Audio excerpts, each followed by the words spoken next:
Good morning, Honorable Sangon. Good morning. Good morning, Honorable Chairperson.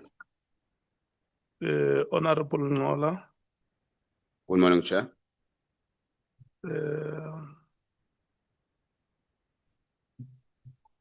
Honorable Nomvalo. Morning, Chair. Honorable Skosana. Ngikulochise ngenisihlalo ekseni nje ngithi lochani sichaba namalunga ahloniphekileko lochani. Honorable Kola Barnett. Good morning, Chair. Honorable Cameron. Good morning, Chair. Honorable Topper. Good morning, Chairperson. Honorable Vessels. Good morning, Chair. Honorable Sols. Good morning, Chair. Thank you so much. Today you are most African in our traditional attire. Very proud to be a bushman. Yeah. You must get Say me. it louder. I will give you my size. You must get me one of those outfits. Honorable Chair, I don't know if you want to call Darylene to order, but she wants me to put on my hat. And out of respect, we usually take off the hat. So Yes, when a woman requests, you don't say no. I won't say no to a woman, especially. Okay.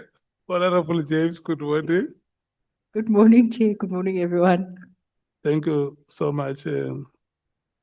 We have the apology of the Chief Whip, which was recorded here yesterday, that he will not be with us, Honorable Ntuli, for the rest of the week. We have apology from the MKP of Honorable Shongwe. Does it still stand today? Honorable Nombalo and Honorable Skosana.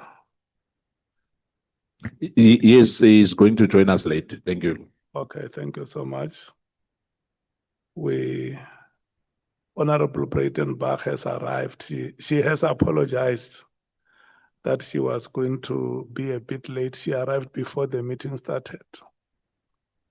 Honorable Mwango is not here. Is in the Northern Cape on parliamentary oversight work. Honorable Malema and Honorable Matthews have apologized for today on organizational commitments. Can I check if we have further apologies, Honorable Sangon? I don't see Honorable Sokanyile here. Apologies, Chair. Yes, Honorable Sokanyile will be joining us. You just had a delay this morning. Okay. Thank you so much. Good morning, Advocate Aransa.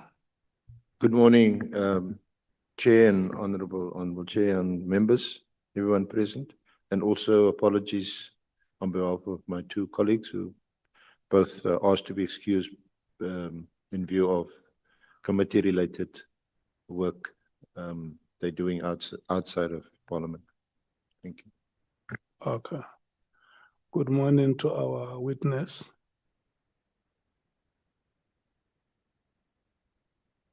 Good morning, Chair. May you please bring the microphone closer to your mouth. Thank you so much.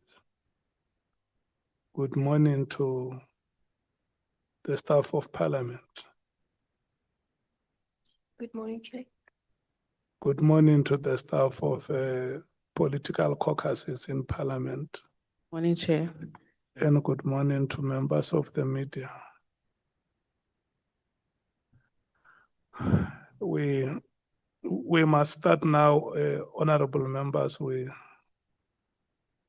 have 3 witnesses here that must appear today. the first witness, I mean, the first two witnesses are the witnesses that we could have met yesterday, but there were issues. And the last set of witness will be 3 witnesses joined in one presentation. They should be arriving anytime soon. You want to say something, Honorable Sols? Yes, Chair, I think I should have done it earlier. Just, the Khoisan community is experiencing a bittersweet experience now. On Friday last week, Dr. Diana Ferris passed away. And what makes her life significant is that she wrote a poem that where all international and national diplomacy failed, her poem ensured that the body of, or the remains of Sarah Barkman was returned to her ancestral home. So she passed away on Friday. And today, the 4th of February in 1933, today we're celebrating the birthday of the last remaining speaker of the Ngu Busman language, Queen Ngangusi, which means Egejukasin Ankom, but the country knows her as Oma Katrina Isu. She's 93 years old today. It is her birthday. She's still alive. And I just thought it would be important for us just to have the country know that from our side today. Thank you, Chair. Okay. And thank you so much for that information, Honorable Sols, and we want to wish Oma Katrina well and hope that she can see many more years of life. All the best to her and the community that she leads and the lofty ideals that they pursue. Thank you so much, Honorable Sangoni. Thank you very much, Chair. I was tempted to follow Honorable Sols, and I thought, no, it's not the time for member statement. No, Chair, on the issue of logistics, sorry, I think I did a disservice to Honorable Sokanyile's apology. She's had to be drawn into portfolio committee work. She had said that soon after they complete a round, I think it was midday, she would be joining us. Thank Okay. you. No, thank you so much. Let me explain this, honorable members, that yesterday when we were supposed to bring in the witness or our guest, she denied knowledge of the statement that was circulated. And it appeared that it was not her statement because the person who would have made a submission is an anonymous from elsewhere. And when she came in, she was under the impression that the statement that we had was her statement. And that statement is not hers because her matter is a different matter to what the anonymous person who made an application to us would have raised with us. And so it means that anonymous person is still outstanding. And because we are a leadership of the country, when a citizen like this one comes to us, we can't just turn her back and say, we can't listen to you. Yesterday, when we finished with our business, I remained here because she was still here. I remained here to talk to her, to understand exactly what her matter was. And she explained to me, and I advised her to come back this morning. It's not a very lengthy matter, and I don't think it's a matter which even needs a statement. So I said we will give her about 10 to 15 minutes just to present her problem. And when the problem has been presented, the committee can decide how that matter should be handled. Yeah. Is that okay, honorable members? Do we allow her to present her matter?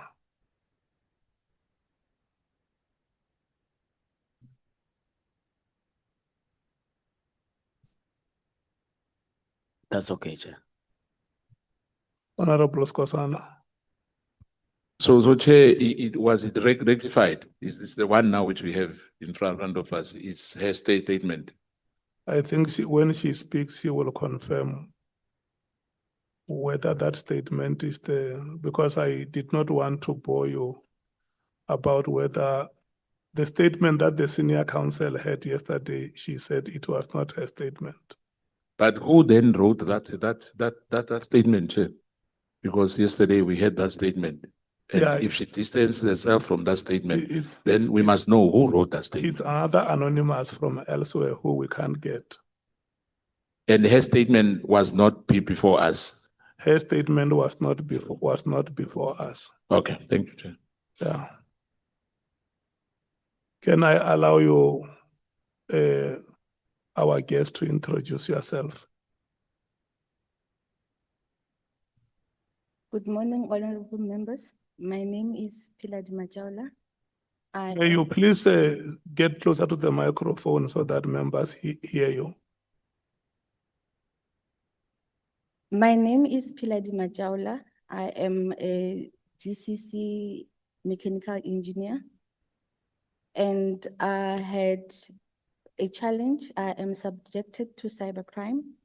Yeah, And- if you, before you go to present your problem, just introduce yourself, who you are. If you want to inform us which province or locality you come from, you can do so. And if you decide not to disclose those details, you can say, I do not wish to disclose my physical or residential or personal details because I have chosen to be anonymous.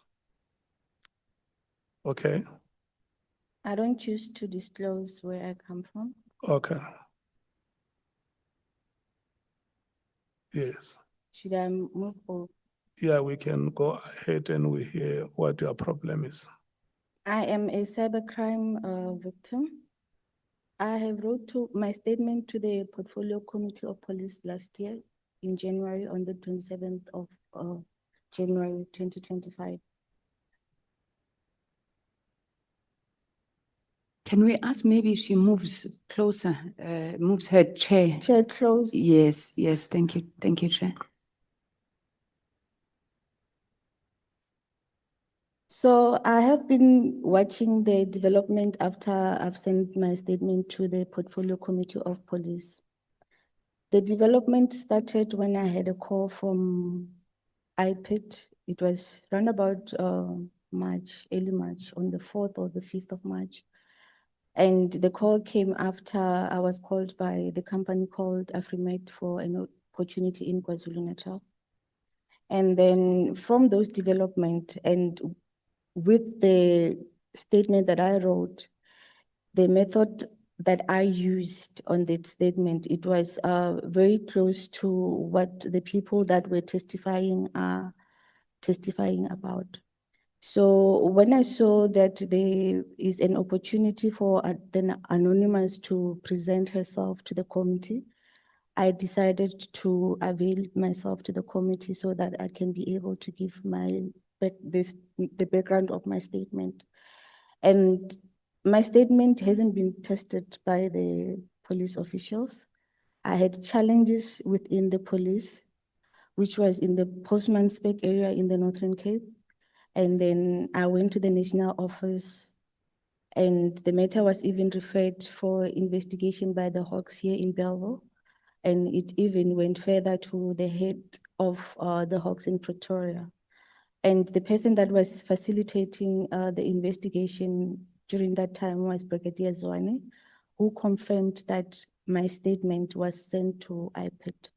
So I tried to engage with IPID during December because after I had the call from Kanye, I was preparing the interviews for AfriMed, of which it's relating to, because I complained about the people of Tiger Valley on my statement as well. So I moved to KwaZulu-Natal. My stay in KwaZulu-Natal was not, it was monitored basically all the time, even in the company. The cybercrime related issue is like the issue that I think I lived with it from 2019, if I may recall. And my perpetrator at that time, which I opened the case for, it was Mr. Mkhwanazi, who is an ex-CEO of Anglo-American PLC. And then during that particular time, I had to gather information regarding the challenges that I had and then open a case. So the evidence was readily available. I even gave in my gadgets to be analyzed, and of which the police are still they're still in hold of those gadgets as well. So during the development while I was in KwaZulu-Natal, on the 6th of July, it was that statement of Mkhwanazi. But before that, there was development within the police side. The two police investigating officers that were responsible for my case moved out of, I think they resigned, or I don't know if they retired, but all of them are not there in SEPS anymore. And then I watched the development from every time when I would sit for interviews, it was type of a hacking situation that I would be in, because Mkhwanazi, every time when he was sitting on writing his final reports, I would sit in interviews and I was not even getting any feedback whatsoever. And then when I moved to KwaZulu-Natal, to AfriMed, because he panicked in 2020, we are in 2026. In 2024, he was panicking roundabout before the elections. And then before the elections, he was like, he's using Google as in like sort of a underworld communication, of which I do have proof of how he was communicating, and I've been following it up. And then during that time, what he did was he was communicating via, like they're using Google, TikTok, and then some of the events, it will be on SABC and SA Radio. Like usually they would create narratives and to get South Africans' view on how everything is conducted within South Africa. So what happened is that during that time when he was frustrated, I've realized that he really needed to talk to me, because he was thinking maybe Bheki Cele is not coming back. And then he knows that he has a case that is pending on his side. And I Googled him, I found his cell phone number on Google, and I don't know how did it happen that in that particular time, it will be on Google, because in time to time, I usually Google myself to see the development of the underworld, because there's an underworld that is happening to victims of cybercrime or victims of the system that is in control currently. And then from that, there will be information that is linked directly to you, of which most of the communication regarding my assassination and everything I saw on Google, and I always try to avoid the situation. Hello, Ms. Pilar. May you please tell us in summary what your problem is and how this committee can help you? My problem is that I am a cybercrime victim. My human rights is being violated. And everything that I am doing on Google, it's been looked at. And on the emails, my emails bounces back. I don't get response even if I apply for a job, I make a job application as a GCC engineer in South Africa. It was to my surprise that time I just got a call from Afrimed. And then with that, this thing has been happening since 2019, if I may recall. So I was seeking intervention from Parliament to assist me with this matter of cybercrime, because it's Where was the case reported? the case was reported in Postmansberg in 2021. Okay. So you have the case number. I have the case number and the copy of the docket as well. Okay. And what other details further on the case do you want to share with us so that when we make a follow-up on your case number? Because I assume that what you want is for us to help you to get to know the update or the progress in the investigations, isn't it? The progress in the investigation, like there's been challenges. That's exactly what I'm saying, that you want this committee of parliament to help you to get that progress. Yes, I do. Okay. And what else?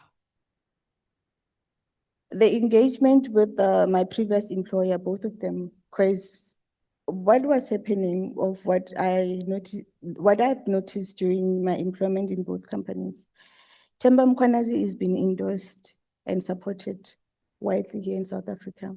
And then what I've seen is that he is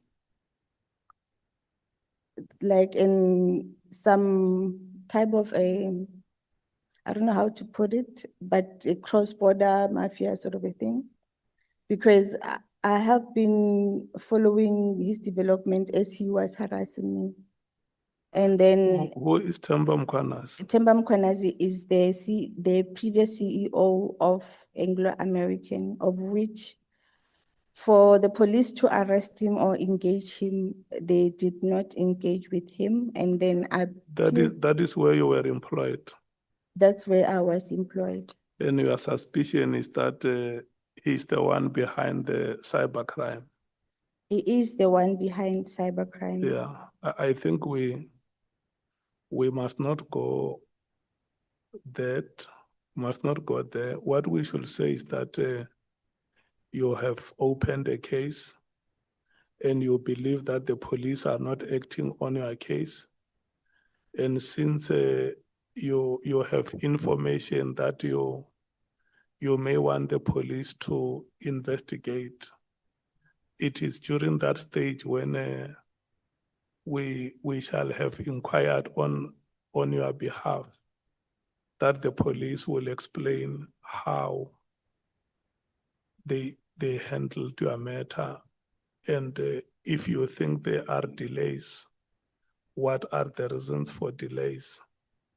And if you think there are suspects that they may have to interview, why have they not interviewed those subjects? Because if you open a case and come and say, I know that Soviet is the suspect, it's not how we do things in law. One honorable member, Vessels, has said it here yesterday that the law is not concerned with the facts, but with evidence. So if you have any evidence now, when the investigating officers are contacted, they will then consider the evidence that you have and arrive at a conclusion whether the matter is prosecutable or not, or if the information is sufficient to constitute the evidence that they can present before a court of law. Is there anything that you have said, you have not said, which you want us to hear? He was frustrated. Mkhwanazi was frustrated again in May 2025, and he invited me. Yes, listen to what I'm saying. The reason why we did not administer oath on you is because our understanding is that you are not going to make allegations against names of people. And for the record, if you make allegations against the names of people, those allegations are not recorded here. What we only record here is the problem that you state that you have opened a case and your case is not investigated the way you feel it should. But for you to start mentioning names of people and saying so and so, when those allegations have not been tested, is wrong. Do you hear what I'm saying? I sincerely apologize for that, Chair. Yes. Yeah. What I wanted this committee to assist me with as well, because I've been through this challenge for about, it's a decade now. And with how these people have been treating my family and then harassing them as well, following my daughter to school.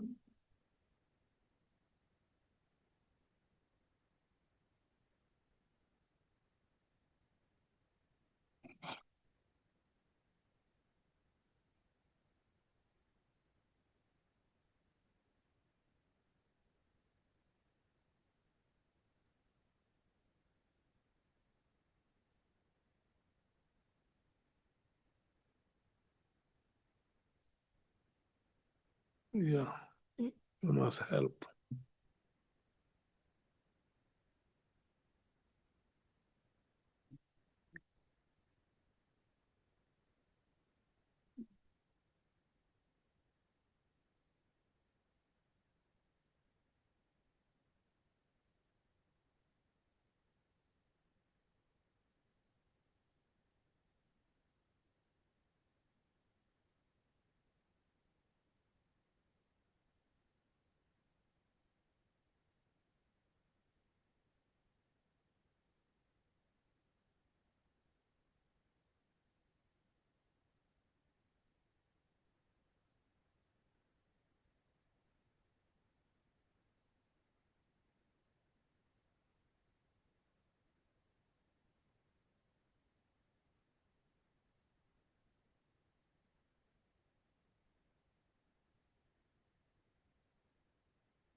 Hello, are you ready to conclude?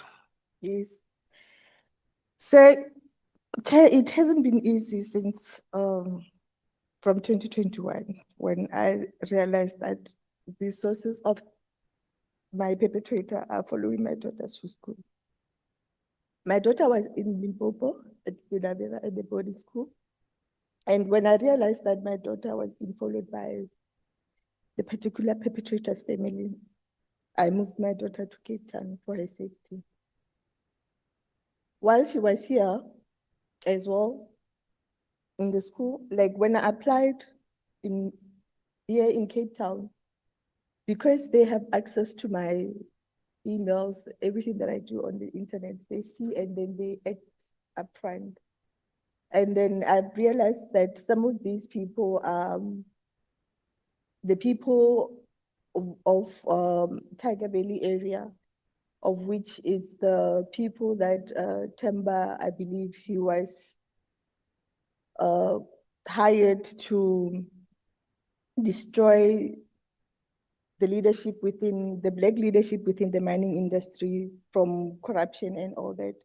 So while she was here, some of their sources went and gave some courses in the school where my daughter is. So, Chair, I'm a mechanical engineer and I'm a government certificate engineer. I practice Mine Health and Safety Act. And when I was at the school, I saw that they are trying to align themselves to the Mine Health and Safety Act, the head safety officers, which raised my eyebrows that something is not right here. The people of the mine might be here. And then I saw that one of the matrons was going on a safety, it was first aid course. And the first aid course was being conducted by some of the people that were given contracts in Anglo American. And then from the Northern Cape, not from here in the Western Cape. And then I started to realize that Mkhwanazi's associate at my daughter's school as well. So I had to leave I was consulting because I could not get any employment anywhere from 2019. And then I had to leave my employment to come guard my daughter here. And knowing that we are being followed by the hackers and then Okay, can I check, when you say your daughter is being followed, did you report that matter to the police? I do have the case number of those matters. I reported it Where is the case opened? in Randburg, and they referred my matter back to Groesmansbeck. So you have the case number. It is on my statement. So before you leave here, you must have satisfied yourself that we have the two. Are they the only two? Are the two case numbers? There are basically three when I was checking yesterday. It's the Yeah, one for, Listen, what we must do is leave the details of those three cases with us. Is that okay? yes. Yeah. Okay. Can I check with yourselves, Honorable? I think this is a process matter.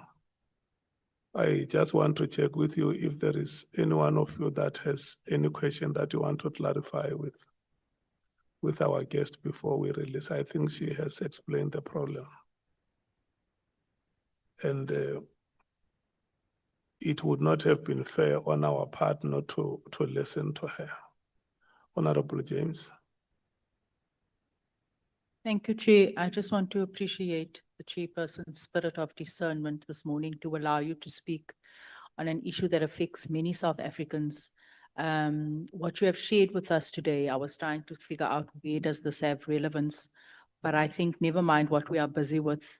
You represent the plight of the people out there whose cases go cold and uninvestigated. Cybercrime cases in our country is a major, major issue. And I was reading through your statement where your gadgets are handed in and our police don't have the correct equipment. As you know, part of this committee's investigations is to probe and to give sort of recommendations on reform, and it is one of the areas that we also need to look into. We've taken the case number. I hope that that is the correct case number that you have given us. And I'd like to think the chair didn't just ask you to come and share with us just for the sake of sharing. I want to give you the reassurance that we will act on your matter, and we apologize for the trauma that you have had to endure because of the lack of service and care from the men and women who's meant to serve and protect you. Thank you. You're welcome.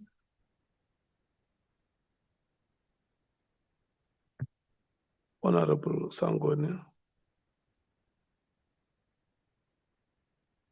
Thank you very much, Chairperson. Mama, let me maybe just echo what has been said by Honorable James, and appreciate your bravery and courage. I don't think that it was easy for you to just decide to come to Parliament, but because of what you have gone through, what your children have gone through, you thought it was a necessary step. So I do want to make the point that we won't fail you in following up on this matter. Seated next to me is the chairperson of the Portfolio Committee on Justice, where that particular act of cybercrimes falls, or issues of cybercrimes he looks after. I'm responsible for communications and digital technologies. So all of the issues that you were raising in terms of how technology has been weaponized against you and the issues you raised around how they're looking at Google, we will go through with this statement of yours. And indeed, led by the chairperson, you will at least find some response to us on how you can take this matter forward. So thank you once again. Honorable Souls. Yeah, Honorable Chair, I think I'm covered by what Honorable Sangwan and Honorable James has said. Mine was just that it's clear that the witness came as a last resort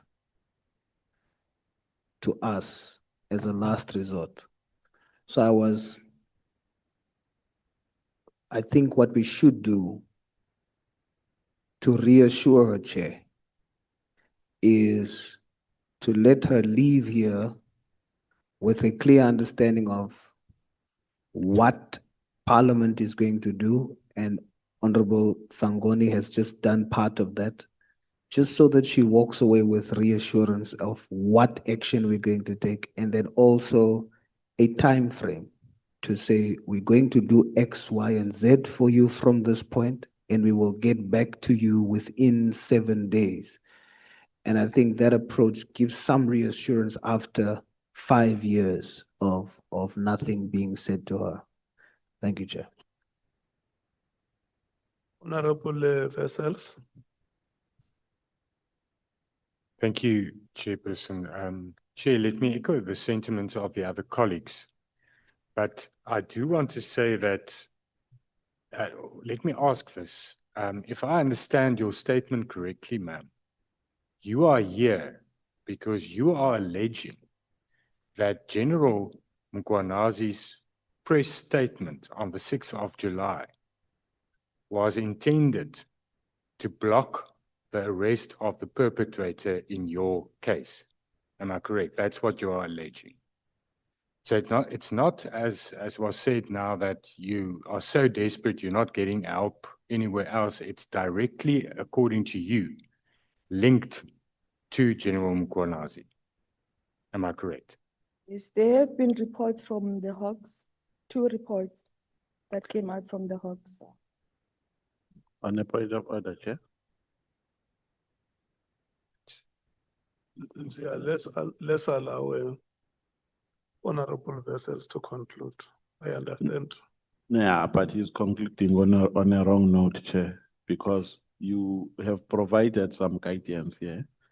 You even explained to us why the guest before us has not tendered The whole thing. Now, Honorable Vessels is leading her to mentioning names. No, So that's a mistake. I'm trying to. I'm coming to that point. Thank you, Chairperson, but with all due respect, we were given a sworn affidavit by the witness. In paragraph 9, that is exactly what she says. And I don't think we can just deal with this matter without asking clarity on the allegation. Because why are we dealing with this matter if we're not taking the sworn affidavit that's in front of us and dealing with it? Then we're not doing justice. Then we should have declined this witness, Chair. No. You see, the understanding that we should have, honorable members, is that we have given the witness. There must not be confusion. We have given the guest a chance to present her problem. And I said, if we want to follow those things, Honorable Skosana, it means the witness must be sworn in. We can't use evidence that has not been presented before the committee. She says she has 3 cases that must be investigated. And what the committee must help her is to investigate those 3 cases. It ends there.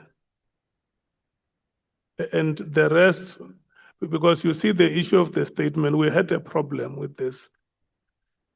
When the witness was saying, no, I don't know the statement, I deny knowledge of it. And that is why today we brought her here without a statement to tell us what her problem is.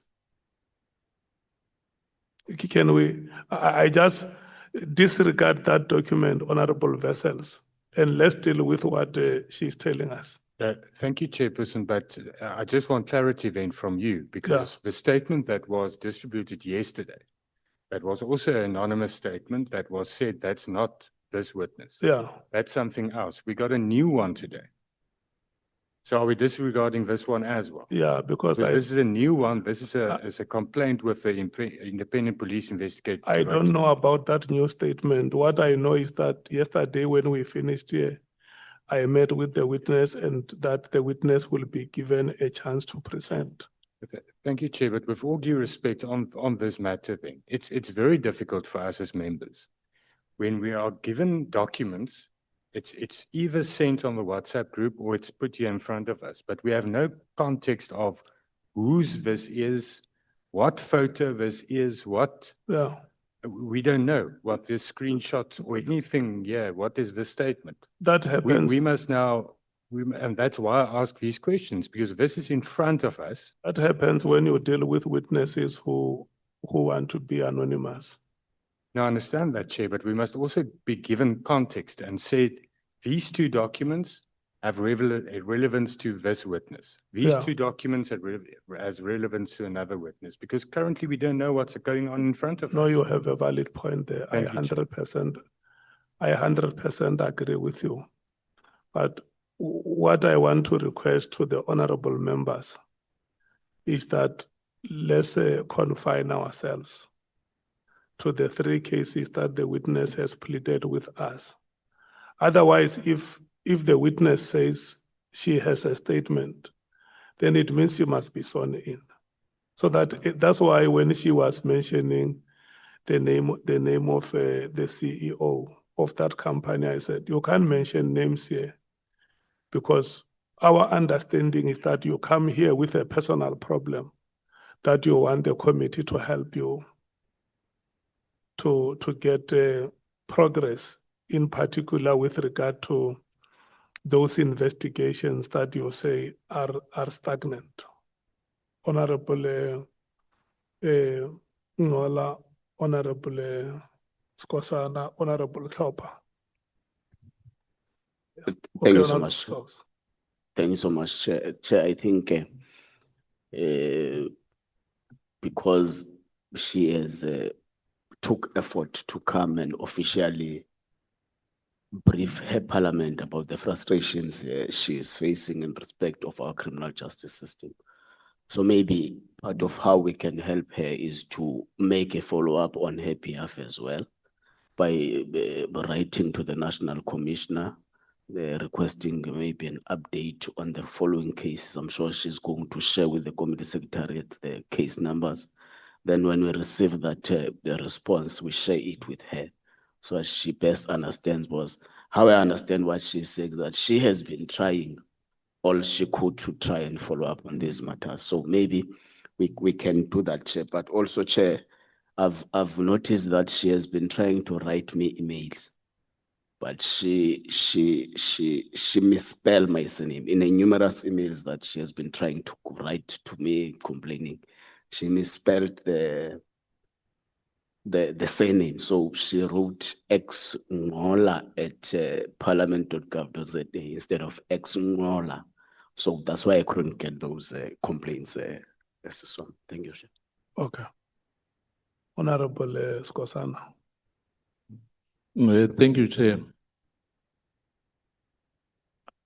Perhaps I'm the one who's very confused here, Chair.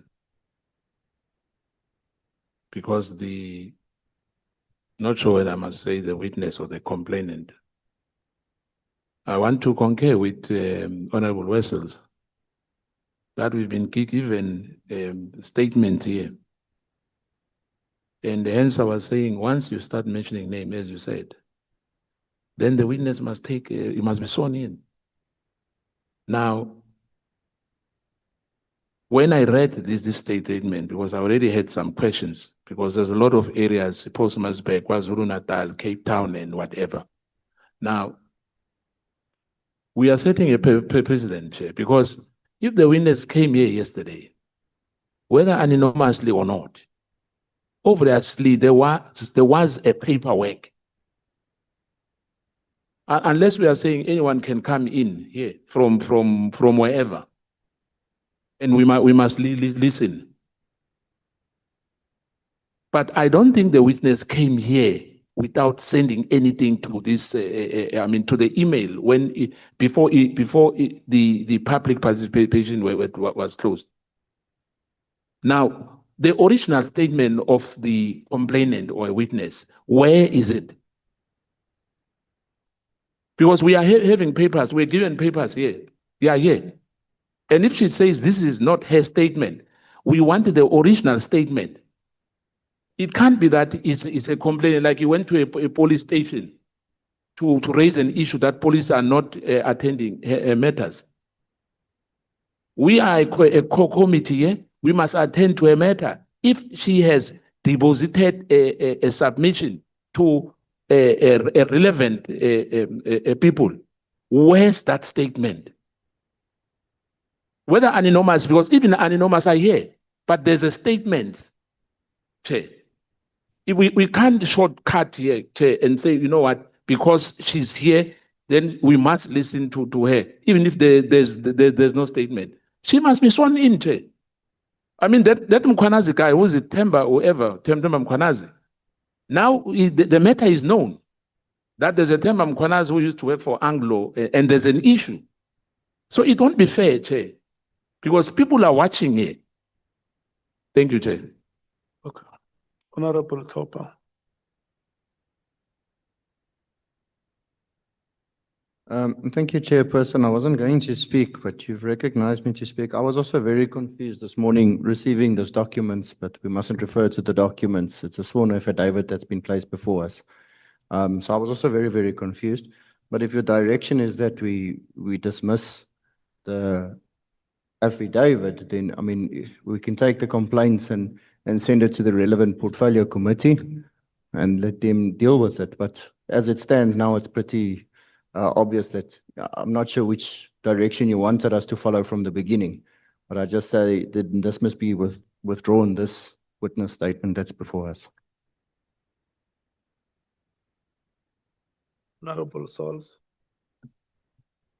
Chair, this is very disappointing. I mean, we should actually, as a committee, thank Honorable Vessels for raising that section, because when you started, the impression that I got was that we have an anonymous witness. She's going to be granted an opportunity, and Honorable James called it great discernment from you to do so.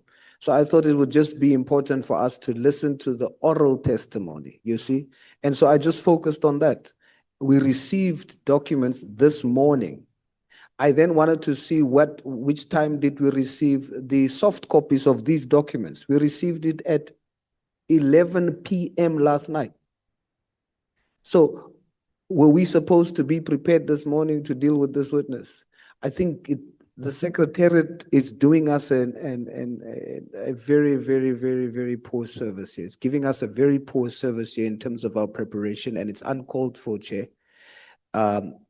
Given that section, I would propose that we do swear the witness in, and the witness goes through the affidavit that was sent to us, and we interrogate on the allegations that she has made in writing. I thought it was just a few cases that wasn't attended to, and then she needed assistance on that. But it's much deeper than that. So, Chair, that's my proposal in support of what Honorable Vessels is saying. Honorable Noval. Yeah, no, thank you very much, Chair. Chair, I think I, for one, understand where you are coming from. Number one, we are the People's Parliament. So it won't be prudent for us to chase people away, to turn them away when they come with their personal issues. even if they do not fall within the scope of our terms of reference. People who are supposed to do that is our technical team, together with our legal team, because they are the one who are at our reception, who receive these statements, who consult with witnesses or with potential witnesses. So what was supposed to happen here, Chair, from the onset, upon their analysis, they were supposed to say, this is a personal complaint, and try to assist her to tender this complaint to the relevant portfolio committee. Now, we are faced with a situation where we have a witness or a guest before us, and as a caring committee, we can't just say, go away because she's now here. But we can't share, and I want to disagree with members who are saying, let's administer the witness or the guest before us, because I think your approach is informed by the fact that this is a personal complaint about lack of service delivery, because it means here the police, if this is anything to go by, the police are not doing their job. So there is a portfolio committee, and there are mechanisms that we can use to enforce services which must be rendered in this context. Like what the Honorable has said, Honorable Ngola, that why don't we assist the member by writing to the National Commissioner? Now, if we say we must administer, oath, she must take oath to interrogate what? Because the terms of reference are talking about interference and infiltration by criminal syndicates and drug cartels and so on and so forth. Yeah, the member before us, the member of the community before us is complaining about how her personal matter is being attended to. So it's a personal complaint that must not be ignored, because we are here for the people, but it must be channeled to the relevant people. So, Chair, I think listening to it here and interrogating it further would actually be a waste of time of our guest before us. Let's do an effective way of doing it. Let's help her to take it to the relevant bodies. Thank you very much. Honorable Sols, you'll be the last. Chair, I beg to differ. Now that we have sight of this document in front of us, we must first question why it was sent to us just before midnight. Was the intention for us not to really have time to peruse it? We received these documents this morning. Now that we have sight of it, this is not just a complaint. We, in good faith, myself in particular, I trusted what I was told, that it's an anonymous witness, and we're going to hear oral testimony. But now that I see this documentation, it's much more serious than just a complaint. You have a cover page with the letterhead of IPID that recommends that the statement should be looked at by IPID. This is not, it's not a normal documentation. Then the statement that Mr. O. Anthony, acting provincial head of the Western Cape Provincial Office for IPID, refers us to the statement. And in the statement, in line with our terms of reference, a witness is alleging that there has been interference with her case. That to the point of even saying that the actual July 6 media briefing was an attempt to stop and interfere in the case. We should hear that, and the oath should be administered, and we should be able to hear this allegation and probe it. It's just an allegation. It's not like we're saying we believe her, but it's more than a complaint, Chair. So we should seriously consider doing that. Thank you.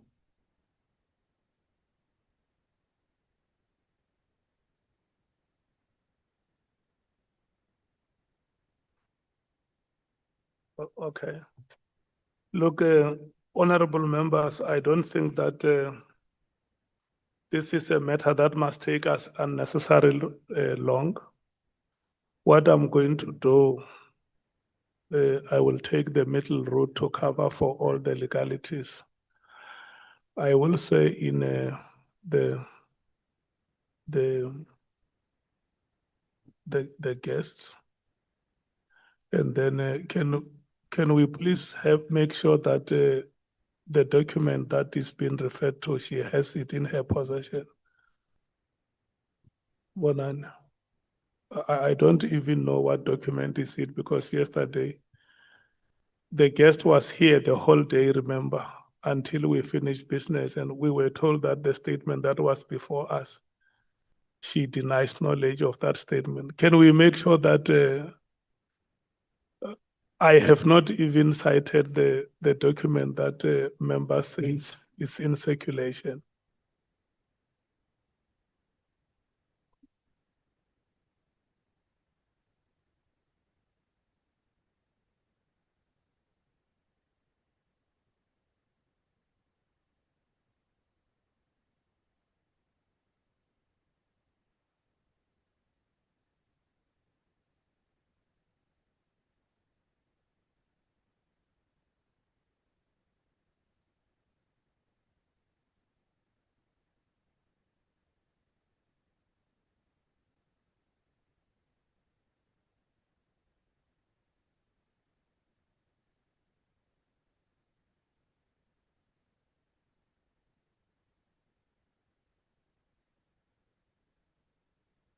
Honorable Skosan.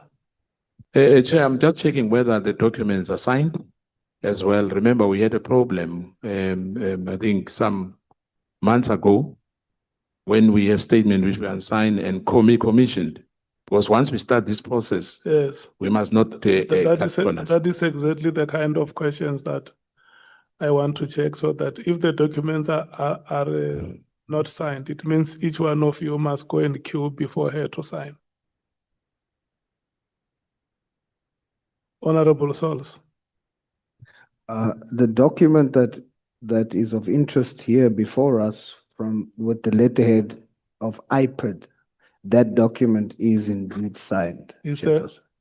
That document is indeed signed. The one that we have sight of. That No, is I want to check the one that Honorable Vessels was asking. It's the one I'm referring to. Is it signed? It's signed. It's the one I'm referring to. Yeah? The one that has an iPad letterhead. But Honorable Vessels. Was it signed by the witness? Yes, sir. Was it signed by the witness or by IPIT? Both the witness and iPad. But the cover page is signed by iPad, and then the statement is signed by the witness. And perhaps the witness can confirm, and Honorable Vessels can confirm, is this the document that Okay, is no, the witness is here. Let's swear the witness in, and so that whatever answers you have, she gives under oath, including the statement, whether it's signed by her. She can only confirm that when she's under oath. So Chair, we are going to deal with this iPad only, not the other statement. No, wait, let's say it the witness first. Okay.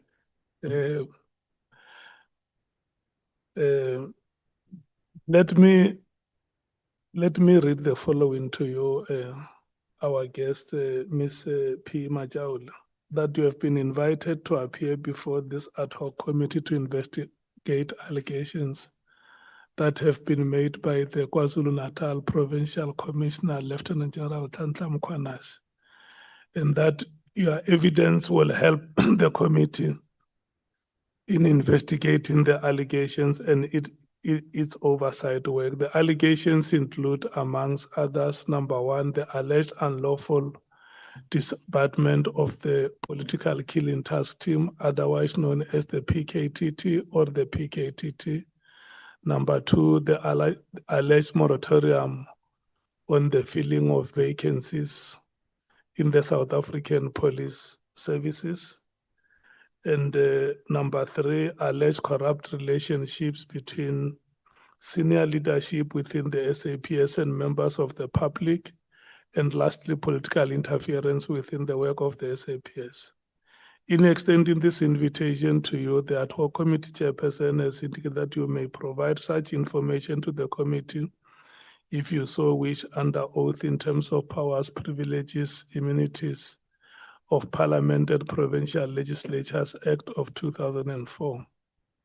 Please be informed that by law, you are required to answer fully and satisfactorily any question lawfully put to you, or to produce any document that you are required to do so in connection with the subject matter of the inquiry, notwithstanding the fact that the answer or the document could incriminate you or expose you to criminal or civil proceedings or even damages.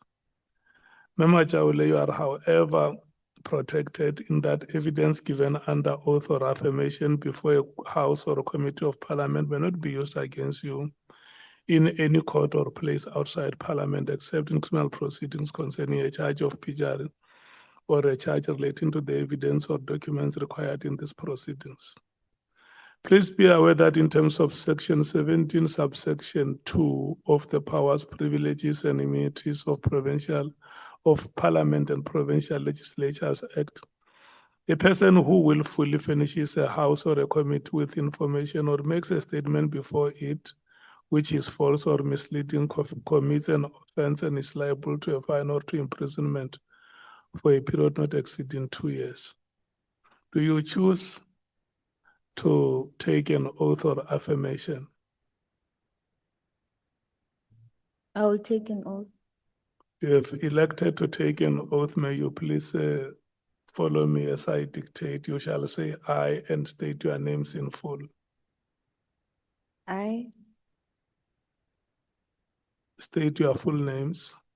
Hiladi Jacobet Majaula, Swear that the evidence I shall give swear that the evidence I shall give shall be the truth, shall be the truth, the whole truth, the whole truth, and nothing but the truth. and nothing but the truth. And so help me God.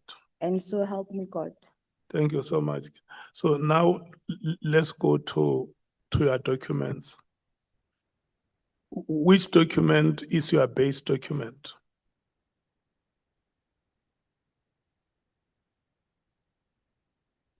The documents you o di swere mo ka moka ga tsona ke efe yo ngwadileng ditaba tsa gago mo go yona?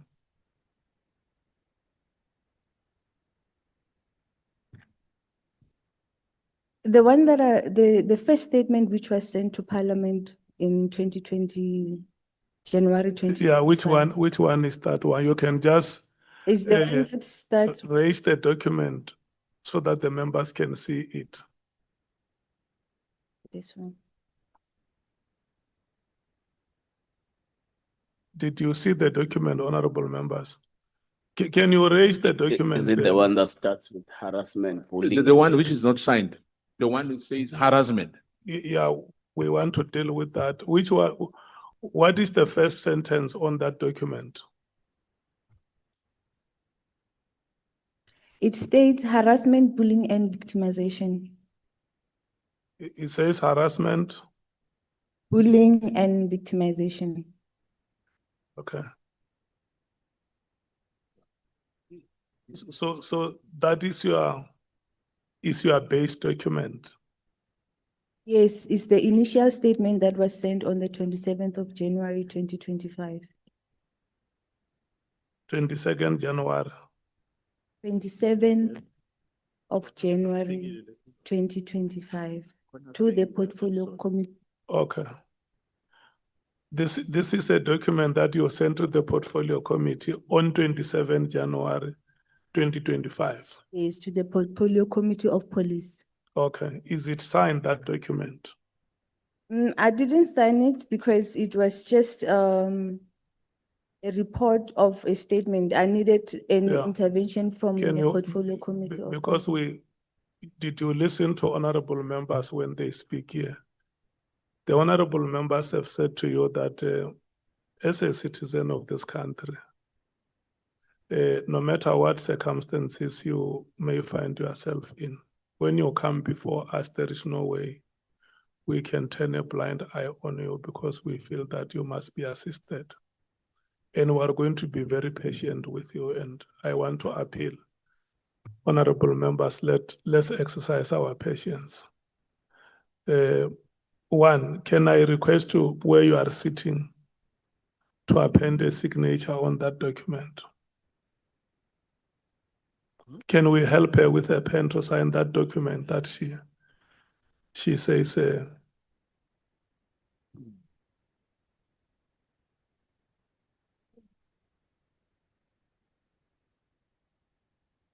let's be patient, honorable members. No, Yeah, no, patience is the exercise of leadership. no, I need some clarification, Chair. I'm Yeah. not disputing anything. I just want to be on the same page with you. There are two statements here. We're coming. I want to deal with the administrative matters first. Let's have every document signed and then we'll come and question those things later. Honorable Souls. No, I shall wait on you, Chair. Yeah. I shall wait on you, Chair. Thank you after so the much. Administrative. Yeah, and my second problem, Chair, is that even if she can sign, but how is she going to commission it and where? Eh?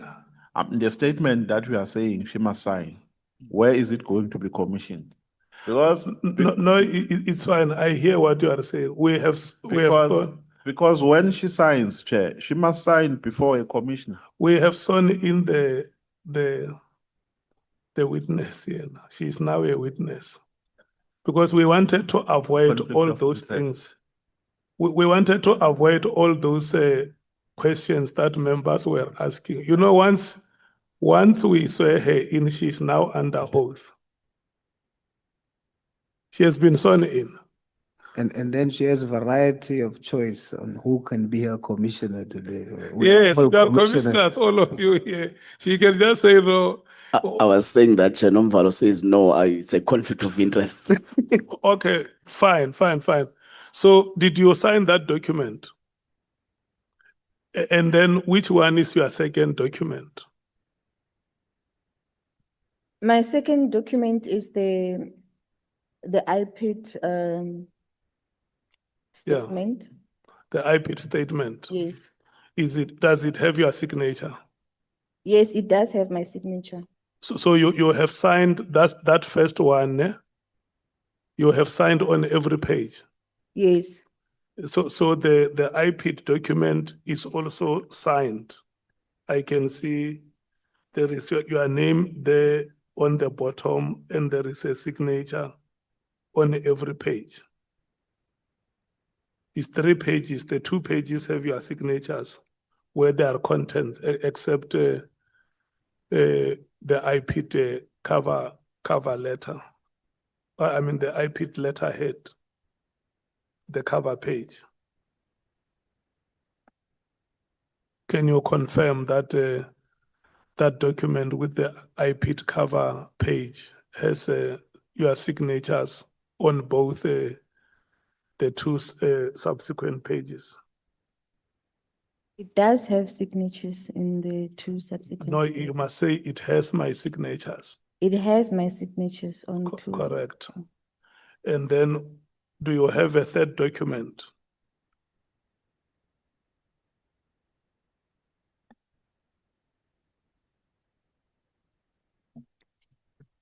The third document is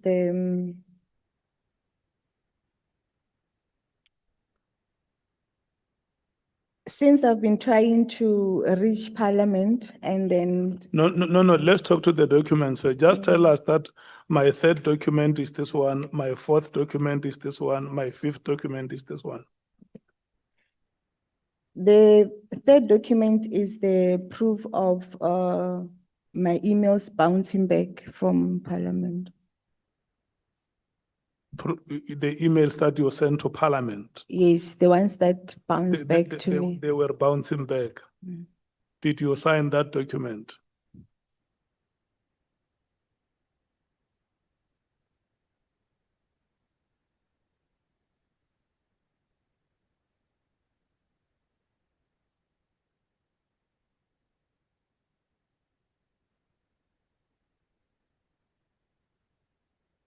No, it's fine.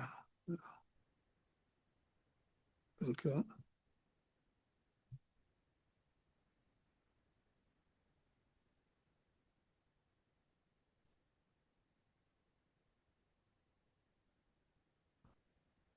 Yes, I've signed the Do document. you have the fourth document?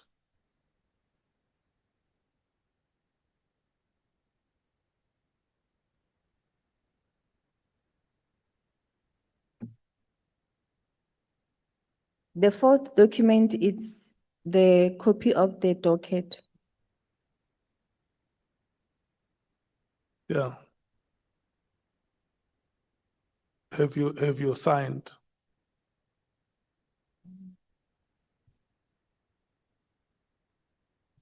I will sign it now.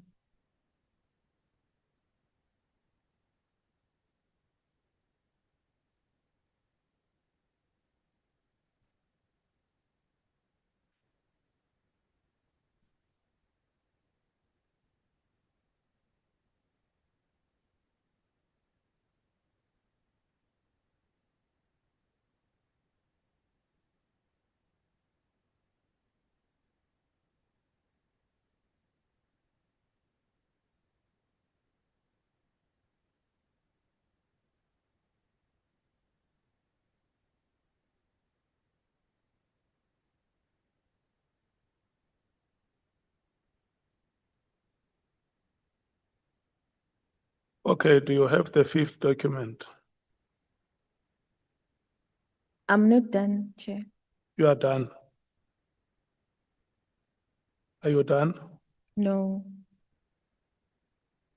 You are still signing the copy of the docket? Okay.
the, is it the fourth document? It's the response from Google South Africa. Okay.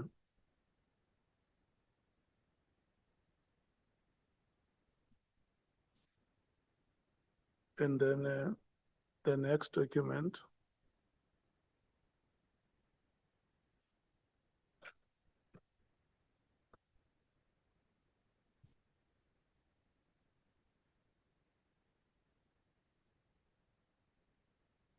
It's my initial email to the Portfolio Committee of Police on the 27th of January. Okay, did you sign it?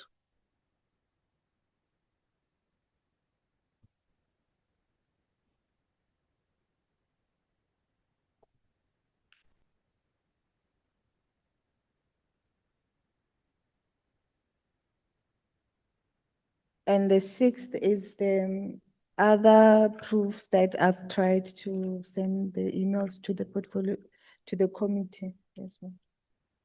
Okay.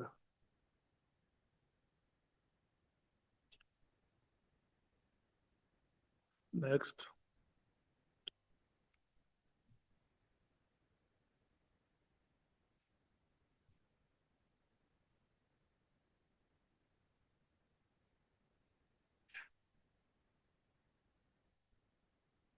The next is the one that I tried to engage with the chair. The proof that I've sent an email that didn't go through to the chairperson. Okay.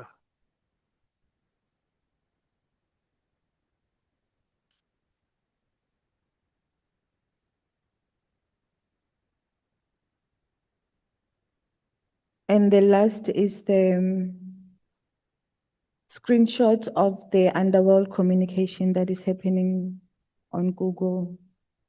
Okay.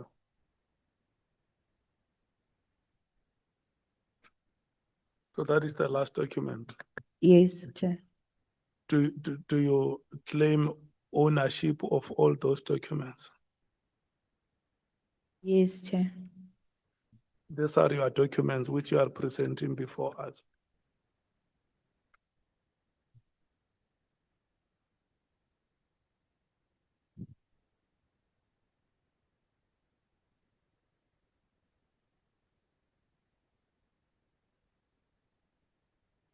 Eh,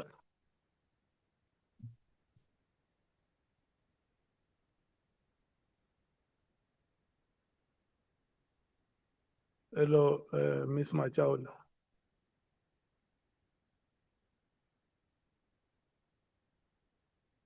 The documents o di tshwereng mo pele ga gago ka moka ga tsona, o a dumela gore ke tša gago.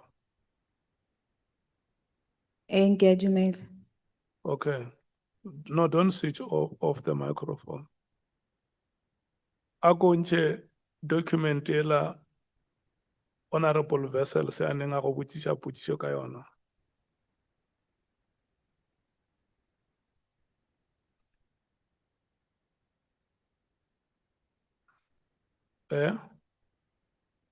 Wa e bona? Ke document ya iPad. Ga se document ya IP, ke document ba reng o bolela gore conference ya 6 July. Is the correct document, sir? Ke yona document ya iPad. Yes. What is the date of that document?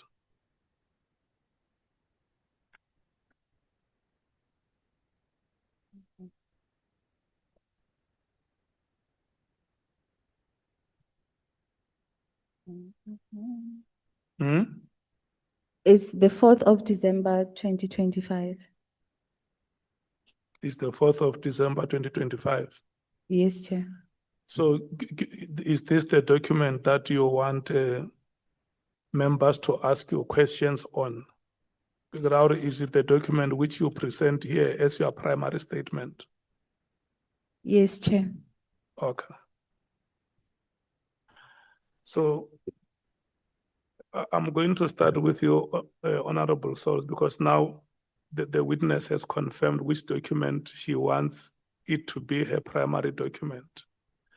And these are just clarity-seeking questions, members, because if you listen to what Honorable Nombalo and Honorable Ngola have said, we were almost at the tail end of the process. So there is Honorable Souls, Honorable Vessels, Honorable Taupa, who, and Honorable Skosana, I believe, who wanted to, she has now confirmed the document, Honorable Taupa, that is the document you can ask her questions on. the document with the cover page of IPIT. Is it very clear? I'm going to take you in that order, starting with Honorable Sols. No, Chair, your wisdom has provided me with clarity, because my question was going to be, what is the primary document? And thank you, Chair. You are satisfied. Okay, Honorable Vessels, you can restate that question. Thank you very much, Chairperson. Chair, I think it's important that if we have such a document in this committee and we brought a witness all the way here to confide in us as Parliament, that we scrutinize these allegations that the guest or witness, as she is sworn in now, so I refer to as a witness, is making. And I want to ask, ma'am, you say in the statement that you had commissioned for IPIT, you say that General Mkhwanazi, as the Provincial Police Commissioner, in actual fact, in your opinion, interfered in your case and blocked the arrest of the alleged perpetrator in your case, Themba Mkhwanazi. Is that correct? Yes, it's correct. What is the relation between General Mkhwanazi and Themba Mkhwanazi, as far as your knowledge is concerned? I don't have the knowledge of their relationship. But according to the cybercrime communication that they are communicating with, the one that I always follow, when I usually Google the name Themba Mkhwanazi to see his next move, his next activity on me, and then his next move on everything that he is doing here in South Africa. There was a picture which had General Mkhwanazi that said, they said, on top of the picture, it said, they said you are the, it said, they said you are the, I'll rephrase and recall what it said. It was reflecting that he was the best, he cannot be caught, according to how I was reading it. And then immediately after that, the next day, because the pictures changed time to time, and then when you go under his name, because I've seen now that they've removed how they communicate. It used to be the COP28, Themba Mkhwanazi speak, and there will be a picture. Okay, if I may interrupt you, ma'am, what position does Themba Mkhwanazi hold? He's in a company. His position, when I started at Anglo-American, because I started Anglo-American in 2010, in 2016, he was appointed at Kumba Iron Ore. And in 2017, I joined Kumba Iron Ore, still under Anglo-American's umbrella. And then he was again appointed as a CEO bulk under Anglo-American PLC. He left while he was a CEO of Anglo-American Africa and Australia.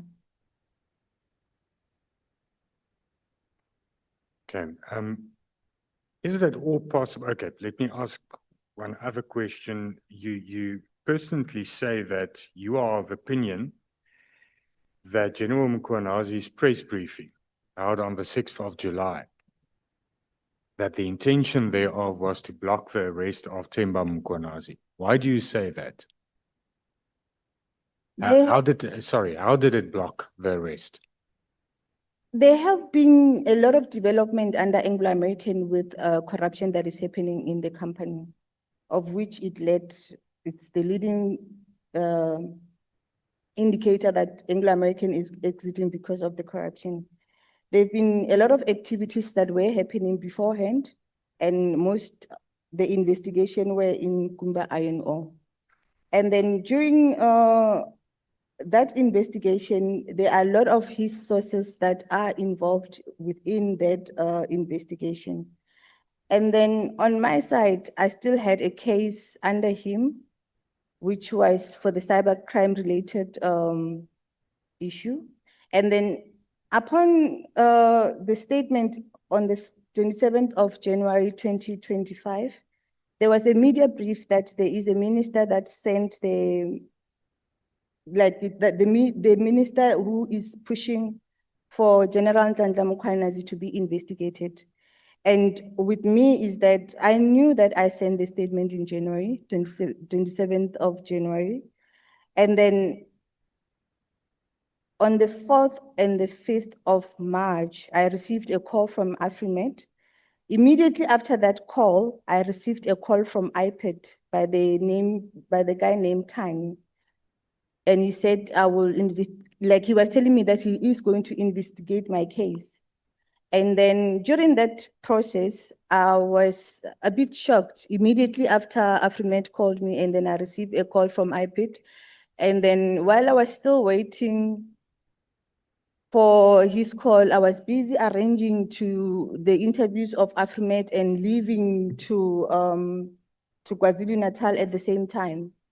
And then I knew that I am going to be working around the people that Themba Mkhwanazi is very close to, because he's a CEO, he's known, and he always follows on social media the companies that I'm working for. And I've seen it when I was consulting as well. And I just thought, let me just take this opportunity and then I'll see what happens next. Okay. And then I moved. Thank you, ma'am. Okay. I understand. But I think we understand. Just a moment, Honorable Vessels. Yes. Ms. Majaul, do you see how this committee has been very patient with you? Yes, Chair. Yes.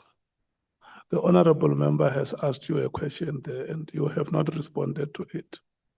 How do you link the press conference of General Mkhwanazi with what you are alleging? That's the question in brief.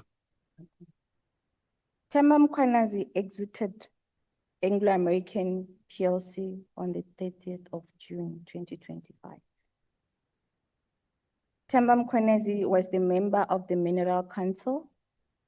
He was the vice president of the Mineral Council South Africa, and then exited the Mineral Council as well before the end of, I think it was round about the 4th, because I usually check his whereabouts. And then on the 6th, there was a press brief. When the General Sibia was testifying, was saying that he went to KwaZulu-Natal for the 4th of July. I was staying at Greyville, where the horse racing pitch is, just opposite gate number 16 there. And then usually my phone is always off. And then No. We're not going to allow that, please. Don't abuse us. How do you link the press conference of the 6th of July to the allegations that you make against Themba Mkhwanazi? You say that it's you who says the conference of July was meant to stop the arrest of Themba Mkhwanazi, correct? In which way? That is what the honorable member wants to know. In the way that immediately after Themba exited on the 31st, that's when that prompted, because I saw it as a panic. That's how I viewed it. Was there any impending arrest on Mr. Themba Mkhwanazi? From the challenges that I had, and I've seen the police being afraid of him because they said he was. Was there untouchable. any case opened against Mkhwanazi where he was supposed to be immediately arrested? My case was opened. Okay. And then in that case, he was supposed to have been immediately arrested. I can say so. And then because you have opened a case against him. Okay, the case that you opened, is it against him or is it against the cyber attack that you suffered? It is against him. It's against him. It's Yes. against him. Yes, Chair. Okay, you can continue, Honorable Vessels. Thank you, Chair. I'll conclude. Ma'am, is it at all possible that, I think we do understand your frustration. You laid a complaint and you don't feel that the police that's there to protect you and to protect the citizens of the country are giving the necessary urgency to your complaint and the gravity thereof. Is it at all possible that, given that fact, that you are making certain conclusions and drawing certain conclusions that's not necessarily fact, but conclusions? And I just want to check with you if that's at all possible. We do understand your frustration. And as we said in the beginning, this committee will refer this and see to it that there's investigations as they should be. But I do want to ask you, are you sure that you're not making certain premature conclusions based on your frustrations? Thank you, Chair.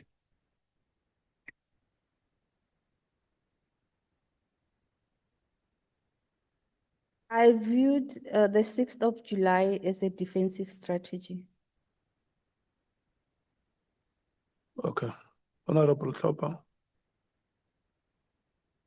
Thank you, Chairperson. I'll try to keep it brief. I've been covered by some of the questions. On paragraph 8, you spoke about, you realized your life was in danger because of General Mkhwanazi, I believe.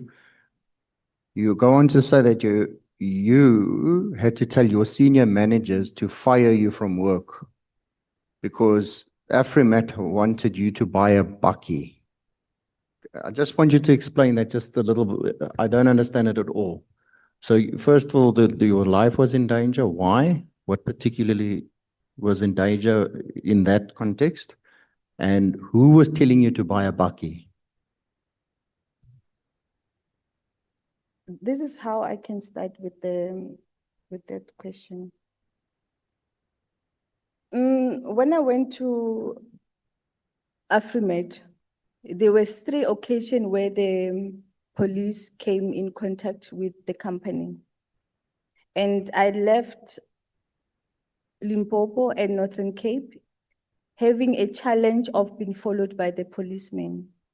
I've been followed by the metro traffic personnel, traffic officers, and my car was hacked.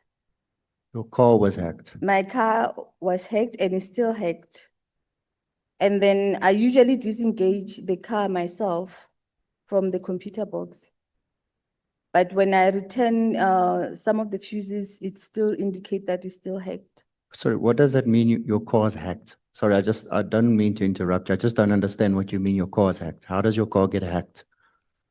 What they did while I was in Bushmansberg, the traffic officers, they came next to my car because they were hacking it several times. And then I had to check how my car is getting hacked, of which I found out that it was the traffic officers of Bushmansberg, of which I did go to Mr. Lowe.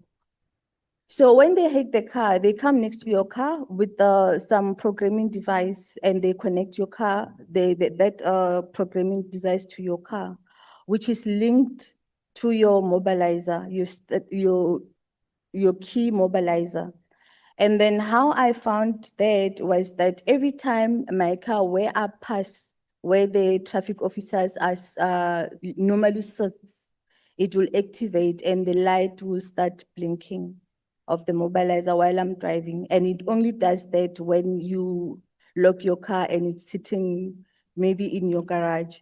But every time when I would pass where the traffic officers sit, if it loses that light, because when I'm driving it all the time, it will just blink wherever where I pass, where the traffic officers usually sit in the Northern Cape. So my life has been in danger from with that challenge of the car hack in 2021. Just after I opened that case for Mr. Mkhwanazi, and then the police started following me around about end of 2021, 2022. I've been followed by the police in Kimberley. Every time when I'm on the phone in Kimberley, they'll be there. Like I used to try and track how are they doing that, and up until I did find out why they were doing it, as they sent you the geolocation SMS. So my life has been in danger through the cybercrime related issue that I had, and from this case that I opened for Mkhwanazi for a very long time. And Ma'am, sorry, just to keep it short, because I don't want to waste the committee's time or anybody's time. The first question I ask is, you said my life was in danger because of General Mkhwanazi's involvement. And in the context of that paragraph, how was he directly involved? Do you have proof that he was involved with hacking your car and all of that? Because, and are you also alleging that all traffic officers are now linked, all traffic, because you said every time you drive past traffic officers, this light blinks. So do they all share this technology to hack your car? All traffic officers? I don't understand this at all. I've never heard of this. okay. With regard to that, there was 2 meetings and a big meeting that came to, like, where the police, the National Police Commissioner of KwaZulu-Natal organized a meeting to be held at Afrimet. So the whole of KwaZulu-Natal commissioners, they came to Afrimet. After they left, I saw that my phone was cloned. How did you see your phone was cloned? What information did you have that day to On see that your phone was cloned? On the phone, to see your phone being cloned is when you see all your apps being doubled on your phone. Each and every app will have 2 apps on one phone. That's how I seen that after that meeting, my phone was cloned. And with the development that I had, I did share with the management at Afrimet that this is the challenge that I've been carrying throughout. So they knew about my challenge as well. Then the last question, because I'm more confused now than when I started, is in paragraph 5, you said, they then realized I bought a new phone and I didn't have my cell phone. Who are they? Who are you referring to as they? Which organization? The police that came to Afrimet for that meeting, because I had, Do you have names of those members? I don't have names. There were hundreds of people that came that day. So you're just one of the 100. Yeah, it's one of the 100 because it was around about the 22nd of July, 2025, when that big meeting happened at Afrimet. You said just above that, sorry, I know that I said I'm done, but you said there was supposed to be 36 people attending and then the 100 attend because somebody overheard your telephone call and it seems that you are saying because of that telephone call, the 36 went up to 100. So you were being targeted by hundreds of policemen. What I was saying is that because of this challenge of mine, because I know that my conversations are being listened to all the time. I'm aware that I've been under that circumstances from 2019. I've been aware from 2019 that even if I try and change the phone, like I've tried so many mechanisms not to use different phones and everything. And I even got to understand how they get your phone, your new phone number. No, okay, no, that's fine. Ma'am, just my close, this literally will be, I'll put off my mic, chairperson. Why do these individuals want to listen to your conversation specifically? And you must understand, as I said, we got this morning, and there's all these documentations that I only received now. And maybe you have explained, and I just haven't, because I've been trying to read at the same time. Why are these people interested in you so much, or SAPS? Because at the beginning, you're speaking of a CEO of Anglo American or Platinum of Anglo. I don't want to say the wrong thing here, sorry, Anglo American. And then suddenly we're into SAP. So I just want to know, why are these people so interested in your conversations? And I want to close by saying I have sympathy with you. If you have reported something to IPID and it hasn't been dealt with, that should be done. It's been alluded to, the cases will be dealt. I just need to understand this that is before me. Thank you very much, Chair. Sir, I have opened a case for Mkhwanazi, and he has lots of sources. They have sources that they use. They have their own IT people that they use. And they wanted to know, who am I talking to every time? If probably maybe I know somebody from Parliament. They wanted to know the conversations so that they can try and manipulate the narratives of what's supposed to happen next. Thank you so much. The last two will be Honorable Skosan and Honorable Nomva.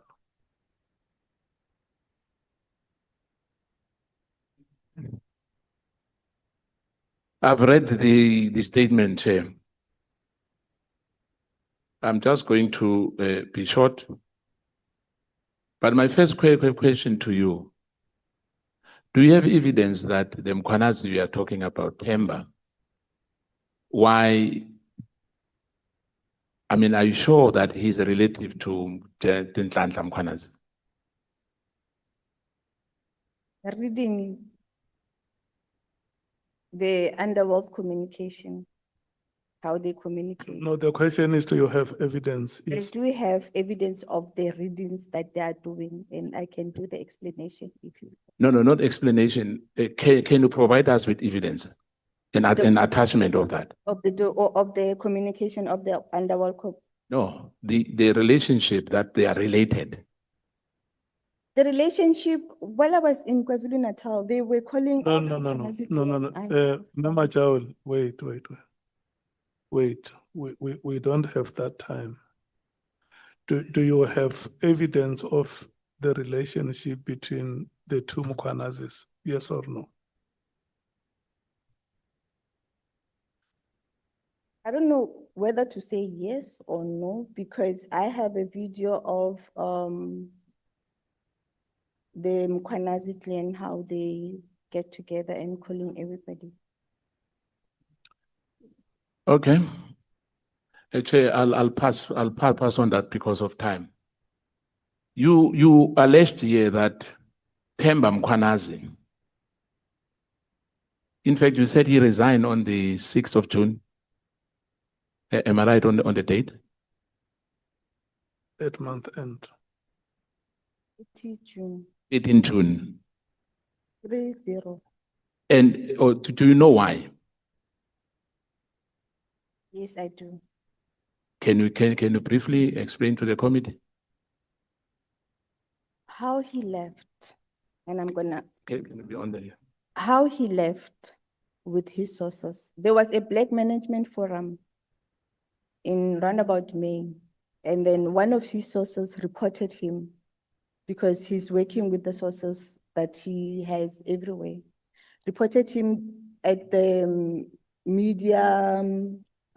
As I recall, it was Ketim Tlatlane, and then he pointed the guy called from Postmansberg to explain their challenges. And the guy indicated that when they had contract at Anglo American, they were getting paid 2 weeks after that contract, before even the contract started, of which it was a way of to want to exit Anglo American because it was on media. And then what happened is that for his exit. Let me put it to you. Themba Mkhwanazi was the director at Anglo American, a regional director for Africa and Australia. You know that. Yes, I am aware. You know why he stepped down? Let me put it to you. He stepped down because the CEO of Anglo American, Duncan Oneblood, when Vateria Platinum, when they were restructuring the company, he had to step down. Do you know that? Or you refute that? It's not all about the restructuring of the company itself. It's not. They were not restructuring. If I had the statement of the CEO, I will try and get it and read it to you because he was saying Themba's exit of Anglo American is questionable. Madam, with due respect, the issue of Themba Mkhwanazi, because remember we do research as well, extensive research. What we are saying, we are misleading us. But be that as it may, you alleged here that we are one of the victims because Themba was destroying black leadership. The Hawks busted off more than 200 million at Sishen Mine. It's part of Themba Mkhwanazi's instruction to the Hawks to collect money. What happened? 200 million collected by Hawks. What happened is that one of his sources, during that time, one of his sources took money to the mine, which is Kulumela mine. What the value, the one which is 200 million? It was a lot of money that was being collected during that time. I don't know if it's 200 million or whatever. But then the people that took the money to report about the cash that is being made out of the contractors, which is collected by managers. Yeah, but here, it's a pity that you did not punctuate your statement. There's no paragraph, but On which, what you said here. On which statement are you talking about? No, I'm hence I'm saying your statement has no paragraph, there's no page number. But you said in one of the pages here, I don't know how I'm going to lead you to that. Last part one, I think the last page. You said here, I'm one of the victims. The Hawks busted off more than 200 millions at Sishen Mine is part of the Themba Mkhwanazi, instructed to the Hawks to collect the money. What happened during that time? It was in 2023, right? When the report from the Hawks came out, when 2020? 23? 2023, round about August. But here you say 2020. Surely it was a mistake of the typing error, but it was in 2023. Now, you know 200 million, over 200 million collected at the mine. 200 million, and give it to the Hawks. The Hawks came raiding the houses of the managers and collected that money. That money. So in other words, if you want to probe this matter, we will get that statement from the police in that area. In that area, they will give you that evidence because it happened. Thank you. Now, you gave the issues here about, like I think Honorable Vessels tried on that one as well. There's an issue here about the loan, the bank statement. You said they refused to give you a bank statement. Am I right? Yes. But a bank statement, you can get it yourself. You don't need somebody to give you a bank statement. You can take your bank card to an ATM and get a bank statement. If you are unable to get it on an app, why do you need somebody to give you a bank statement? There isn't a bank statement that you get from an ATM from Investec Bank. Yeah, now? So what happened is that... Wait a second. You know, there's NetBank here. No, not Investec. I don't want to go there because I don't want to say to people Investec it's better than the other one. You said it's got nothing to do with Investec you're talking about. Your statement say here, NetBank Sundown, Mrs. Jennifer Muller has refused to give me a bank statement. Not in Investec. Okay. Can I explain what led to that? During my challenge, I had a challenge with Investec and Nedbank, whereby what happened between the two banks, I was supposed to get the statement that links my funds from Investec to Nedbank. So I went to Nedbank in Sandton to request the bank statements during that particular time, of which is not from the ATM, but from the bank itself. So they refused me on that statement. No, madam, I'm going to ask again this question because it's you who wrote here. You said Nedbank, Ms. Jennifer refused to give me a Yes. bank statement. So I'm saying to you, with your bank card of that Nedbank, you can go to a ATM, you can get your bank statement. A backdated bank statement. Is what? Backdated bank statement. Yeah, you put a date. If you want a 6 months one, you put a date there on the ATM machine. Dated statement doesn't come on the ATM machines. That's why I went to the bank. Let me. So you agree that you are wrong to say Investec? No, Investec is part of my statement there. No. I'm talking about this one, Jennifer, which we spoke about Jennifer here. You said Nedbank Sundown. Ms. Jennifer Muller refused.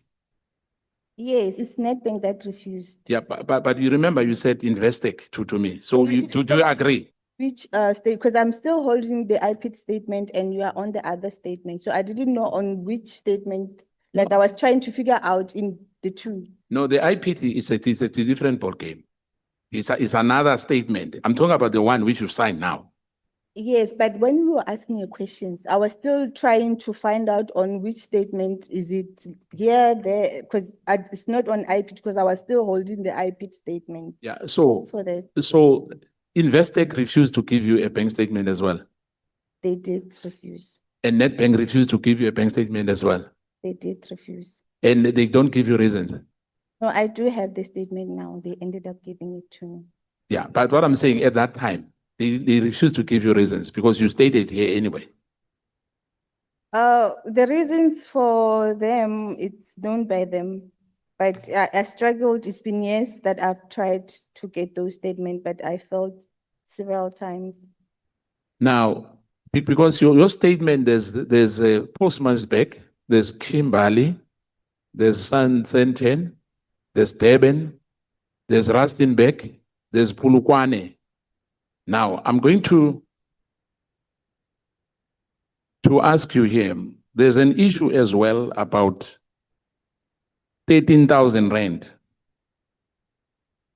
Yeah, there's an issue about 13,000 rand and 1,300 rand, which you say, you just said here.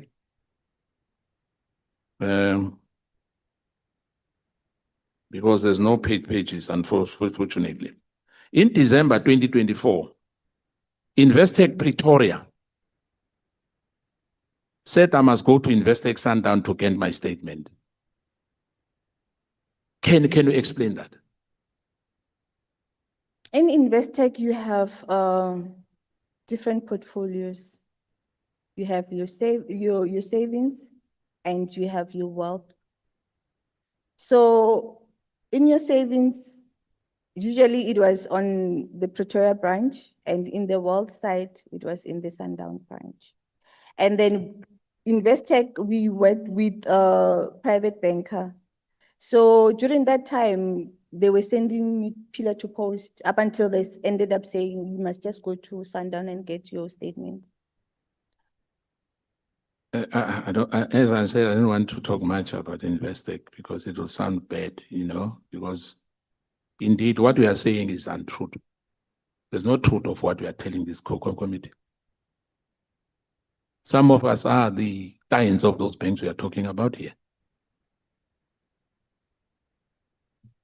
You met Ingan Smith to from recovery, and she told you that you must draft another statement on Excel spreadsheet. The last statement said you owe 13,000 rand. With the current one, she said, I paid and I still owe them 1,300 on legal fees. So, can we come back to? Okay.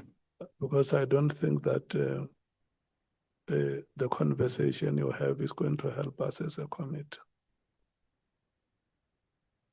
Yeah, thank you, Chair. You could correct because this statement is all over, Chair, and I can't help it.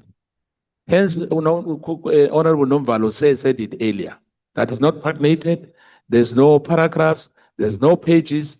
And when you read the statement, hence I'm saying to you, I'm still reading about Postmansberg. Then there's Durban. Then there's Cape Town. Then there's Polokwane. Then there's Sandton. Then there's Pretoria. Then there's Rustenburg. I'm confused too. That's why I said when we started that Honorable Nomvalo and Honorable Ngolo were getting us closer to how this matter should be concluded. Let me leave it to Honorable Nomvalo. Thank you for the time. Thank you, Chair. Ma'am, when you wrote this statement, this one, which is not paginated, what impression were you under? Were you under an impression that you are writing a statement or a presentation? The statement that I was writing, that statement is the statement that I wrote to the police No. committee. And then Didn't you write this one for the ad hoc committee? it was the one that I sent to the portfolio committee of police. No, I'm talking about the statement that you have just signed. It's the one that I attached as proof that this statement was at the portfolio committee of police. Now, my question is, what impression were you under? Were you under an impression that you are writing a statement that you will sign and take oath for, or you are just writing a presentation that you will make before the ad hoc committee? It's my initial statement that came to the committee. And then with that, because I didn't thought that I would be talking on this very particular statement. It was just a proof that this statement was in Parliament. Ma'am, And then do you see the statement I'm talking about? Yes. The one that we have signed? Yes. Is it you who wrote the statement? Yes, it's me who wrote the statement. Did you write it under an impression that you are writing a statement or a presentation? Surely a presentation, because it was just a statement that was going to be read and then be followed and tested. So, The portfolio committee. so you intended to write a presentation, not a statement. To the portfolio committee of police so that they can try and assist on my issue. So- the very same statement and attached it to the one that I was sending to the portfolio committee. So you took the very statement you wrote to the portfolio committee on police to hear. Mm. This is the very same statement. Yes, but I didn't No, want no to- amendments. I didn't want to amend anything. I wanted. No, to- I'm talking now for the purposes of this ad hoc committee. What impression were you under when you submitted it? Were you under an impression that you are submitting a statement or a presentation? I can say the presentation because of, I didn't want to change anything. I wanted its on authenticity so that, it's what was initially and what. So this is a statement, not a presentation. It's my statement. So you intended to submit a statement, not a presentation. A presentation is on PowerPoint, so I. No, ma'am, I'm talking about the statement that we have just confirmed, which starts with harassment, bullying, and victimization. The one that we have just signed a short while ago. Did you intend to write a statement or a presentation? It's my statement, it's a statement. So this is a statement, and that was the intention. To leave it as it came to Parliament. No, the intention was to write a statement. The statement, I wanted to be the same statement that was sent to the portfolio. Okay, let's move on, ma'am, because I think I'm getting more confused as I'm taking this question down. Because I'm trying to connect the dots here between what you have said or what you are presenting before us and our scope of framework. Are you telling this committee that as a result of a fallout that you had with Mr. Mkhwanazi, Themba Mkhwanazi, he influenced the police to have a particular position against you? Is that your evidence? I can say so. Do you have proof? Is the incidents that happened at? No, leave the Mkhwanazi? incidents, but do you have proof that Mkhwanazi has influenced SAPS to have a particular position against you because of the fallout that you had? Yes, because the police didn't want to engage anything with him, and I plead and begged and did everything that Yeah, I but can. I'm asking, do you have proof? Yes, Where is that proof? what proof do you need? No, you can't just make accusations about a person and not provide proof thereof. The If I say Mkhwanazi has influenced the police, then I must show evidence. I must say, this is the evidence. These are the pictures. I saw Mkhwanazi influencing the police. These are the recordings. Any kind of proof that might assist us to probe the matter further. What proof do you have to show that Mkhwanazi has influenced the police? What happened is that the police didn't want to do anything.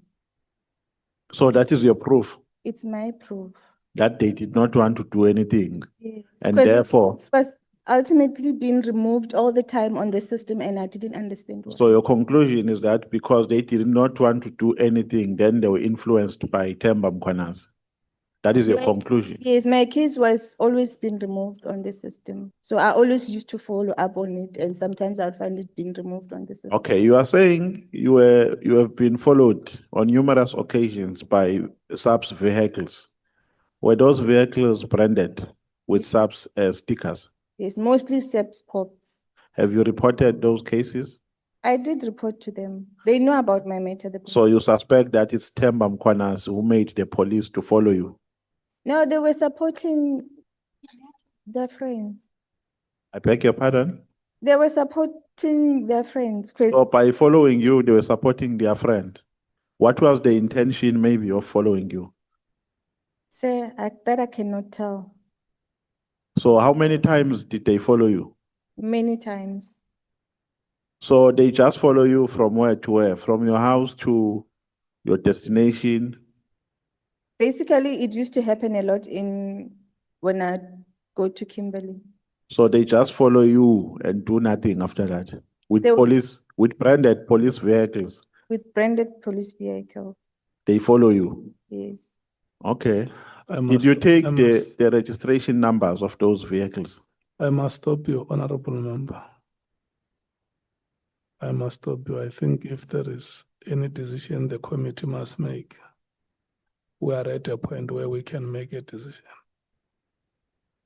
Unless you ask the last question. Yeah, no, I will ask the last question, Chair. I'll try to make it one question because I wanted to ask them separately. From the second last to the last page, you are saying, I think this is the unfortunate part is that these pages are not paginated. But the second to the last, from the second last to the last page of your statement, you are saying, we are talking about SAPC that Themba Mkhwanazi used SAPC, SAFM, and SAPC News to participate and to get view of South Africans. Google is used to communicate with each other by regarding pictures and websites. Well, I'm also trying to understand what you mean by this. But the conclusion I'm making is that you are saying Themba Mkhwanazi used SAPC to deal with you. Do you have proof supporting this assertion? Proof is the fake news. The first was in 2020. Fake news. By who? By the media regarding the strikes at Kumba in Which media? SAPC. SABC. So they dispatched, fake news about you. No, it was about the mine. That About they the mine. strike at the community and this, there was nothing like that was happening. At Kumba Iron Ore, So they were spreading fake news about the mines. that they strikes, while there isn't any strike that way. Okay, no, Chair, because we are saying, Honorable Souls. let's leave it here, it's fine. But you have given me 9 minutes while you have given others more than 15 minutes. Yeah, let's not go there. Hopefully you'll be consistent. Let's not go there. No, we should, Chair, because you can't apply different rules in the same meeting. You have just given me 9 minutes for no apparent reason. Others have spoken for more than 15 minutes. I'm not taking what you are doing kindly. Honorable Souls.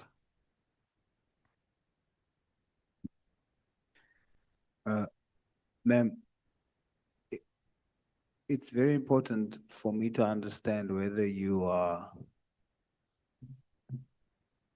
trying to help the committee to see that material things is happening with your case at the center, but there is foul play, there is interference on the one hand, or whether you want us to understand your experience with SEPs, but it's just based on what you have experienced.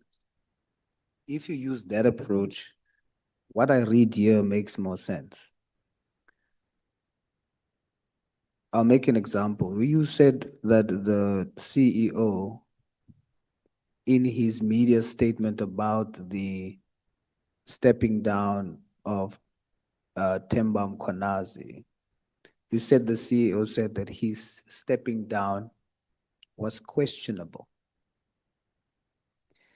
So I wanted to go see whether that's the case, because the media statement should be available. And instead, he said, and I'm taking this from the Anglo-American website, the CEO, Duncan Oneblood, he says, Themba Mkhwanazi, currently Regional Director, Africa and Australia, will step down at the end of June, having overseen the successful demerger of Volterra Platinum. We thank Themba Mkhwanazi for his outstanding contribution to Anglo-American over the last 11 years, in which he also led our thermal coal, Kumba Iron Ore, and then our bulks business as a whole. His passion as a leader to get the very best from the teams is beyond question, and we wish him well in his next endeavor. So the mentioning of the word question is not questionable, but rather beyond question. So do you accept that you're incorrect to say that he said questionable rather than beyond question? Because I'm reading it to you. Yes, beyond question. In other words, questionable. No, that's not true. In the context of what he's saying, and you must listen very carefully, because I always want to interrogate based on what I have in front of me, not personality. Now, I want you to be very honest with me. The statement is in front of me. Beyond question here is actually contextually used in a positive way to say that as a leader, to get the very best from his team, his passion as a leader to get the very best from his teams is beyond question. You see, the context is to say that his passion is beyond question. It's not saying that it's questionable negatively. Now, I want to see whether you are a honest witness. This is where it starts. Can you agree that one, you stated under oath that the word questionable was used, but now you accept it's beyond question, and beyond question is used not in the negative, because you can't even use that word in the negative, but in a positive sense. Can you accept that? I accept the beyond question Because I understand the character of the person they are referring to. No, that's fine. And again, that's your personal experience and that's okay. But I'm saying the material submissions that you are making to us, let's just deal with that. Do you agree? Do you accept that it was not said in a negative way? Do you accept that? Knowing the character of Themba Mkhwanazi, to me, it was on the negative way. Okay. I want to submit to you that you're wrong based on the statement. The statement that was made that you attribute to the CEO, he was not saying he was questionable.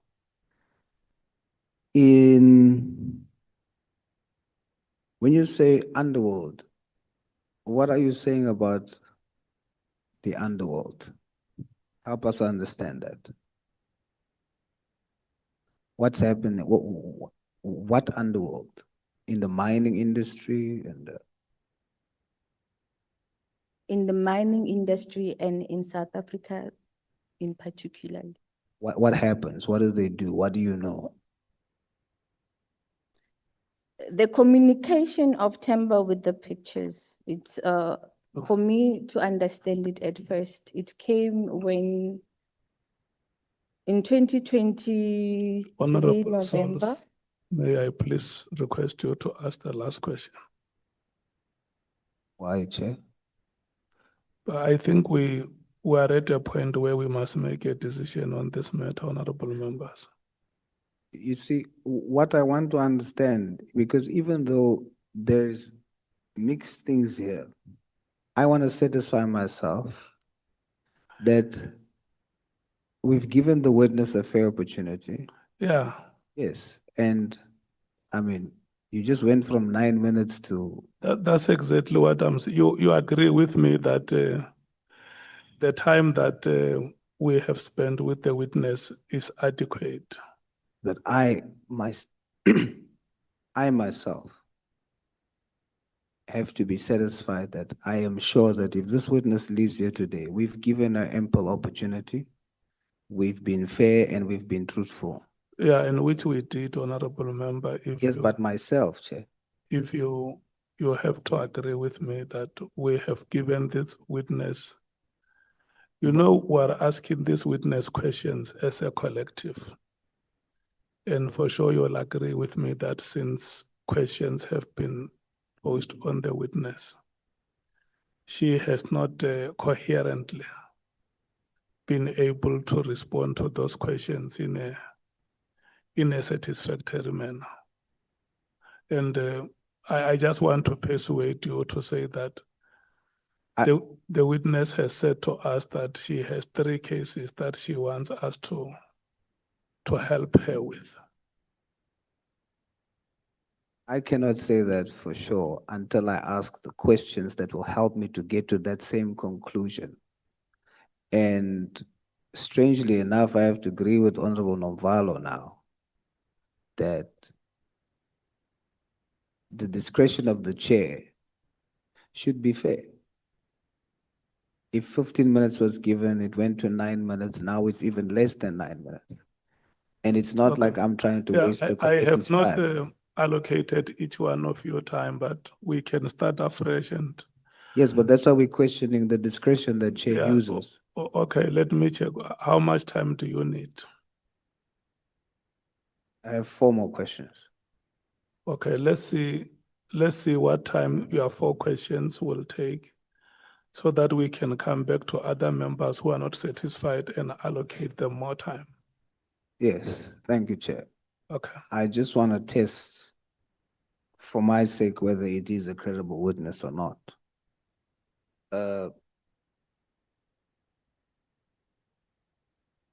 Ma'am, you say in the 3rd paragraph, you say, after I laid a complaint at the Portfolio Committee of SAPS in April 2025, I got employed at Afrimet in Durban, whereby I was followed by the police when I was employed at the company. Are you saying that the police followed you because you laid the complaint at the Portfolio Committee? Yes. What makes you say that?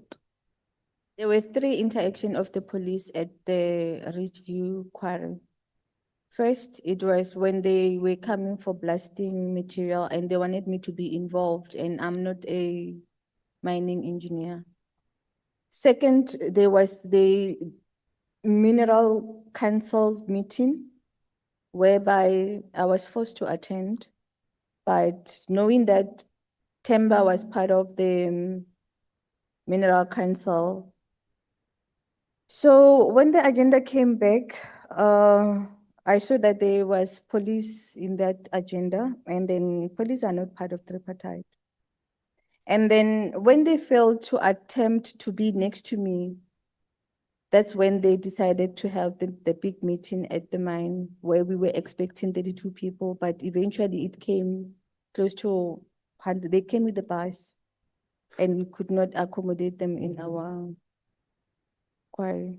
Okay. So which was very suspicious to me. as well. You also allege that there was a Metro Police that followed you with number plate NDM 46793.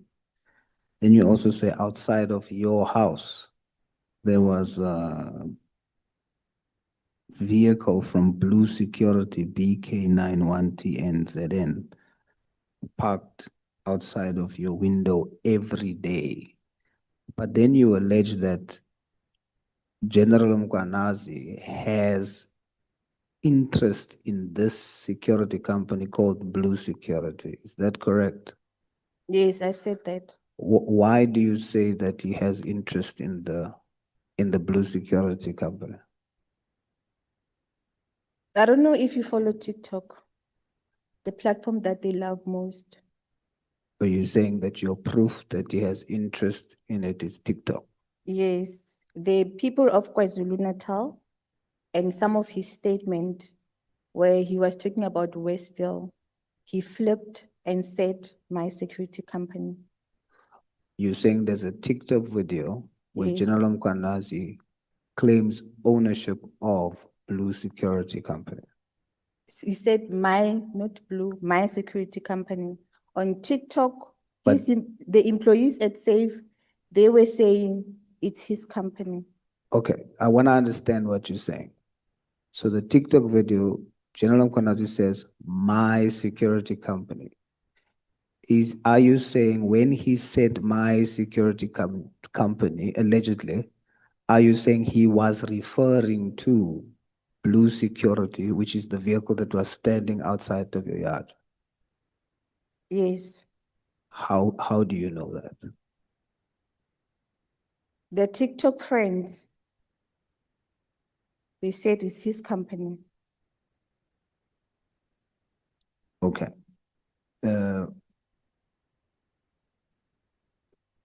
My last question to you is, what is it that you know that they don't want you to expose? Why would they go through all the lengths that you are saying? What is the core thing that they want to stop you from exposing?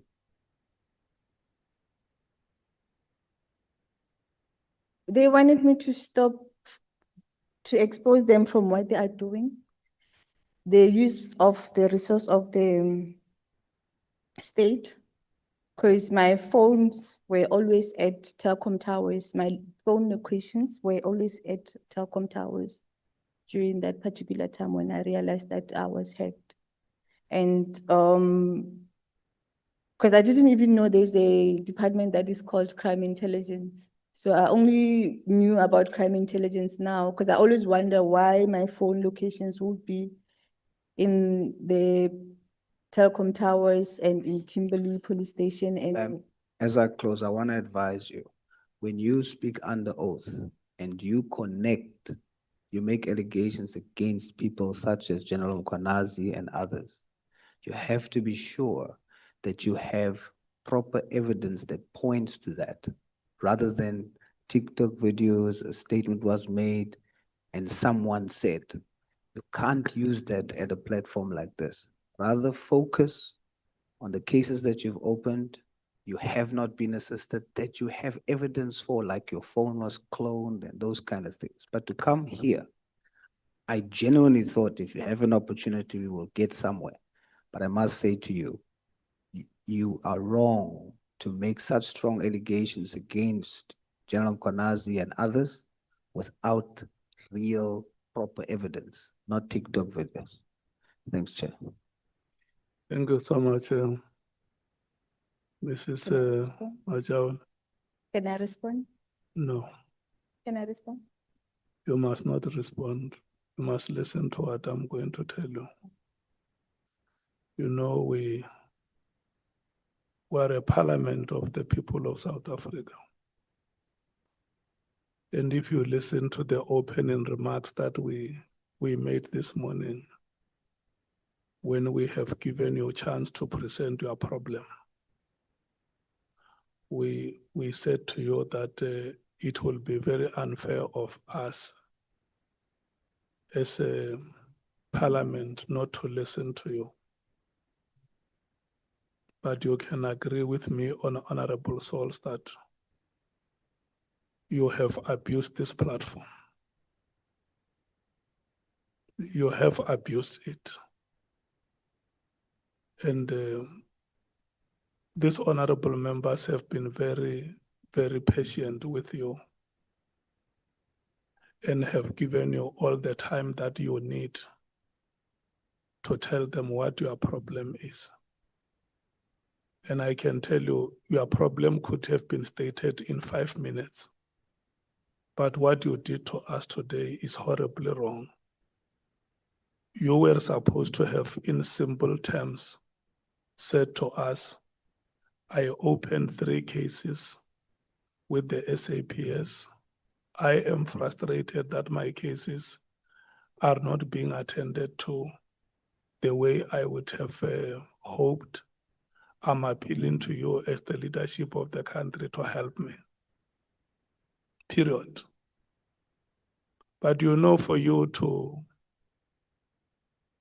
come with statements that you came with here, mention your bank, mention the underworld, mention Google, mention Themba Mkhwanazi, mention a meeting of police in KZN, mention traffic lights, mention everything.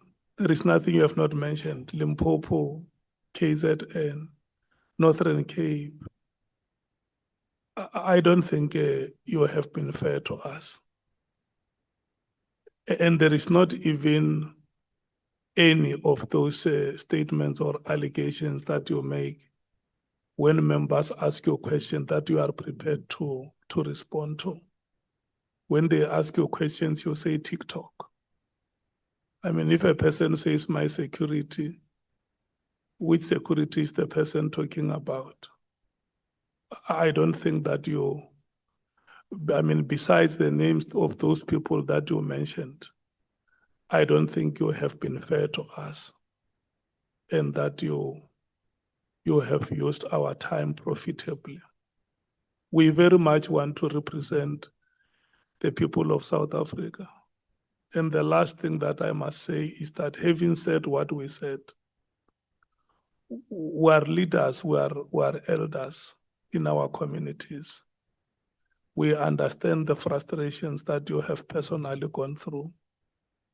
And we don't undermine any of the statements that you have mentioned about your personal frustrations and the suspicions that you may have about who is behind this and who is not behind that.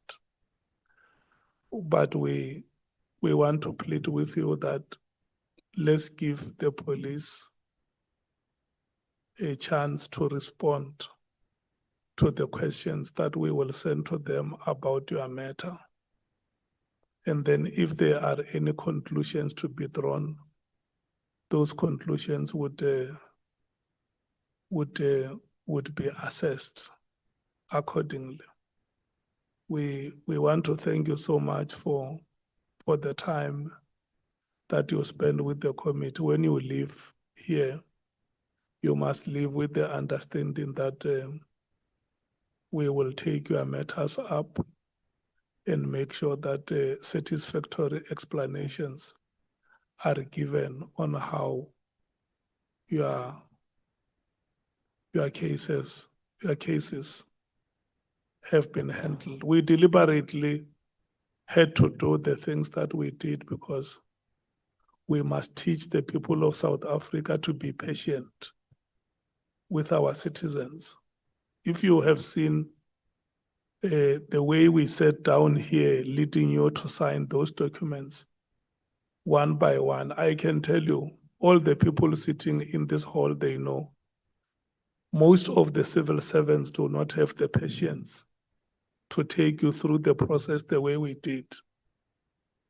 But look, we had to endure that, went through every page, looking at you to sign it. Because when we do work here as Parliament, we must also teach institutions how our people must be serviced. If we play oversight on institutions and we cannot do those things ourselves, that will be lip service. But be that as it may, this institution remains committed to serving the people of South Africa, and the citizens must also understand when they come here, what is it that they want to tell us and what relief do they seek from us. We are going to break, honorable members, and we are coming back at 2 o'clock. The next witnesses are 3 joined in one presentation. And I also want to make this remarks about the next presentation, that these witnesses came with a file today, which they have not sent to us, a file of annexures that are not marked. And that makes our work very, very difficult. You cannot subject us to that. So when we come back here, we are going to take your presentations. And those annexures that you came with this morning, if you want to make reference to them in your presentation, you must be very, very sure that members are going to follow what you will be saying, because it's not our fault. It is your fault to bring that file today here, and without it being properly marked. We are going to give you 1 hour to make your presentation. Within 1 hour at 3 o'clock, we must be done with your oral presentation. Let's break and come back here at 14 hours.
we are going to resume our proceedings.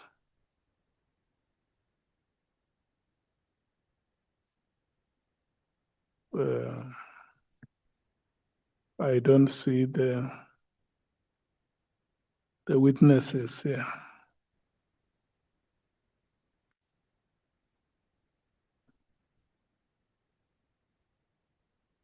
We can continue to swear them in absentia. Because what we do not have here, Honorable Souls, is time. So when we break, we agree that we come back at 14 hours. The members come back and sit and wait for witnesses. So can we swear them in their absentia?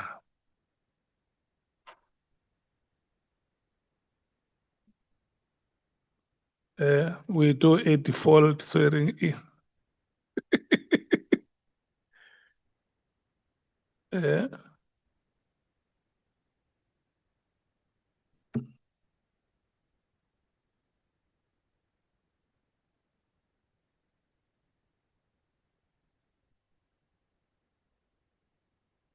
Wanani, where are the witnesses? Because we have been calling for their swearing in.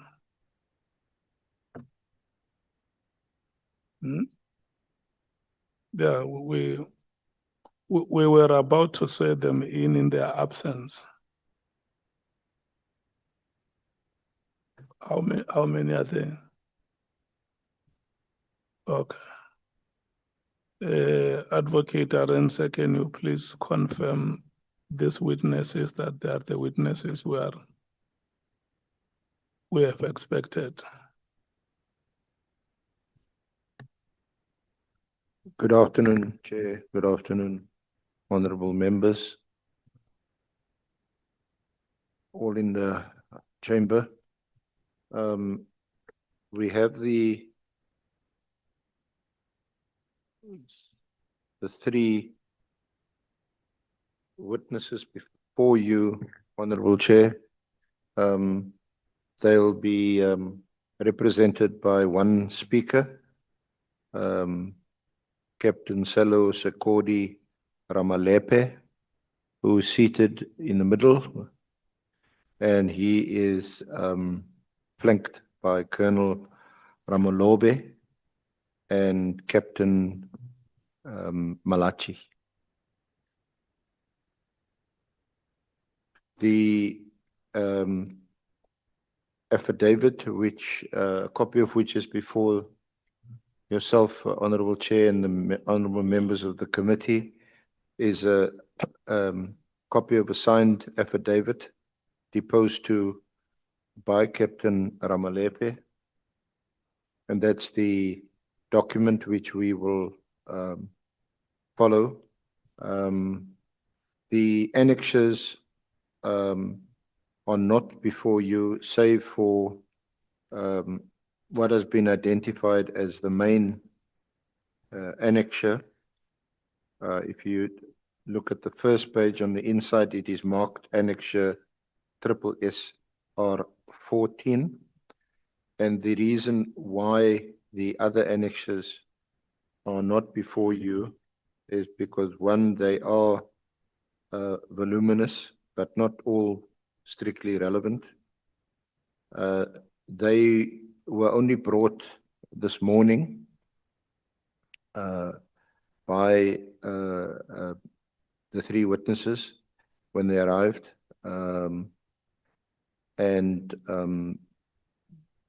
Mr. Romano will tell you that it's been there's been several logistical problems having it either scanned, which was the first attempt, or printed, and that is why we don't have them before you. I would request, with your leave, Honorable Chair and the committee, that we nevertheless lead the evidence of Mr. Ramalepe And that a full set of the annexures be made available and be made part of the record as soon as that is possible, Honorable Chair. The witnesses were unable themselves to provide the annexures earlier because of their own, as they describe them, challenges in their office, with printing facilities, scanning facilities. So they were also unable to email them to us in soft copy earlier.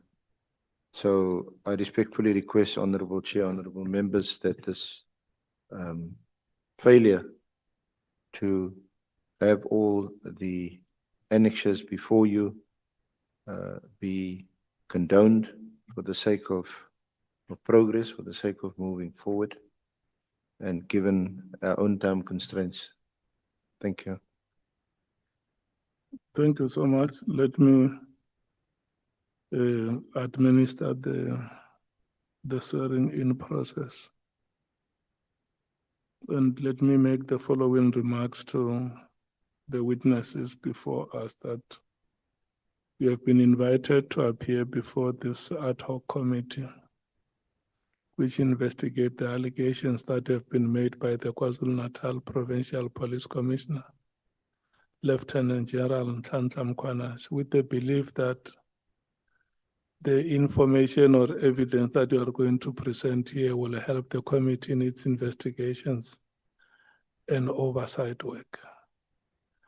The allegations include, amongst others, one, the alleged unlawful disbandment of the political killings task team, otherwise known as the PKTT or the NPKTT. Number two, alleged moratorium on the filling of vacancies within the South African Police Services, SAPS. Number three, alleged corrupt relationship between senior leadership within the SAPS and members of the public. And lastly, political interference in the work of the SAPS. In extending his invitation, the chairperson of the ad hoc committee has indicated that you may provide such information to the committee if you so wish under oath in terms of powers, privileges, and immunities of Parliament and Provincial Legislatures Act of 2004. Please be informed that by law you are required to answer fully and satisfactorily all the questions lawfully put to you, or to produce any document that you are required to produce in connection with the subject matter of this inquiry, notwithstanding the fact that the answer or the document could incriminate you or expose you to criminal or civil proceedings or even damages. You are, however, protected in that evidence given under oath or affirmation before a House or a Committee of Parliament may not be used against you in any court or place outside Parliament, except in criminal proceedings concerning a charge of perjury or a charge relating to the evidence or documents required in these proceedings. Please be aware that in terms of Section 17, subsection 2 of the Powers, Privileges, and Immunities of Parliament and Provincial Legislatures Act, a person who willfully furnishes a House or a Committee of Parliament with information or makes a statement before it, which is false or misleading, commits an offense and is liable to a fine or to imprisonment for a period not exceeding 2 years. You are required to take an oath or affirm that the evidence you are going to present before this committee is truthful. Which one do you elect? Oath or affirmation? Are you taking oath, all of you? Okay. Yes, Chairperson. Yes, Chair. It's correct, Chair. Well, let's do the administration of oath from left to right. I will take you one after the other Can the first witness say aye I, and state your names in full? Darius Tapelo Ramulobe, Swear that the evidence I shall give swear that the evidence that I can give shall be the truth, shall be the truth, the whole truth, the whole truth, and nothing but the truth. or nothing but the truth. And so help me God. So help me God. The next witness, I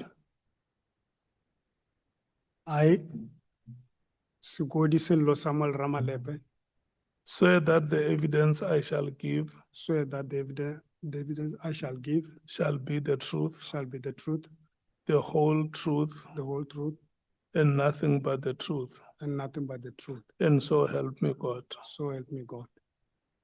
The last witness, I Stabsana Edwin Malachi, swear that the evidence I shall give swear that the evidence I shall give shall be the truth, shall be the truth, the whole truth, the whole truth, and nothing but the truth.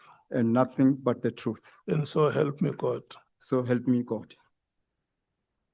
So Ramulobe le Ramalebe. Okay. Le tsamaya le noko mo Yes, Chair. mo Phalaborwa Thank you. wa sealeng sa Mkhwanazi wa Bashokwa. Phalaborwa ga malatsi bolla noto. Molodi a kgomo a o gona. Go alla theko bosela. Le kae banna ba geso? Ona Chair, Northern Chair. Ramulobe o tswa kae gae? Viatadi, Ba mamorela a matlhatsi. well, come. Kgosi yaka. Mokgalaka. Kabani, Ao, nthapa ka mafoto. Tabaga Mezia Paulo. Malaji. Mkhwanazi village, I'm judge. Okay. No, the witnesses say they come from the prestigious kingdom of the Balobedu under Queen Mujaji. Hail the Queen.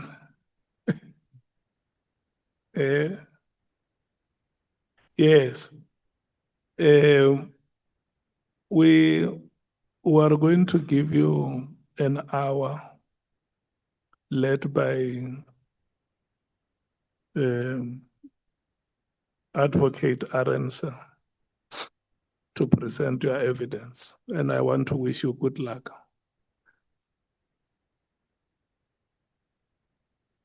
Mkhwanazi.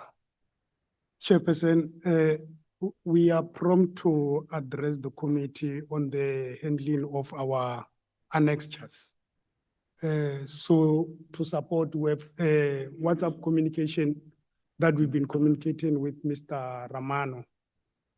There was an undertaking when we were talking to him, or when we arrive, will be assistance in terms of paginating and arranging the document.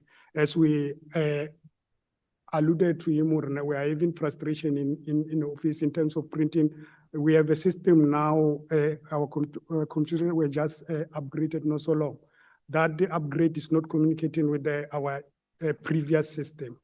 But on our communication, we were promised when we arrive, we'll be assisted by the legal team to paginate our documents. No, it's fine. Let's not go there. We have explained that to members. It's a logistical nightmare that has happened. Because at the time you arrived here, our proceedings had already started. So we have said that I don't know, through magic or through skill or technique, just make sure that during the presentations, if you make reference to any of the annexures, you must just make sure that all of the members are able to follow which.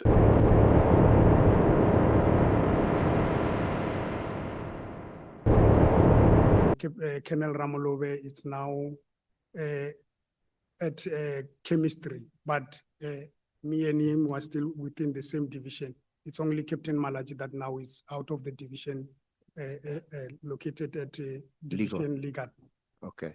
So But the with two, the two of you, SAPS.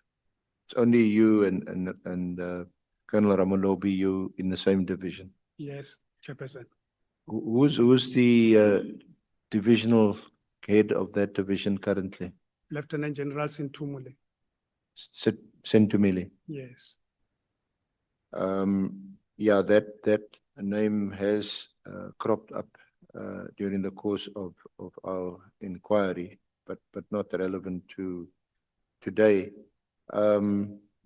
You joined in the section in 2007 already in the ballistic section, and you were subsequently transferred to question document section, this QDS section in 2008. Yes, Chairperson.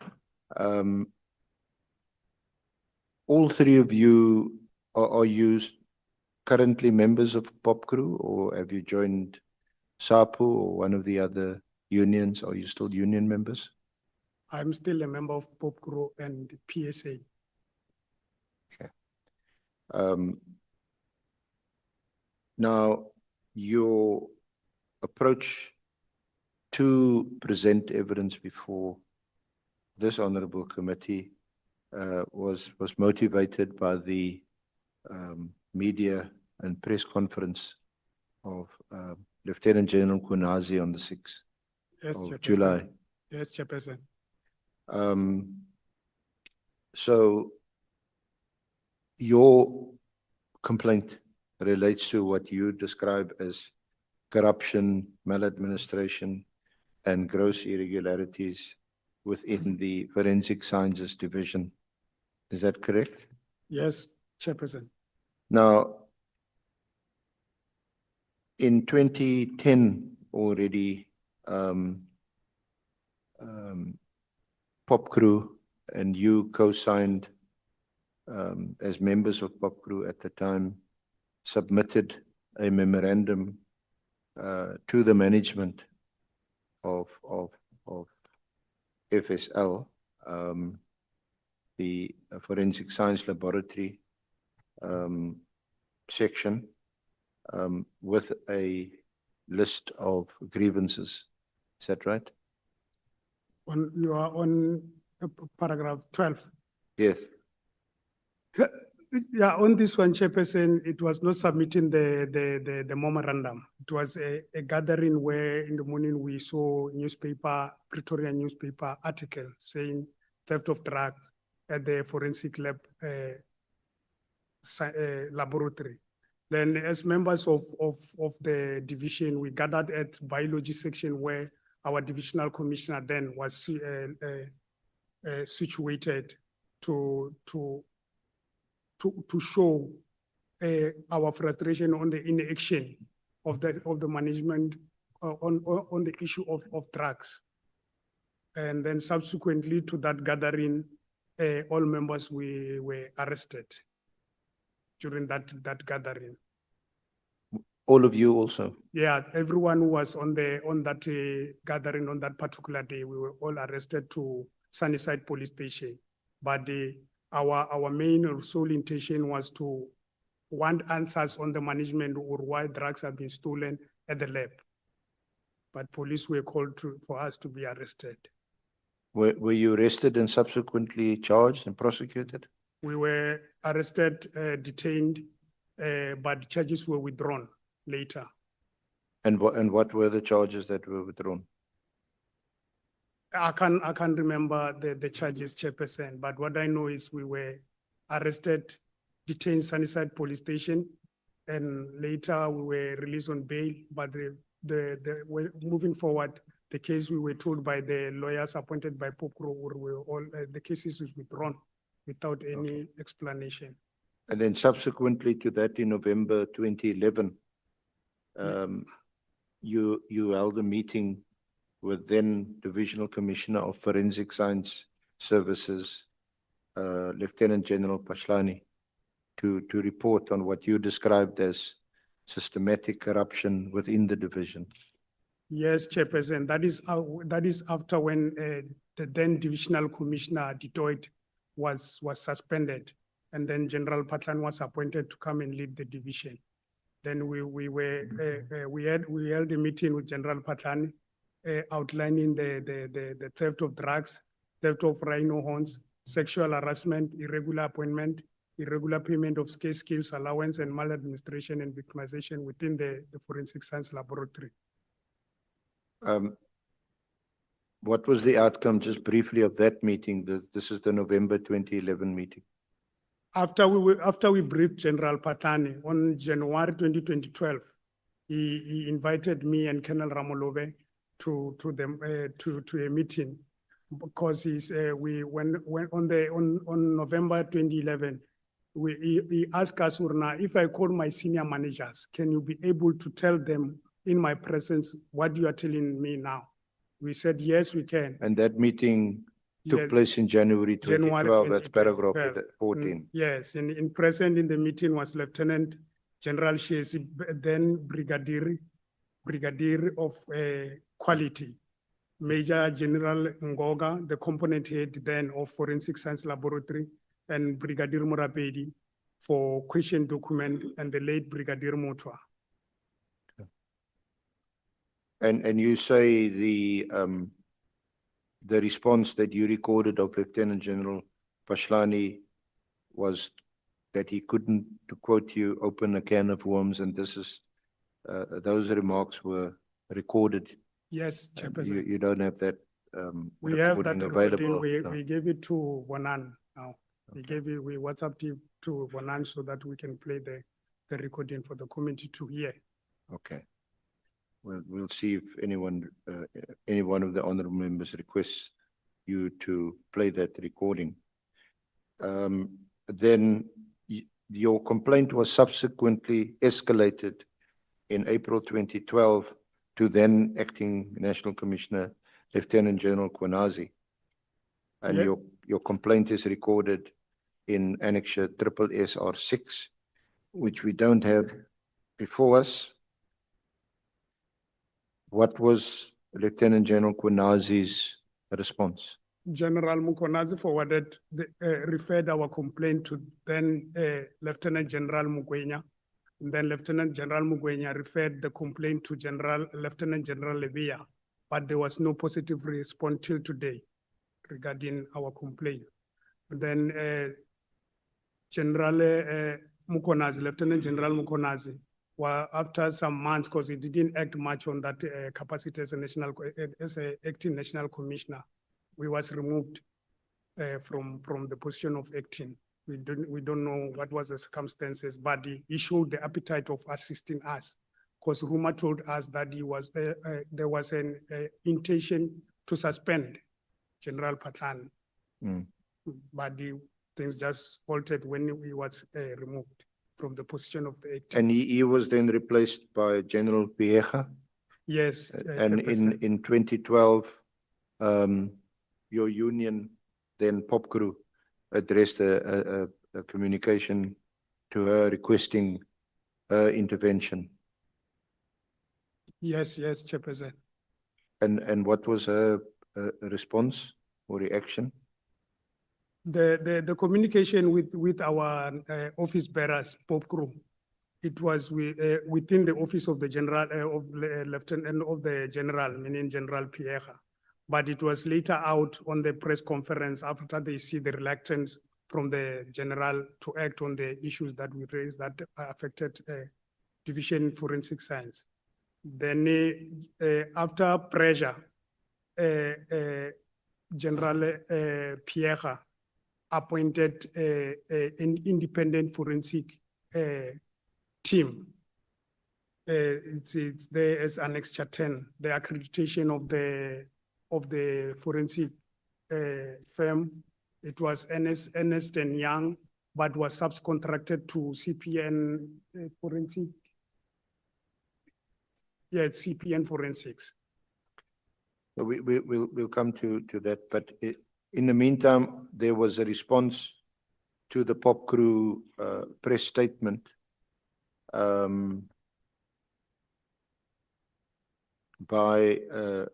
Lieutenant General Pashlani, who was then still head of the forensics division. And he accused you of being ill-disciplined and influencing members negatively.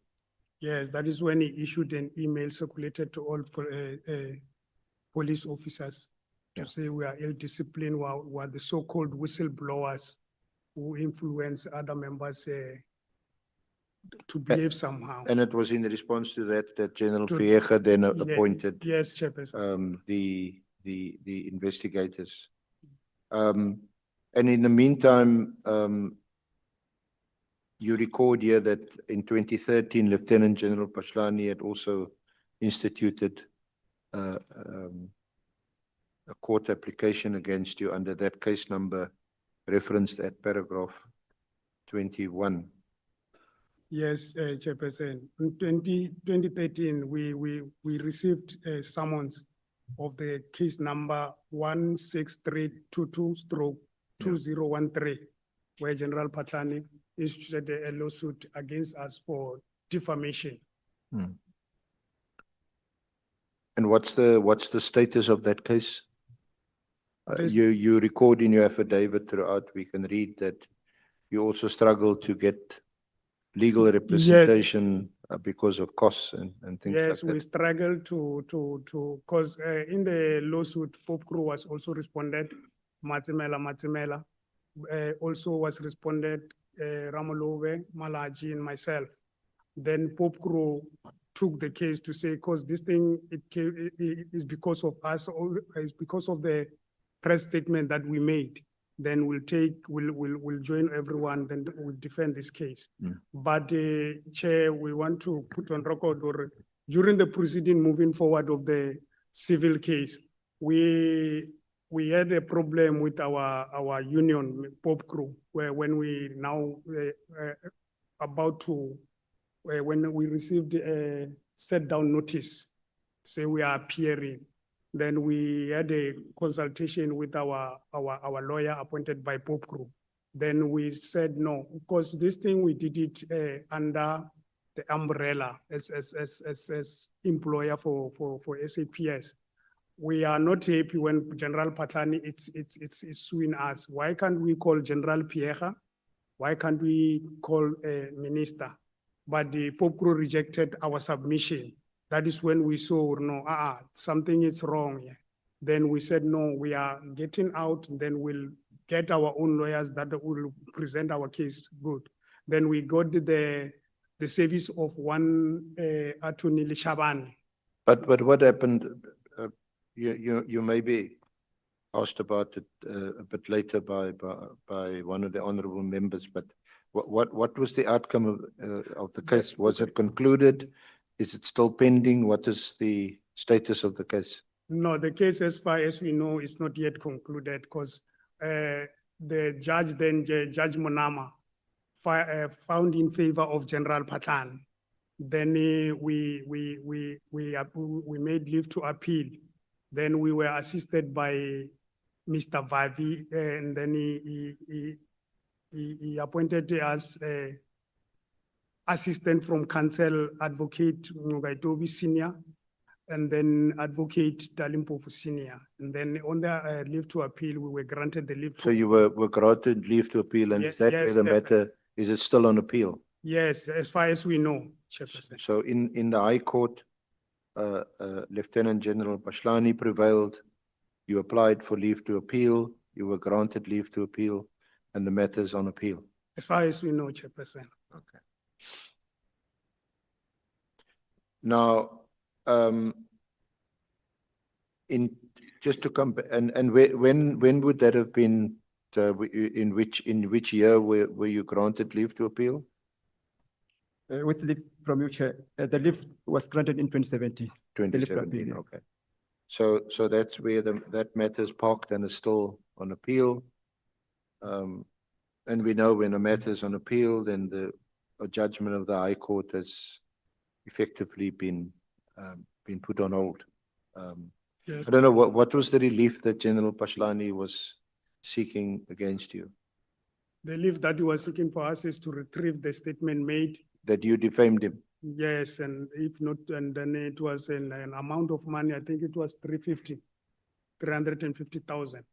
So should the court find in his favor?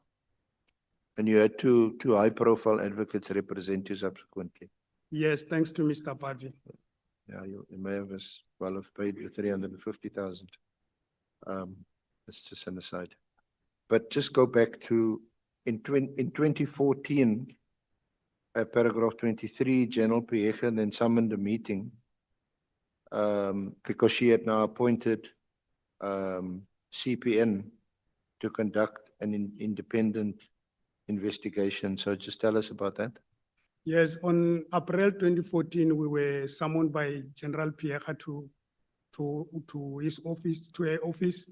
And then present in that meeting was Lieutenant General Mkhwanazi, then Ntia, and then the Lieutenant General Mbegela, may she solely rest in peace. She's late now, and Major General Buma, male, not to confuse the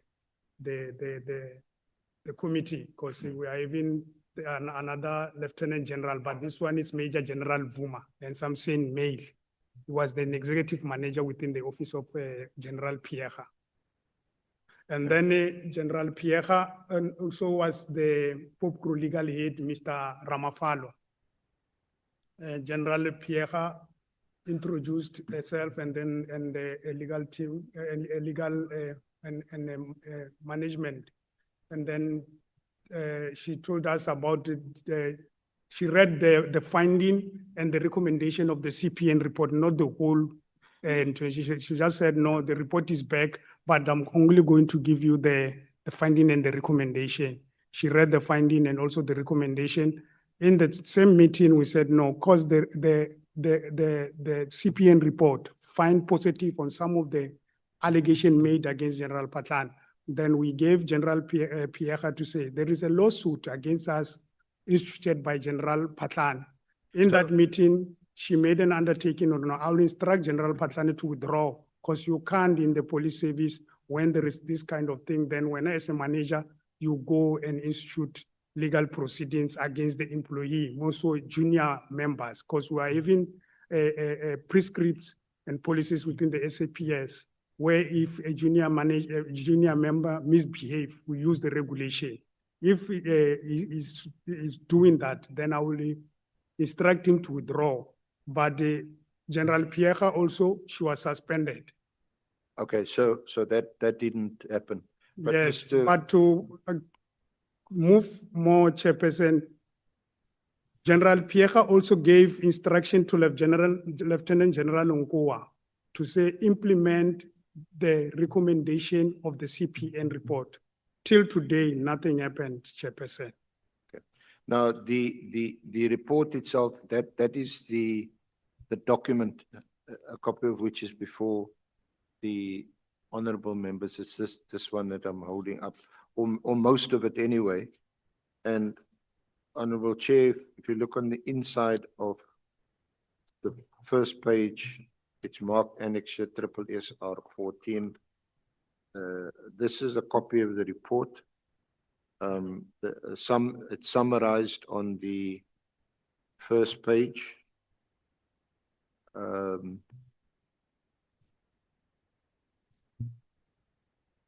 The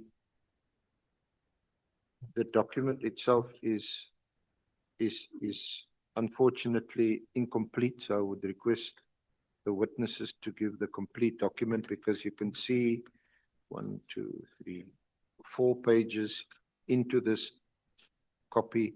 There's an index, and the findings and the recommendation is recorded on the next page. Findings at page 166, recommendations at page 185, and they are not in this document. So look for them. This document ends at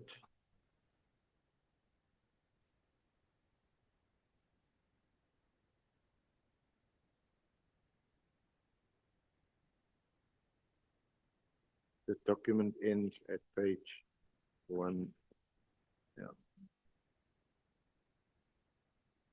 The report must end at 190, Chairperson. Under 90. Yes. 190. But that's why I'm saying it's also incomplete because we don't have the findings and the recommendations recorded here. Okay, so what was your understanding, reading of this report? What were the conclusions that you took from this report? No, our conclusion to the report, as we present to the committee on the 14th, we were called by General Pierre. She read the finding. It's on 166. That is the finding. And okay. Sorry, yeah, the findings. And the recommendation, it's 185. Recommendation, they start from 185.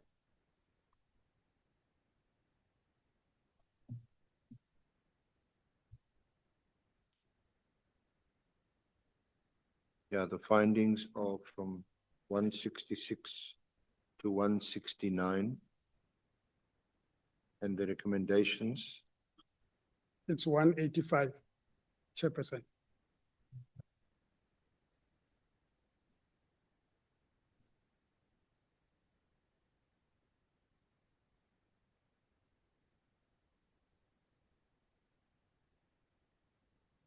So amongst other things, the recommendation requires a present, this I'm reading from page 185 at the bottom. May I just ask Honorable Chair, Honorable members, are you with us on the same page? Yeah, it's presentation to the Parliamentary Committee on the backlog of cases at FSL.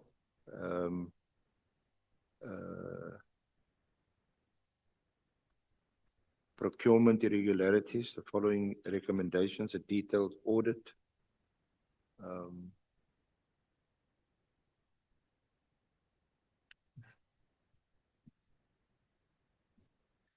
What is interesting on page 186, the second bullet, proper independent scientific testing of samples of the chemicals at the CRC and LCRC stores should be done to ascertain whether inferior quality products had been supplied. That irregularities should be reported to SARS. Possible collusion between crime tech laboratories and criminalistic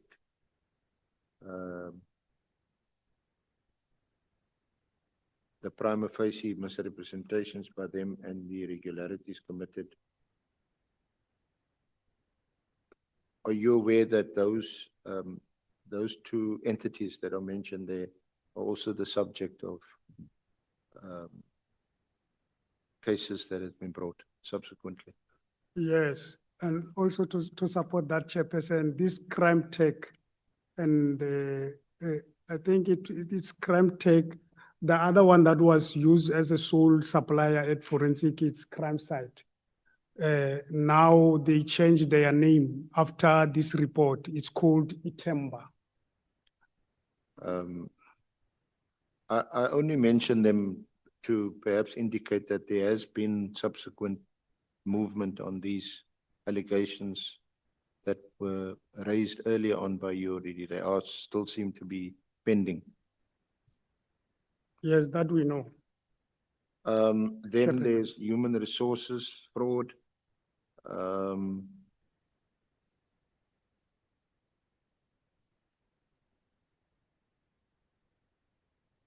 there any recommendations directly concerning General Pashlani? I don't see them in this document on page 187, on page 1. 188. There is no finding against General Patlani in this finding, because if you check the report, some of the issues they were saying further investigation, which they never did.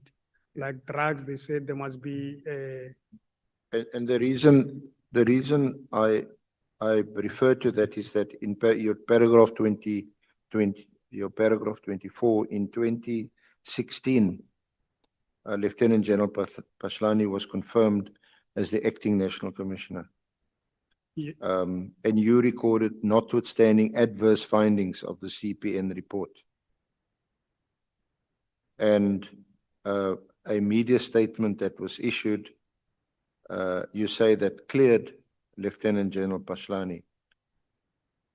no, that is not, we saying in 2016, Lieutenant General was confirmed the acting National Commissioner of the South African, notwithstanding adverse finding of the CPN report. Immediately after assuming the office of the acting National Commissioner, SAPS, the management of SAPS issued a media statement claiming that the CPN report cleared General Patlani. Yeah, that's what I'm asking. There's no direct mention of General Pashlani in the findings or the recommendations. Then when he gets appointed as acting national commissioner, you say despite adverse findings in the report. Yes. And then SAPS, when he gets appointed, issues a media statement claiming that the report actually cleared him. Yes. If you check the finding and the recommendation of the report, Chair, there is a finding of an irregular appointment for Brigadier Morapedi. The chairperson of that panel was General Patlani. That is when we say notwithstanding. So you say that is finding of, okay. of So that's the direct link. Yes, chairperson. And then you go on to say there's a judgment copy of which you also don't have, SSR 15, No. where you say the court had expressed a disagreement with the version given in of the CPN report. Yes, for sake of time, we gave the case number. I think the committee, the honorable members will check, but in our annexures, we have the case, we have copies of the case where the judge did not agree with him, say, you are saying the CPN report cleared you, but after reading and perusing your documents, the CPN report does not exonerate you. That is the case number that we gave you. It's Lieutenant General Johannes Khumujo Patlani versus the National Commissioner and other case number 46485/18. Yeah. Okay. Then from paragraph 26, you outlined what you describe as the dysfunctionality in the SAPS and the lack of accountability and or consequence management. So after the suspension of General Pashlani, you persist and you raise these complaints with General Mothiba. Yes, Chairperson. Do you want to just comment briefly on the whole of that section 26(1) to 26(7)? Just summarize it. That is from 26.1. After General Patlani was suspended, General Mothiba became the acting National Commissioner of the South African Police Services. We read that he had embarked on the process of implementing the CPN report. And I will put on record that during this time of General Mothiba acting, I was on suspension, but I will explain it when we deal with trump-up charges. Then he called me, General Mothiba, when he was the acting. He called me and then I saw his number. He said, General, he said, Ramalepo, where are you? I said, General, I'm in Moria. He said, no, I'm addressing your matters and I'm happy where you are. Then I'm addressing your matters. Your matters will be handled and then you'll come back to work. Then he was out, and then it was after generally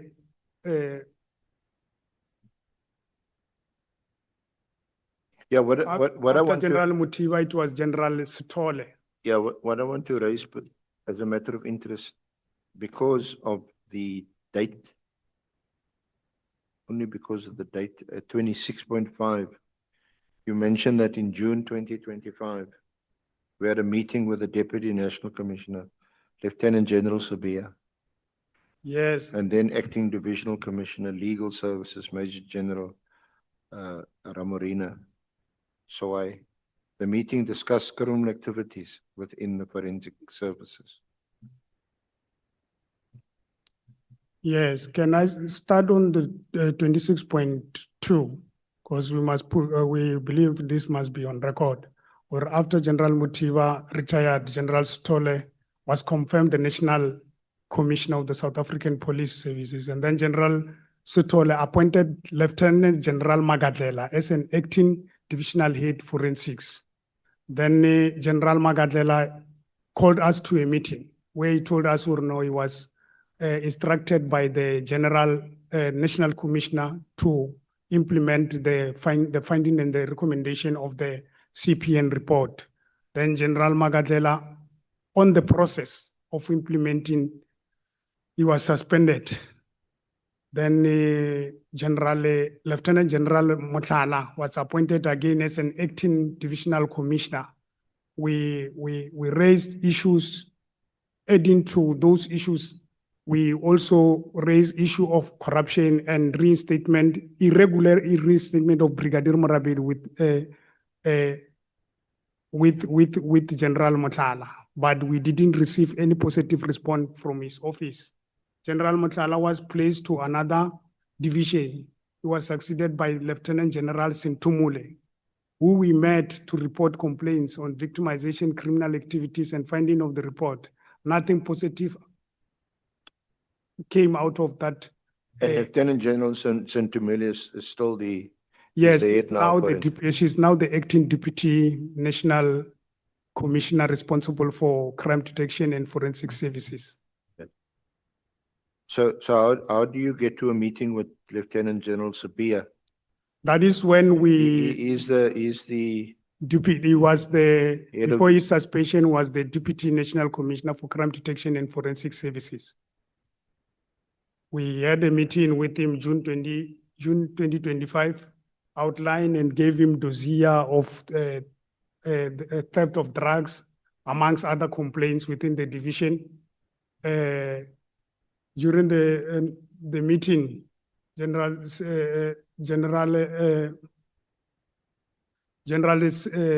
Sevilla told us, and present in the meeting, chairperson was Major General Ramorena. Don't know, I'm pronouncing it good now. And then General Sevilla, during the meeting, he proposed that we approach Lieutenant General and tender apology in order to make our breakthrough in our career. The proposal was rejected with the contempt and the meeting was adjourned. Okay. And then you failed to get assistance from Lieutenant General Sabia and Ramorina Tsai, and you then escalated this to the National Commissioner General Masambola, who had by then, is it by then or only after you approached him that he appointed an investigation team under Lieutenant General Jacobs to investigate the complaints? That is after we had a meeting with Sevilla, then we approached General Masemola on the 31 October 2025. So what was the outcome of that investigation? We're not being flourished, but we were told the report was in his office. Through Chair, the advice was that the report is awaiting the sign off from General Masemo. That is how far we tried to get to ask the report, then we're not given. Okay. So you're requesting, the honorable committee to also get that report. That is our plea, Chair. Now, on paragraph 28, there's a whole list of names. Some of the names are familiar to this honorable committee, others not. Is that to illustrate or demonstrate that all of these high-level persons are aware of your complaints? Yes, Chairperson.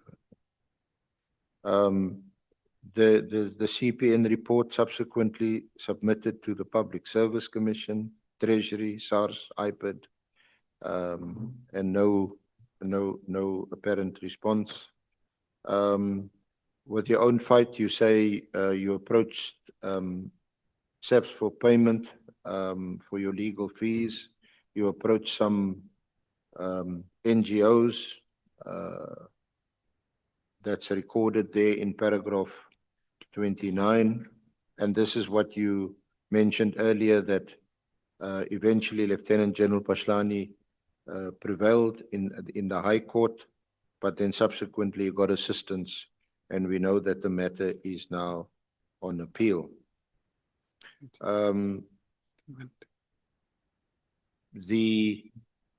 Some of these issues that arise also from the CPN report had gone as grievances to the SSSPC, that's the Bargaining Council. It's recorded at the whole of paragraph 30, 30.1 through to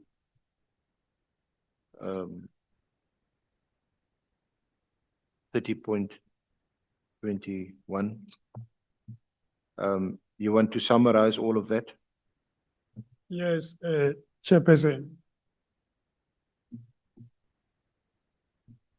Or just give us highlights of some of the... Yes. Yeah. We request the Chairperson to start the presentation on paragraph 28, where we say theft of drug at the lab were brought to the attention of Lieutenant General Patlani, Lieutenant General Mkhwanazi, Lieutenant General Levia, Lieutenant General... Which paragraph are you reading from? Paragraph 28. Yes, I've already referred to the, if you're going to mention all those names. I said that the honorable committee, they're familiar with some of the names and not others. No, we request through your chair to emphasize the names so that we can be on record or nothing. We did everything in our power to report this thing to these senior officers, but we never we never got any assistance, but victimization as a result of reporting these issues to them. That's why we pleading the chair to say we want to read on record paragraph 28. Okay. Yes. Your affidavit, though, is part of this record. Pardon, Chairperson? Your affidavit that you're reading from is part of the record. Pardon? Your affidavit that you're reading from is part of the record. Do you still want to read all these names? Now, if you... These names, as I said, that some of them are quite prominent and we are familiar with them. Some of them have appeared before this committee. And I think the honorable members note them and you may well be asked questions about some of them. Okay, Chair. But if we can just move on because of our time, the irregular appointments that you highlight in paragraph 30, which is a long paragraph, 30.1 through to 30.21. What in summary do you want the honorable members to take out of all these irregular appointments, grievances that have been lodged?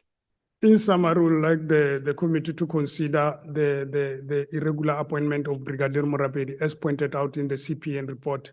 And then moving forward to paragraph 32. But you recorded 30.10, Brigadier Morapedi was dismissed. No, we'll get to that. That it's here. Yes. 3.10. We'll explain to the committee through you, Chair.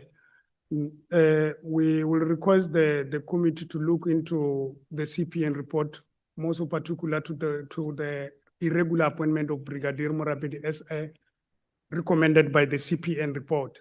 And then 30.2, it's during the period of 2012, they were post advertised within the division forensics, where I applied and shortlisted an interview for post number 93/2012, FS number 96/2012, but not appointed. I challenged this advert through the grievances, and then my grievance was registered at SSBC and also reported the matter to IPID under case number Pretoria Central 489/10/2017. The investigation outcome was submitted to NPA, but the NPA declined to prosecute. They say we don't have a prima facie case. Nevertheless, the finding of the internal audit of commissioned by General Ngoga, investigated by Major General Matlu. But the IPID and the SAPS internal audit recommended the departmental inquiry into the panel members, meaning Brigadier. Who was then the head of IPID? Forensic. The head of IPID then was Mr. McBride. And did he also conduct this investigation or? Yes, because the recommendation of IPID was there must be a departmental inquiry and criminal charges, hence the case Pretoria Central 489/10/2017. That's at 30.5. Pardon? At Yes. 30.5. 30.5, sir. Yes, Chairperson. And then the department inquiry find the panelist guilty of a misconduct, and then Brigadier Morabedi was dismissed. Confirmed by the dismissal was confirmed by the then Deputy National Commissioner General Lieutenant General Tsumani, and then Colonel Redder, Colonel Matebula, Colonel Twala were suspended for 2 months without salary. Brigadier Morabedi and Colonel Twala challenged their sanction at the SSBC under case number PSS 320/19-19/20. The other one PSS 327-19/20. Instead of SAPS defending the case, because in the bundle I have a communication coming from Brigadier Dikok, then it's now on retirement. He sent me an email to say, Ramalepe, I want you to come and assist me in defending the matter of the two officers, because we are the main complainant. But my union being Pope Crew, they wrote back to Brigadier Dikok to say, you can want Ramalepe to come and testify to support your case when you don't want to settle Ramalepe's case, because General Magadela already wrote a settlement letter to your office to say settle the Ramalepe settlement, because internally I'm disciplining the panelist. Legal never did that. Till today we are still fighting. Hence the meeting with the now General Masemola. And then legal SAPS entered into settlement with Brigadier Morabedi and the Colonel Twala. We have annexure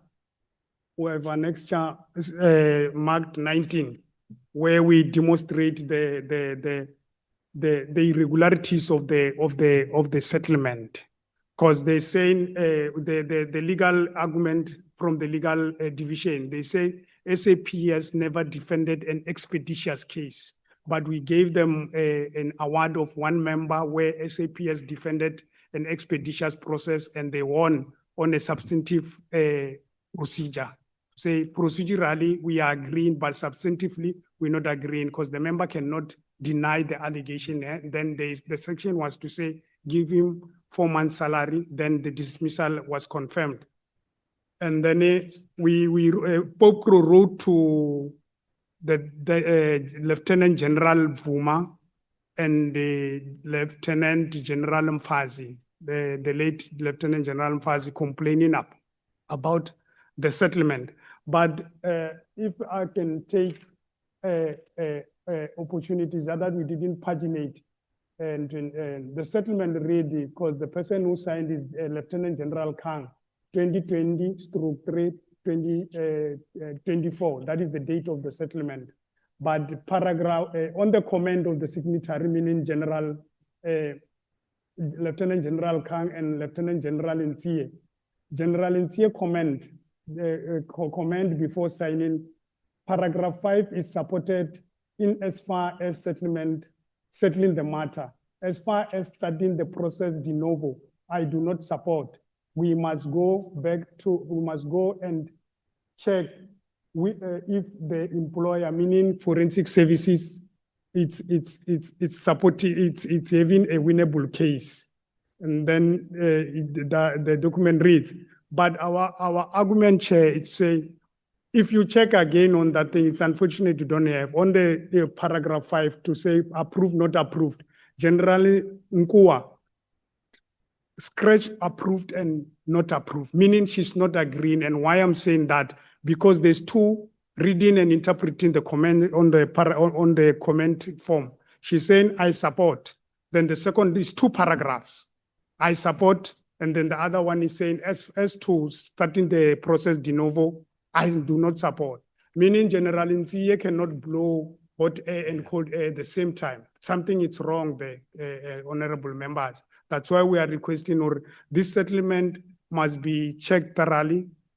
General Ntie, General Nkua, as the head of human resource management, she must explain this settlement. Because the member now is Brigadier Morabedi, she's back at work. I'm reporting direct to her.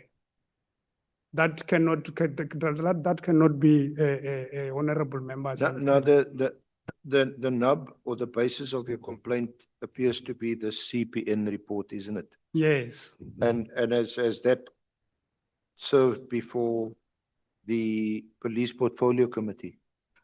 Yes, we have meetings of the portfolio committee. We'll touch to that. We have annexures of the meeting. And have all these grievances and complaints, have they all irregular appointments?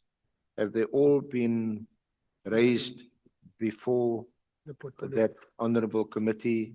The victimization, the trumped up charges that you complain about? The minutes that we have. Procurement irregularities. The minutes that we have in our position is the minutes of the portfolio committee, respectively, I think 2012 and 17, if I'm not mistaken. But the CPN report was discussed, but nothing came. Hence, we saw when was it last discussed? The minutes are 2017. 2017. 2017, but nothing came out of that. Then, So we need to move to your conclusions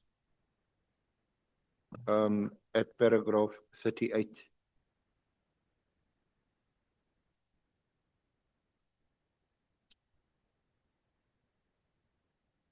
And you,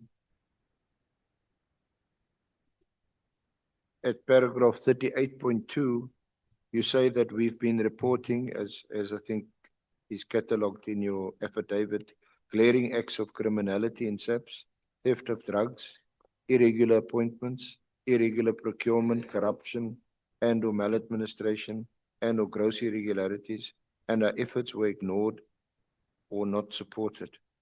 As a result, we suffered occupational detriment, physical and psychological harm. This is the price you say you pay for reporting crime committed by police officers, is victimization. Do you want to add anything to that? On paragraph? No, I'm at your conclusions at paragraph 38. I've read paragraph 38.2, 38.3, and the harm that you suffered, 38.4. Yes, Chair. On the conclusion, we are closing to say we are requesting the committee to check on the conclusion here in our affidavit from 3.8 to 38.1 to 38.12. But more importantly is the report that is sitting in General Masemola's office, because that is the latest complaint that we made, and then an undertaking was made. People were appointed to investigate our matter. They are investigate inclusively everything that is within the affidavit. Then we send emails after General for inspectorate. No, Yeah, so we need to get the report of 31 October 2025, we'll appreciate, Chairperson. because it should deal with most, if not all, of the complaints and grievances that is recorded in your affidavit. Yeah, because one touching issue that frustrate us, Chairperson, is this legal suit against us by Lieutenant General Mkhwanazi, because we requested General Masemola to assist us to get to the finality of this legal suit. And then the report, the investigation also touched to that. The outcome, it will assist. Is he granting us the legal cover or what? That is what we were requesting him to assist us. But if you got leave to appeal, the matter is just hanging there, nothing's happened. Yes, that's why we went to his office to say we are having this leave to Well, appeal. were you ordered to pay costs? We're on the defamation. Yes, Yes, but I mean, you didn't pay those costs because you're now on appeal. yes, Chairperson. You weren't ordered to do anything, so at the moment, it doesn't mean anything. You got what you wanted, you got an appeal. But it's hanging there. But it's hanging, we must get to the finality. Yeah, because on the you want media to- platform and everything, General Mkhwanazi is saying the CPN report cleared him. He was here. I don't remember the date when he was here. He also said, I'm having the civil case he won, but failed to mention or no members appealed, and then they are sitting with the to appeal and leave to appeal. That is where we know our. Well, now we know that you've. Yes, you've hence we applied. are still pursuing this thing, because in the back of our mind, we're saying we are even leave to appeal, but we are short financially to finalize that matter so that it can rest. Then we continue with our life, amongst other things. Thank you. Is there anything you want to add before I conclude my? Through you, Right. Chair, we are pleading with the community, with the committee, to really consider our affidavit, and most in the conclusion, or we are here to seek assistance, as we are very, very, very frustrated at our workplace as a result of whistleblowing against corruption amongst other things, and the drugs. Because if you check, drug is a very serious issue on a community. And then the police, they know about this problem, but they are quiet on it. And members assisted to say drugs have been stolen at the lab. Then the audit, the CPN report, they did some what do you call that? Polygraphy test. Thanks. Then it also confirmed when senior managers, they are not truthful with what is happening within the forensic science laboratory, but they are quiet. Members implicated in the CPN report, they are continue as business as usual. Nothing is happening. Hence the arrogancy. We have been victimized left and right. That's why because you are checking time, Council. There's a paragraph where we deal about trump up charges. You'll see where Lieutenant General Nkoa, she's really not been sympathetic with us. She's sitting with us in a meeting with General Pierre. The finding, the conclusion of the CPN report are there. She's directed to implement the report. But when General Patani is appointed acting, she sit in a meeting, we have a minute. She sit in a meeting with General Patani where they say we must be charged. Then we were charged. But General Kua is head of human resource management. HR. Yes. She's sitting with him in the money. They agree that members must be disciplined for charges were copying in an open book test. And we challenged the appointment of the service provider because it was criminal side, crime side also. Then they said they sourced the training manual from one company from Europe for Foster and Freeman. We said, no, give us the tender processes, give us the appointment of that person and international trainer, the release letter from his company, the traveling. There's one thing we like about the police. In the police, everything is documented. Once he arrives, there must be documentation to say he's here. Then the driver must be assigned to him. There's logistics. We requested those things, they never came. Then that guy said he never came back. At one stage, he came back for another training. I think it was in Cape Town. We wrote to the Divisional Commissioner, General Patlan, to say, Mr. Simon is here. Let's finish the case that you charged us. He never responded to the email until he was appointed acting. Then he called General Nkuwa to a meeting to say, charge these members. We were charged, but subsequently we were acquitted. Then we cannot allow, and the committee cannot allow this when we're encouraged to whistleblow against act of corruption. But when we report corruption, we are not protected. As we started, I wanted to address the chairperson on the issue of our protection. Because yesterday I checked the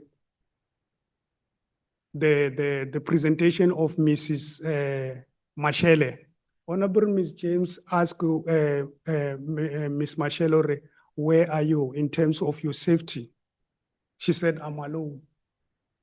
We can't allow that. I was touched. She's having children, family, and the loved ones. But she said, I'm alone. But we want to bring to the attention of the committee when we go back here, things are going to be tough. That we want to be on record, because we are mentioning names of generals here that knows about everything that we reported, because they are protecting only 1%. They don't want to act. When you get to office, you mention the name of General Patani. You look to the facial reaction. You'll see you are giving that person a problem. If you say, I'm here to report this thing, then once you say General Patani, you say, hey, so it's a problem. Hence, even this brigadier, how she came back, they can't explain. And she's only back with the sole intention. Now we are told she's in charge of the finances of SAP, Forensic Science Laboratory. She's controlling everything in terms of finances, tenders and everything. She's sitting in the resource committees where tenders have been allocated and everything. This question is there.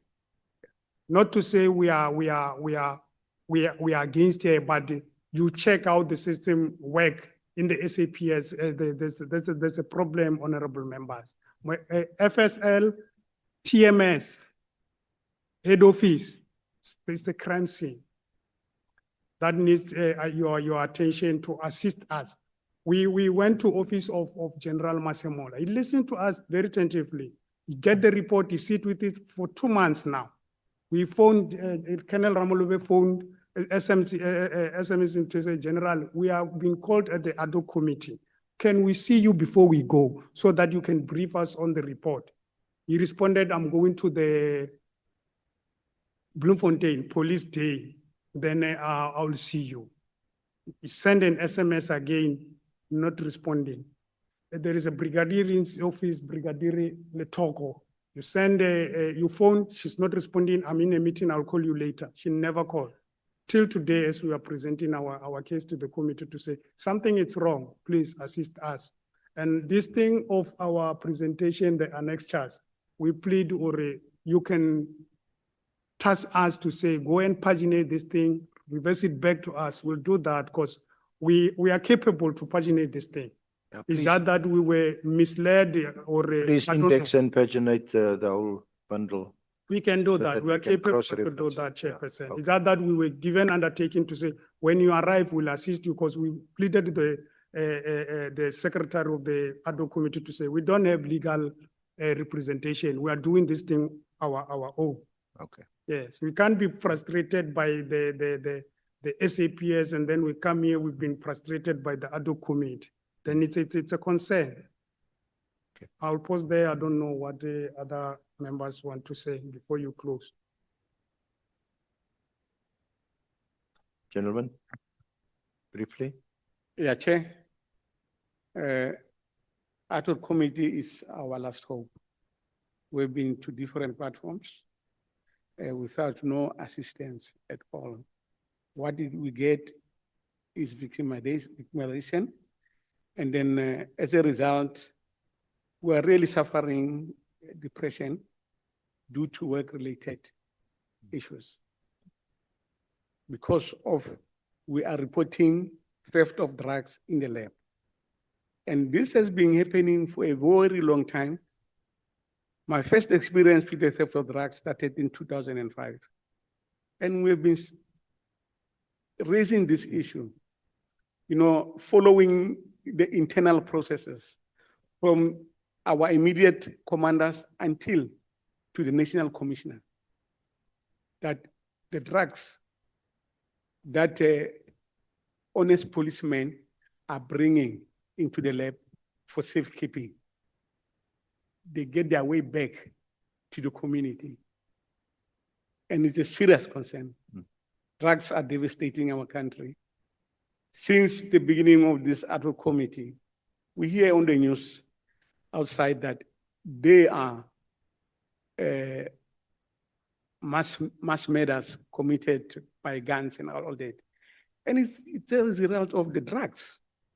The drugs are the underlying factor that contribute to our contact crimes and violence, and even human trafficking, because when they get their victims, the victims must be drugged so that they can be controlled. Now, how do you, any three of you, how do you explain that both Lieutenant General Mkhwanazi and Lieutenant General Khumalo, who was the head of crime intelligence and also head of the PKTT, have said in the evidence that there are drug cartels, they mentioned 5, that have infiltrated the criminal justice system. Now, if the drugs that are being returned by, as you describe, as honest police officers are finding their way back into the community, I don't understand why General Mkhwanazi and General Lieutenant Khumalo would not take more seriously your complaints as persons who work right there in that division, your complaints that drugs are disappearing out of the forensic division and finding its way back into the community. Thank you, Chair. My biggest concern, Chair, is that when we report these drugs, emails are circulated by General Pashan that we are ill-disciplined because of reporting theft of drugs. He even published in a city press, in bold, Colonel Ramulove is responsible for the information that is all over the place. I'm a police officer. It is my duty to report crime. It is my duty to serve and protect. It is my duty to protect the community.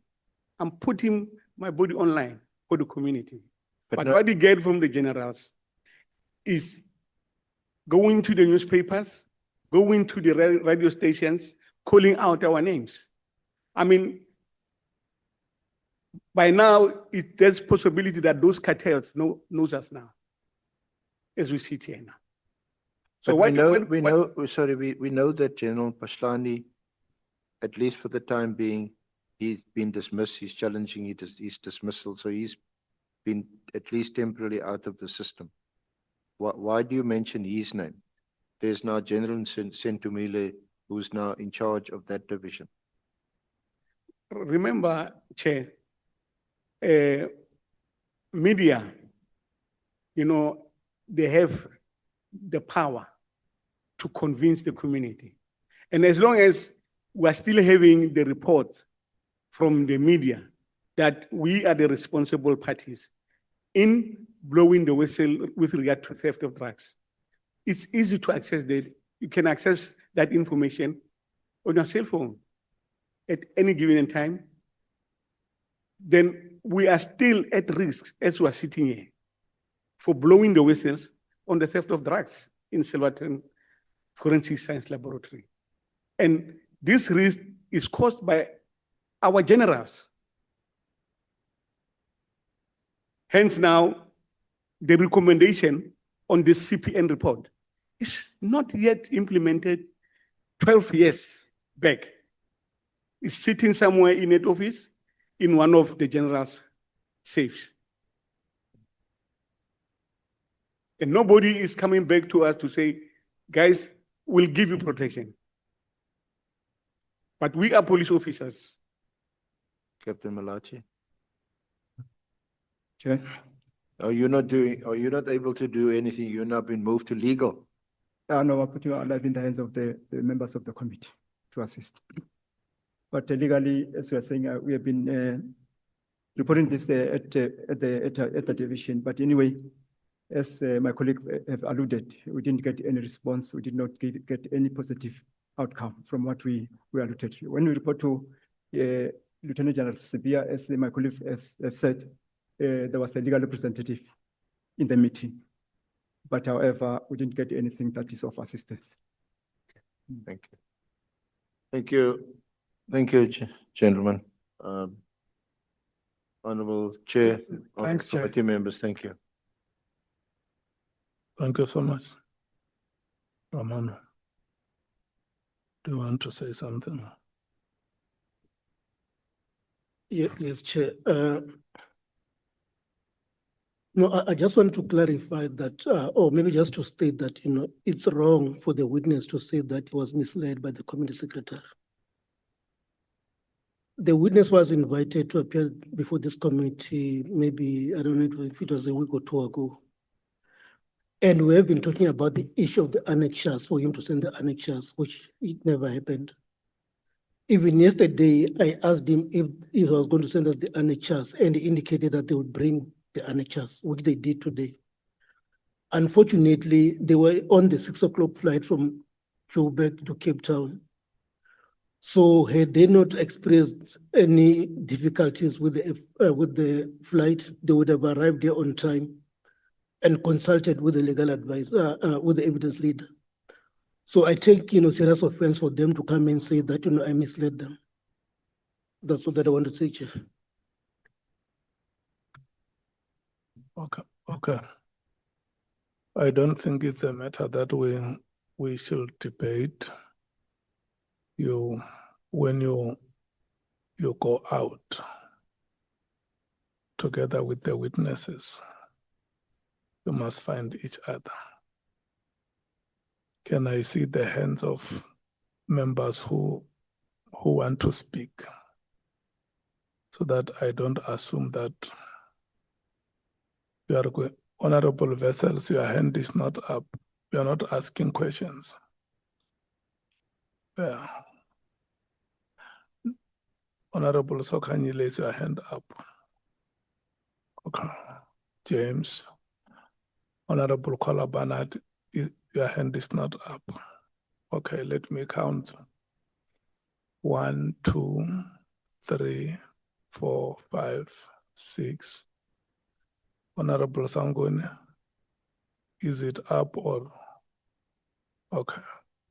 Let me count again. 1, 2, 3, 4, 5, 6. So we have 6 hands. And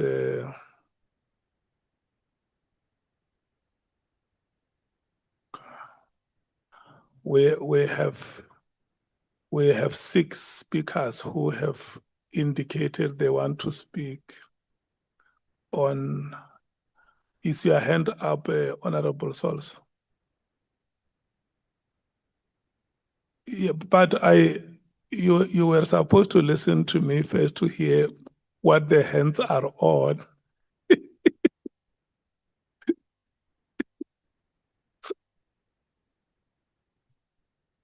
Do you know what we were discussing?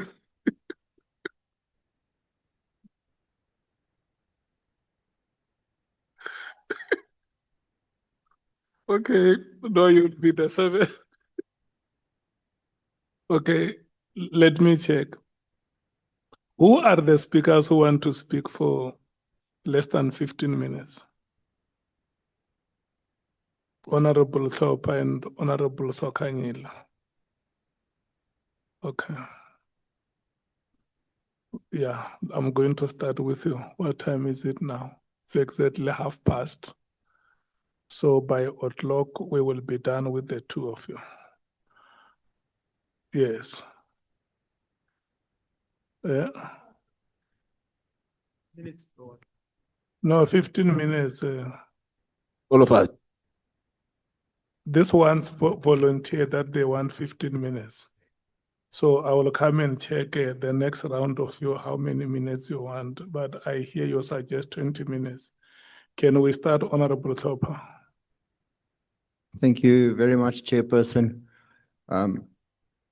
Captain, in paragraph 21, you were speaking about the appeal is pending in the High Court. That's 13 years ago. Is it a legal cost issue that is still pending, or is it a court problem that it's still pending?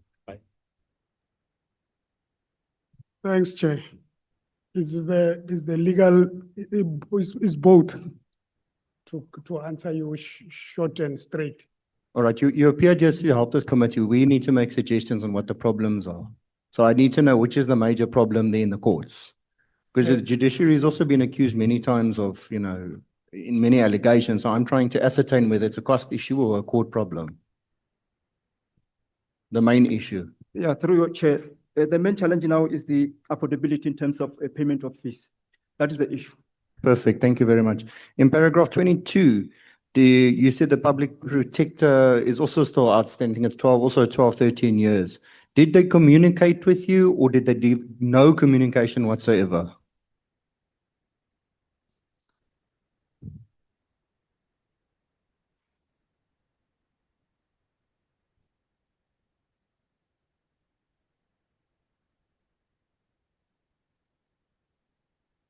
Sorry, I got very limited time. It's just, did they communicate with you or no communication? Yeah, no, sorry. Through chair, we lodged a complaint to the public protector around 2014. So now they did some investigation. So then they concluded. So the report was not in our favor. So Again, I can't hear you. Sorry, Chair. Yeah, what I'm saying is that after we've lodged a complaint, then they issued an outcome which was not in our favor. Not in your favor. So after that, then we applied for a review of the report. So when they responded to the review, then they finished the response to Colonel Ramolope. So between Captain Ramalabe and me, so they didn't give us the report, meaning that they issued the report only to one. Remember, we're all complainants in the same report. When they issued the report, they gave it to Colonel Ramolope. So we lodged a complaint so that, since we've all been complainants, why do you finish your outcome to one complainant, not us? So we were the view that, we're treated unfairly. So we made submission, which is in the annexures. When we made submission, then we are not responded to. All right. That is how far this thing is. Thank you. You also make reference to the CPN report, which is an independent report. And as findings that, according to you, should be implemented. Why does no one that was in that position at the time, you mentioned various people coming in and out of the position, including General Piegi, and so forth. Why did nobody implement the report? There's many excuses. One resigned, one was suspended, one left. Why did nobody then institute these findings? So through Chair, I think that is the angle that the committee must look into. Why it's too difficult for them to implement these recommendations. But as the documents or the evidence will support, we went we did everything in our capacity to make sure that these things are brought to the attention of the management so that they can implement. But as we have said, nothing happened. So we don't know what is the real challenge. Except from my view, I would say they don't take these matters of criminality seriously. All right. Apologies if I do ask something that is here, but as you know, we only received it an hour ago. So you mentioned General Polani that there was a statement that cleared him according to this report. Did he make the statement to himself or someone make it for him? Yeah, there were two things in respect of that issue. The one was a statement that was issued by SAPS, meaning that the whole management, I think there were co-signatories to that statement, which says it's cleared. So the other instance is when he sat with General Mkhwe in a meeting between the two, when they discuss, but the outcome of the discussions was that the report cleared him. So our argument is that is not correct because he's implicated, although the submission was that he's not directly touched by the recommendation. We are saying, although it's not directly touched by the recommendation, it's however implicated by virtue of him being the head of the division, because all these things happen under his watch.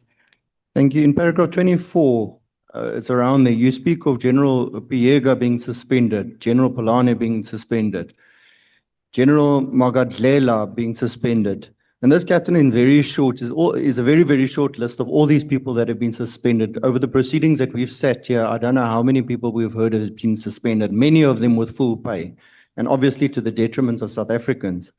Are any of these people actually doing their work?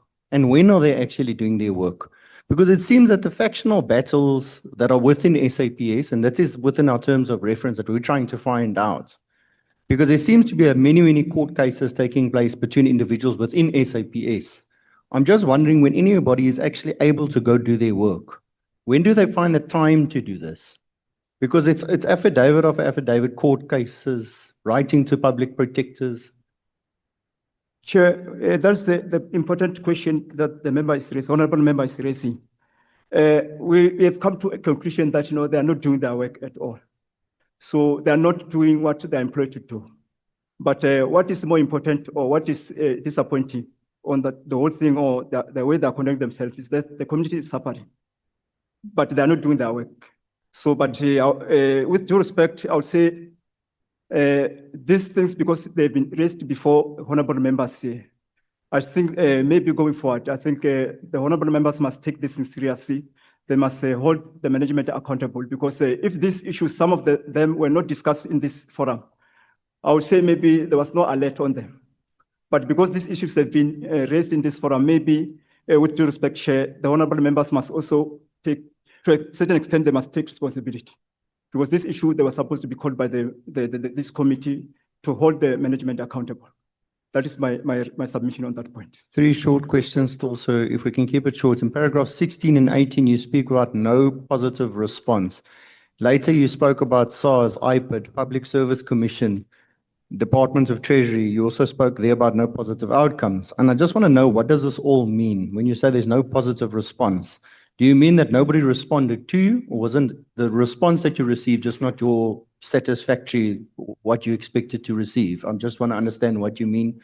And while the evidence leader was questioning, you said it a few times as well. Yes, Chair. Then I still stand by that point to say that no, it's either there's no positive outcome or there's no response at all. The public protector have already clarified that. So the Treasury, then we lodge a complaint, but the complaint revolves around the CPN report. If you see the recommendation of the CPN report, they said, some of the tender collusions must be reported to the Treasury.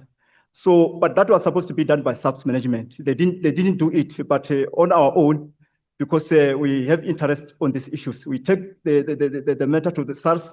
The last step that came or response came from Treasury was through the late Minister Tito Mbowe. So he did express interest on these issues, but he said, no, the department is busy. That is how far that matter went. So SARS, we lodged a complaint in terms of tender collusion or VAT evasion or, so then the SARS didn't come to us at all. When I made a follow-up, said that, no, kindly give us progress on this report. So there is issue of confidentiality. So that we didn't receive any response at all. So Public Service Commission, the last report that we got it was disappointing. In fact, it doesn't move any issue any further.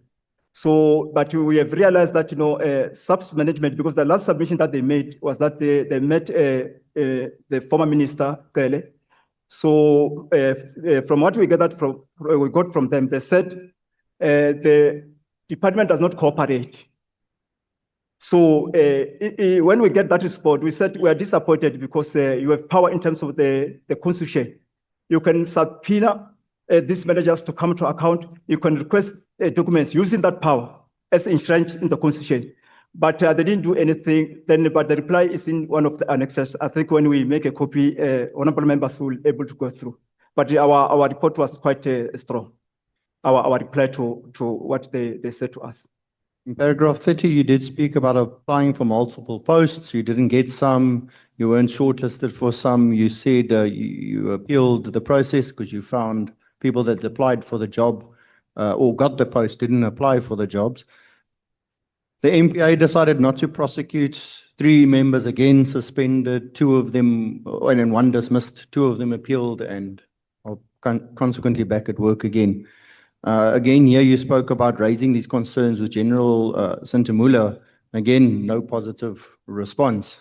But I'm not going to labor on that point. You explained yourself for the positive response. And then my last question that I'd like to pose to you is you seemed also not to find yourself aligned with Pop Crew, who ultimately rejected your request. I think it was in paragraph 32.4, as your principles didn't align with your proposal. Nor did you find any other institution outside of SAPS to assist you financially. You then joined SAPU and PSA to diversify your union representation, if I understood you correctly. Yet you say SAPU didn't assist you either. You continue to say that I think you laid a case with the labor against PSA. Now, I want to ask you, not whether I think it's right or wrong, I just want to ask you ethically, to join PSA and SAPU and then hold them to account for not assisting you with a case that's retrospective, that was already pending. Do you think that's ethically correct? Considering at the time you were also rejected then by Pop Crew. Yeah, through Chair, maybe I have to clarify something. When I joined the lab, when I joined my colleagues, I was already a PSA member. So, but now, because of these things, the bargaining council threshold, then I found that they were active in POPRU. So when I joined POPRU, I affiliated to POPRU, meaning that I have dual membership, PSA, because when I came to SAPS, which is predominantly POPRU sector, then I just joined because maybe the influence, I joined SAP. I joined POPRU. Right, I'm just reading from paragraph 32.8. It says it happened that I and Colonel Ramolobe joined SAPU and later PSA to mitigate the risks of relying on one union. Prior to this paragraph, only Pop Crew is spoken of. So are you chronologically saying that this wasn't after the fact? No, Chair, through Chair, I'll pass because it doesn't relate to me, it relates to 2 colleagues. I'll pass this question to them. Through you, Chair, your question, Honorable Member, is on 32.9. No, well, it starts at 32.8. This is what I just read. It carries on to say, I and Colonel Ramalobe did approach SAPU to assist in the payment of legal fees in Lieutenant General Polani's lawsuit, but in vain. Then it talks about PSA and also unsuccessful. And then it carries on to go to the Department of Labor. So starting at 32.8, where it says that I and Colonel Ramalobe joined SAPU and later PSA to mitigate the risks of relying on one labor union. So it reads, that's why I'm asking you, it reads as if you joined them afterwards and then wanted to hold PSA accountable for not wanting to assist you. No, not exactly through you, Chair, Honorable Member. Because the statement is we are still supporting that. But to say we are holding them accountable for not representing us, it's another thing. Because for SAPO, I want to bring it on record to say in unions politics, the reason why we joined SAPO, or I joined SAPO, it's after the intervention of one Mr. Vavi, who was the secretary for SAFTO, and SAPO was the affiliate to SAFTO. Then during when he was assisting us and sourcing advocate Ngugaitobi Senior and advocate Mpofu Senior, that is when SAPO was also involved in that engagement. That is when we were convinced to say join SAPO because PopCrow now they are dropping you somehow, they're not aligning with your line of argument. That's when we joined. And then Malaji was at PSA already. That's why Malaji is the one who filed the complaint with Department of Labor regarding PSA. But for SAPO, when they dropped us, we said, no, it's fine because it's after the effect that you are alluding, Honorable Member. Thank you very much. Thank you, Chair. The Honorable Soka, Honorable Sokanyile, until 16 hours.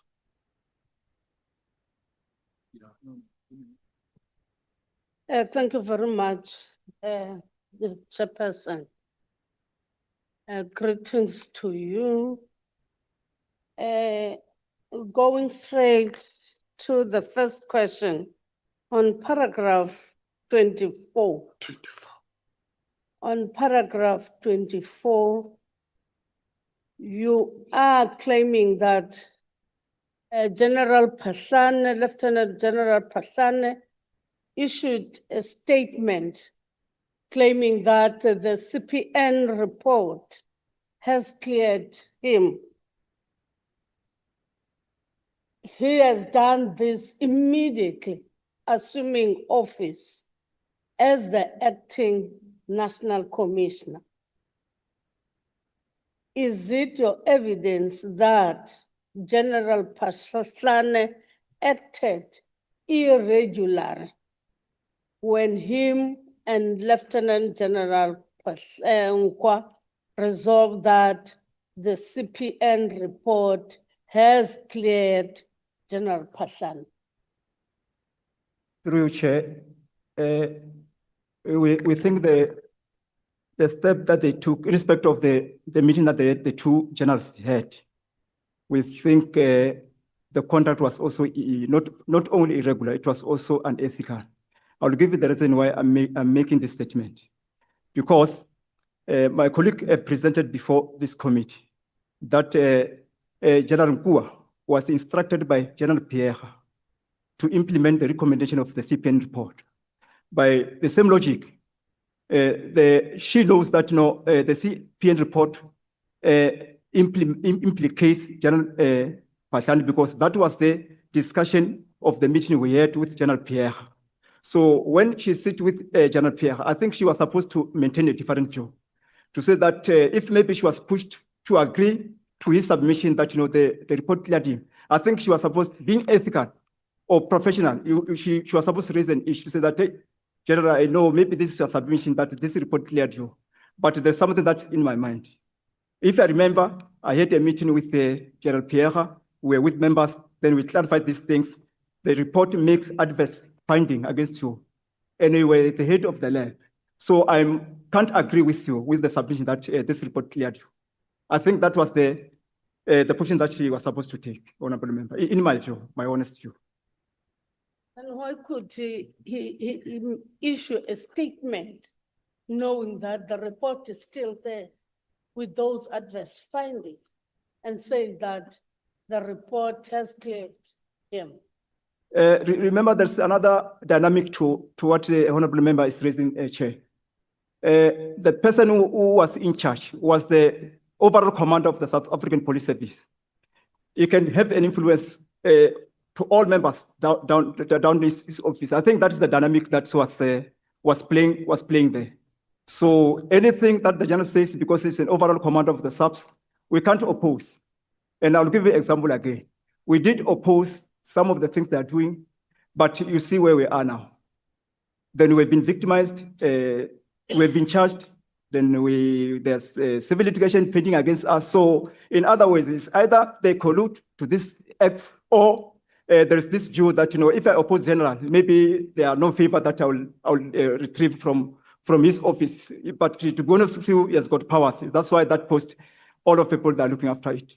Once you are general, you are acting general, national commissioner or national commissioner, you have all the powers.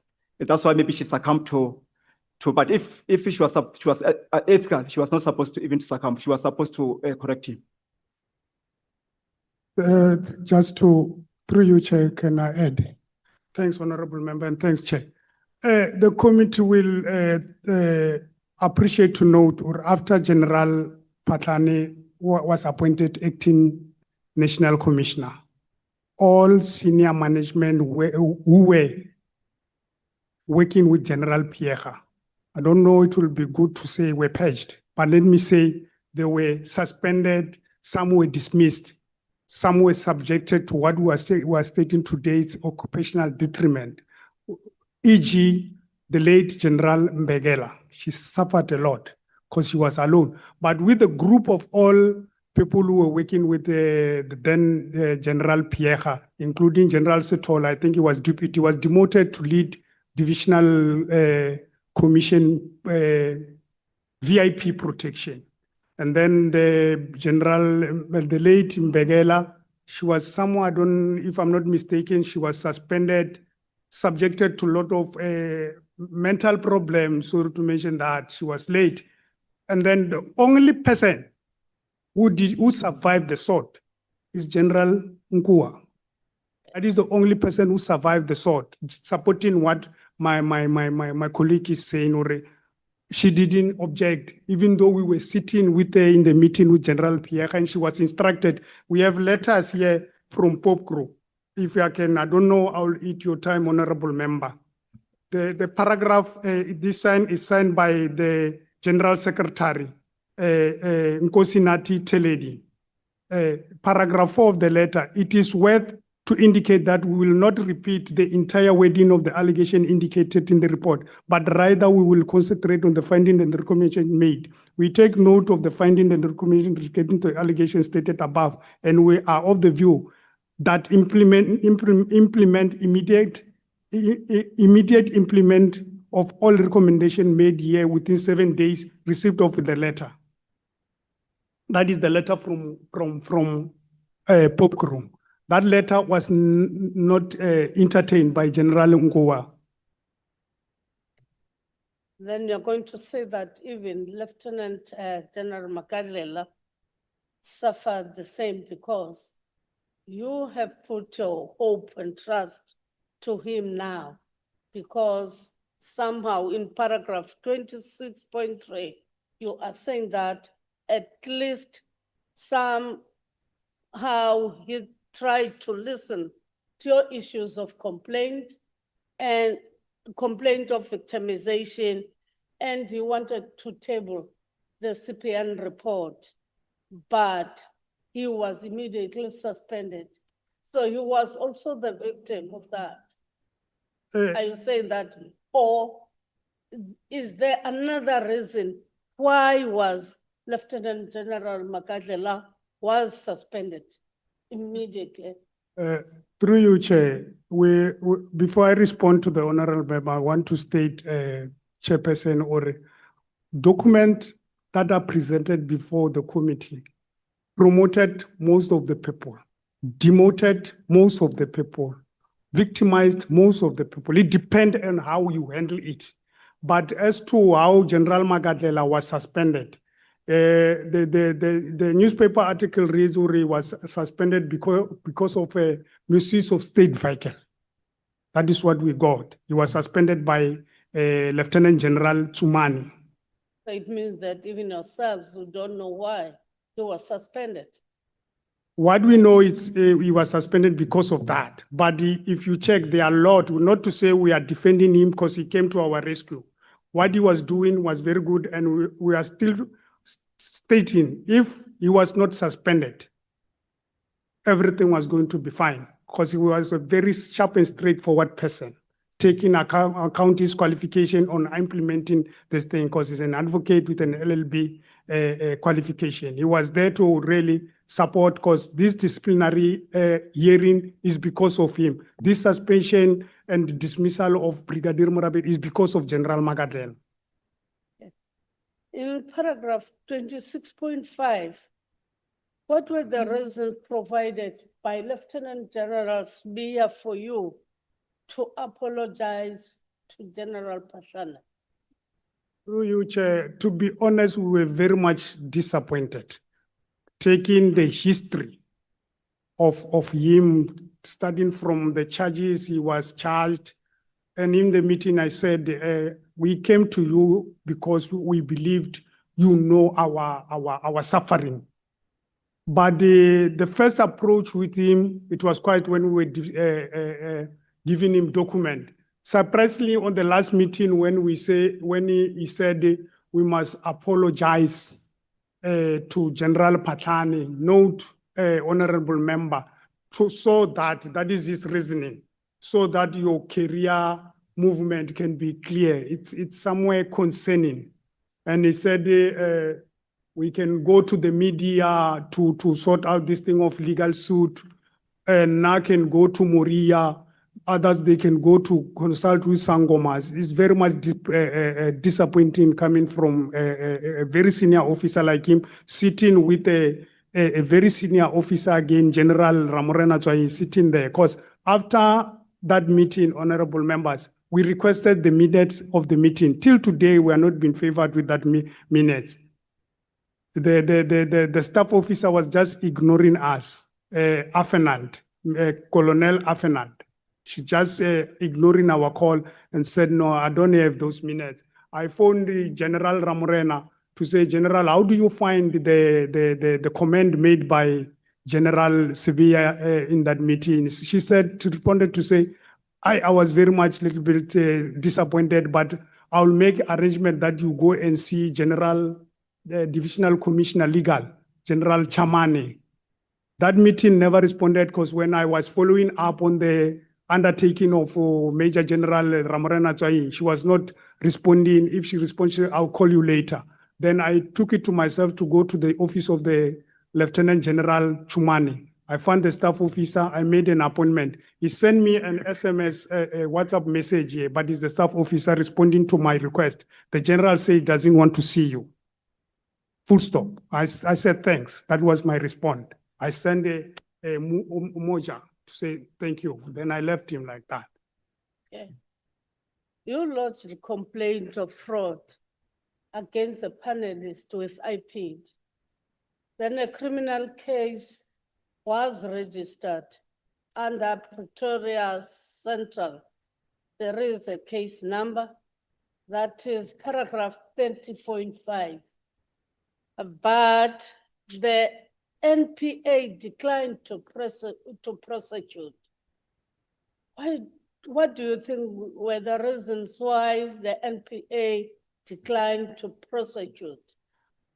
Through you, Chair, that is when after Mr. McBride's contract was not renewed, then we had a new head of IPIT. Then the whole team of IPIT was restructured. The investigating officer that was handling my case, she was transferred, I was told, KwaZulu-Natal. And then one Miss Loto, I don't know or not, the surname is still correct to say Loto, she's a woman, don't know status now. Then she invited me to go and see the prosecutor because I was on a neck to say why my case is not progressing. Then I went to the meeting with the prosecutor and the investigating officer being Miss Loto. Then the prosecutor told me in my face, honorable member, to say, you can't win this case. Even if you take all the textbook of criminal law, you'll never win this case. So I'm not prosecuting. I said, but look, there is alteration. There is a lot of things that you can get. He said, no, we can't prove common purpose. I say, common purpose, how can you not prove it? Because it's one page alteration, panelists signed there. Common purpose is there. Said, no, I'm not prosecuting. Then the thing went to, we received a report by Ms. Loto to say NPA declined your They case. give you a report. Yes, there's a report here, the way they take. Then I said, why we not reviewing the decision? Because IPIT invested a lot of public funds to investigate this thing. It took you a year to investigate. She said, no, we can't. You can do it yourself. But when I was checking and follow up on it, IPIT reviewed some of the decision made by NPA. Then we did, with the help of Captain Malaji, we wrote to the NPA. They responded to say, we're not what you call. But to finish, we wrote another letter now. I think it was submitted to the new head of NPA, Advocate Mutivi. We wrote a letter on the 7th. Yes, on the first day that he reported on duty, we gave him the letter of asking him to review and consider the facts on table.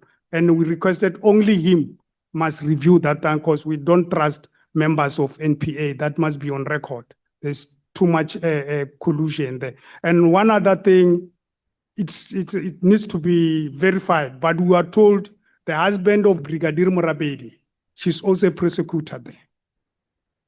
Okay, Sion. Okay, no, it's fine, thanks. Thanks, Chair. Thank you so much. It was becoming interesting. Yeah, there are 4 speakers, 5 speakers left. How much time do you need? You need 20 minutes. Honorable Nombalo, you need 30 minutes. Honorable Skosana. Yeah? Okay. Honorable Sols, how much time do you need? 20 minutes or 30 minutes? 30 minutes, please, Chair. Okay. Honorable James.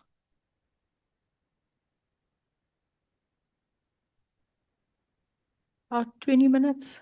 Okay. Yeah. So we are going to start with you, Honorable Ngola. Is it you or Honorable Skosana? Yourself. Can we run between now and 17 hours? Once you finish, pass the microphone to Honorable Nombalo. Thank you very much, Chair. Good afternoon, officers. Honorable member. Good day, honorable member. As when you are explaining the series of how you have complained, it cuts across about 3 or 4 national commissioners or acting national commissioners. And it gets worrying that complaints drag this much and without having a resolution. What do you think is a contributing factor to that? Is it a leadership problem, or with internal shenanigans? Or how do you think these things are playing out?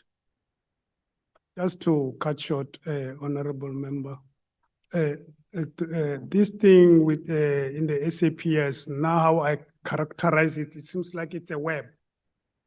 But it seems like it's a web. We're having a hidden spider. That is, it's more than that. Because if you check, what is killing this thing? It's chronism within the SAPS. I detail how I will touch on acting General Patlan, or I can start even with General Sitole. He was there. You check his deputy. And General Patlan, you check his deputy. General Masemula, you check his deputy. One member here, I don't know when, he said there is a Premier League. You check how now head office is structured, strategic positions. All appointees are from Free State. I don't know, you noticed that. Major General Ramorena Tswaing, she's from Lesotho, because from the tone she speaks Sotho. And then What is her citizenship? It's a component head for the little. No, citizenship. She's South African, what we know. That's why I'm saying she's from Free State. Our CFO, She from Free State or Lesotho? you can't differentiate people from Lesotho and they speak one. No, leave what they speak. There's something that is called identity of a human being. Okay. So it tells you where it will originate.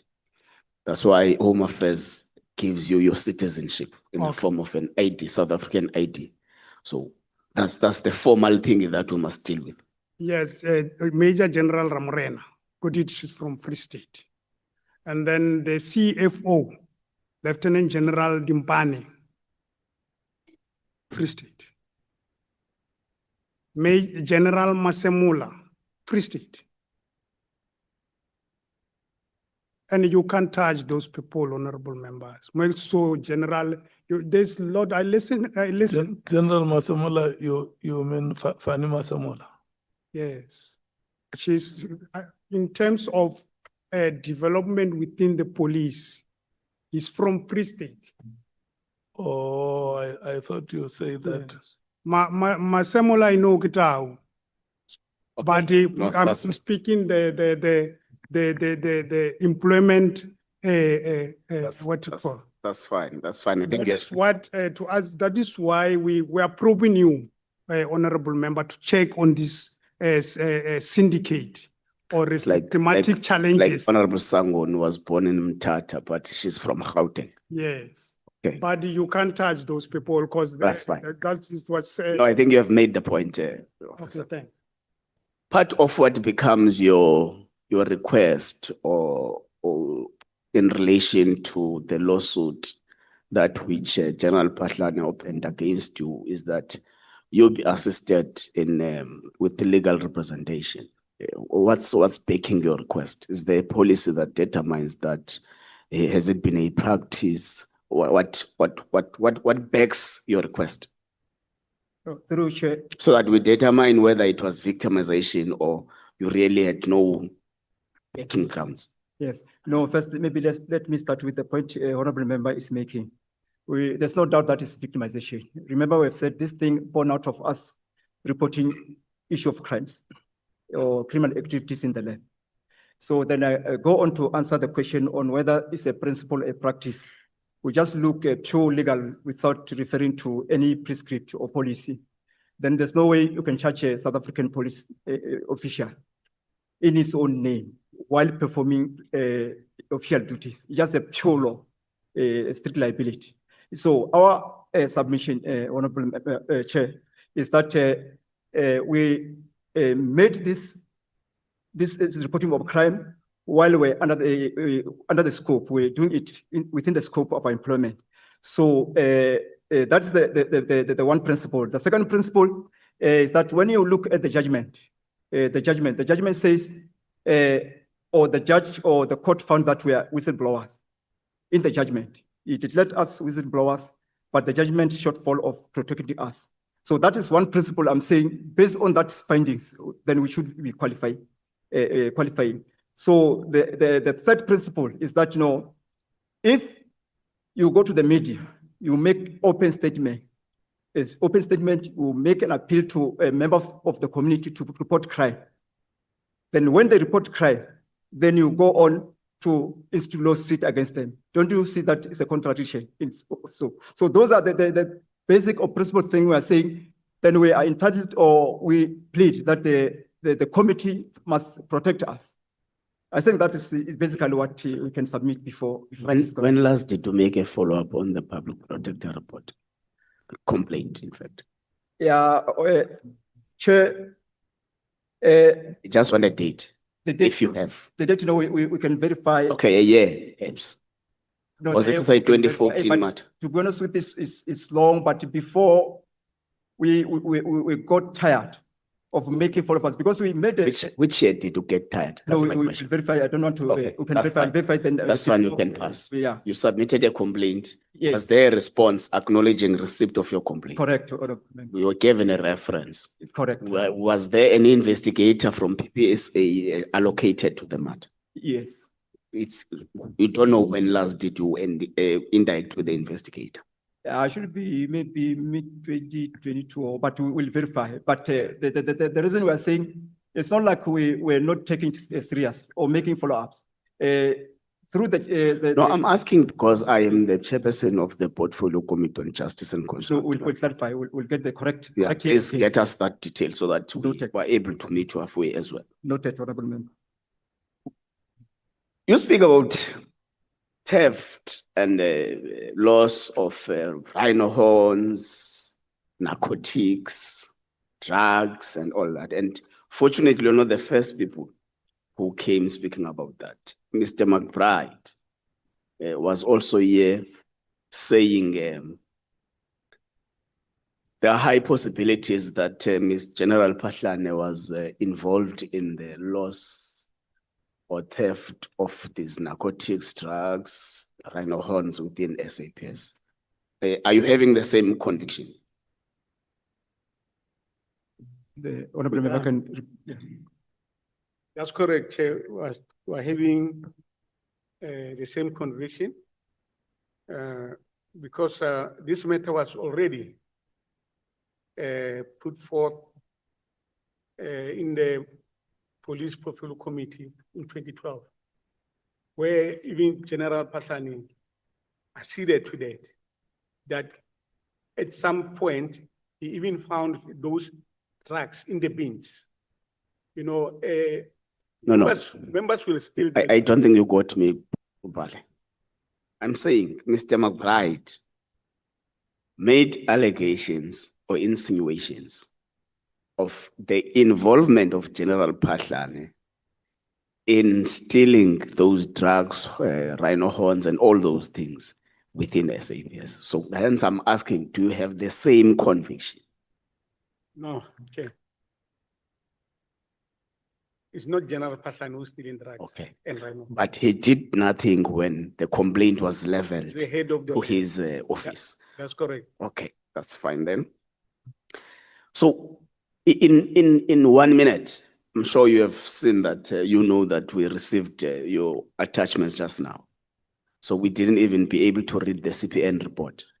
So in 1 minute, can you briefly brief us, what does it say? So that we check if it's also in line with with the relief you seek with us. Just brief 1 minute. Yeah, through you, Chair, the CPN report on page 185, or maybe we started the finding on some other allegation. The report says there must be further investigation. Other experts, they say unsubstantiated.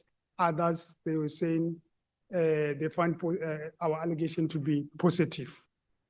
I don't know, I answered you, the Honorable Chair. Well, yes, you did, fortunately. Because on the issue of drug, they said that there must be an intelligence-driven investigation regarding issues of drug. That never assisted. Okay. Then General Pahlane, General Mkhwanazi, General Libeya, Lieutenant General Mohlala, General Mkhwenya, Lieutenant General Sintumule, Lieutenant General Mfazi, the late General Musikili, Buma, Sbiya, Chamane, Mkuwa, Tsumane, Mkakatlela. General Qele Manamela, former Minister General Masemola, former Minister Nhleko, former Minister Mbalula, the PPSA, the National Treasury, the Department of Labor, all of them did not accede to your prayers. And I want you to share with the committee and the public your feeling. Is it because of that the substance of your complaint is not convincing?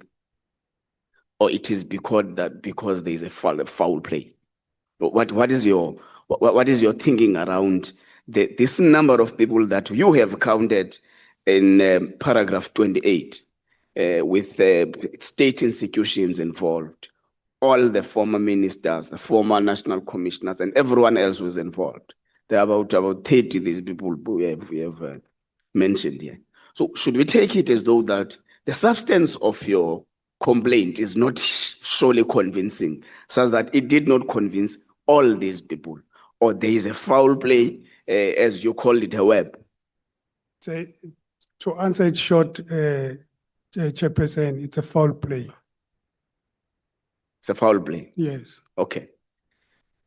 You got legal assistance from Dalimpofu SC, Tembeka Ngugaitobe SC, after having went to a number of NGOs without getting any assistance. How did you finance this one when you were doing the application for the leave of appeal? How was this service financed? Through Chair, to be honest, we don't know what the arrangement were. We're just happy to receive the service of which the professionals did. They did assist it. We are not so sure because it was not clear. It's something that we are not so sure. Maybe that can be clarified with our attorney, but we didn't pay anything. That's our appeal, was that we have nothing. But there's no clear whether it was pro bono. We just received the service. Let's take it as pro bono, unless otherwise proven. There is an issue about irregular appointments. I think there are a lot of issues that are raised there, but I think the paragraphs fail to get to the point of where does it become irregular. You do say you were invited in 2 of them for interviews, but you did not get appointed. It does not become irregular on the basis of you not being appointed. So you are not pointing us strictly to the irregularities, but specifically, what irregularities were there? Starting thanks to the Chair. For starting from 30.1 or 30, which one do you want me to attend to? Because it is starting from 30.1. Okay, starting from 30.1, it's a irregular appointment of Brigadier Morabedi. It's there in the CPN report. They said her appointment must be reviewed on a national level because they got, when they were doing an investigation, they find Morabedi was still in the service. Yes. They find her application was rejected based on incomplete application, but the application somehow got back to the panelist chaired by General Patlan. If you check the minutes we'll submit to the committee the minutes of that proceeding during that day. One Lieutenant General Muno his name was called here. He was also a panelist, but during the day of the interview, he withdrew somehow. Don't know. Chairperson, can you tone down there? We are disturbing myself and the witness here. The minutes of the interview of this Brigadier Morabedi, one Lieutenant General Muno, his name was mentioned in this committee, the one that caused General Patlani and Paul O'Sullivan investigate what, then they started to fight.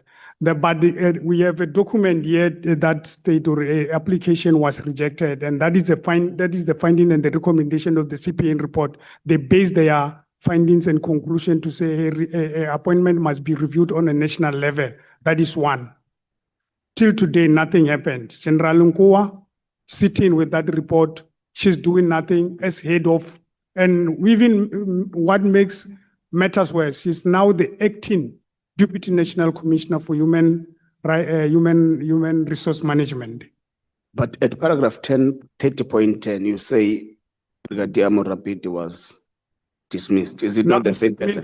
I'm coming to dismissal is based on 30.2. Okay, you can proceed. Yes. And then 30.2, it says they will post advertise FS number 93, 94, 96, which I applied both of them. Then I was shortlisted for 93 and 96, not shortlisted for 94. And then I was not successful in both post numbers. I lodge an application, I lodge a grievance with the department, then referred to SSBC. Upon discovery of document, then during my interrogation of the documents, we find already one warrant officer, Shingange, warrant officer Vilagazi, now Captain Daku. They didn't apply for the post, but they were interviewed and shortlisted, recommended for appointment.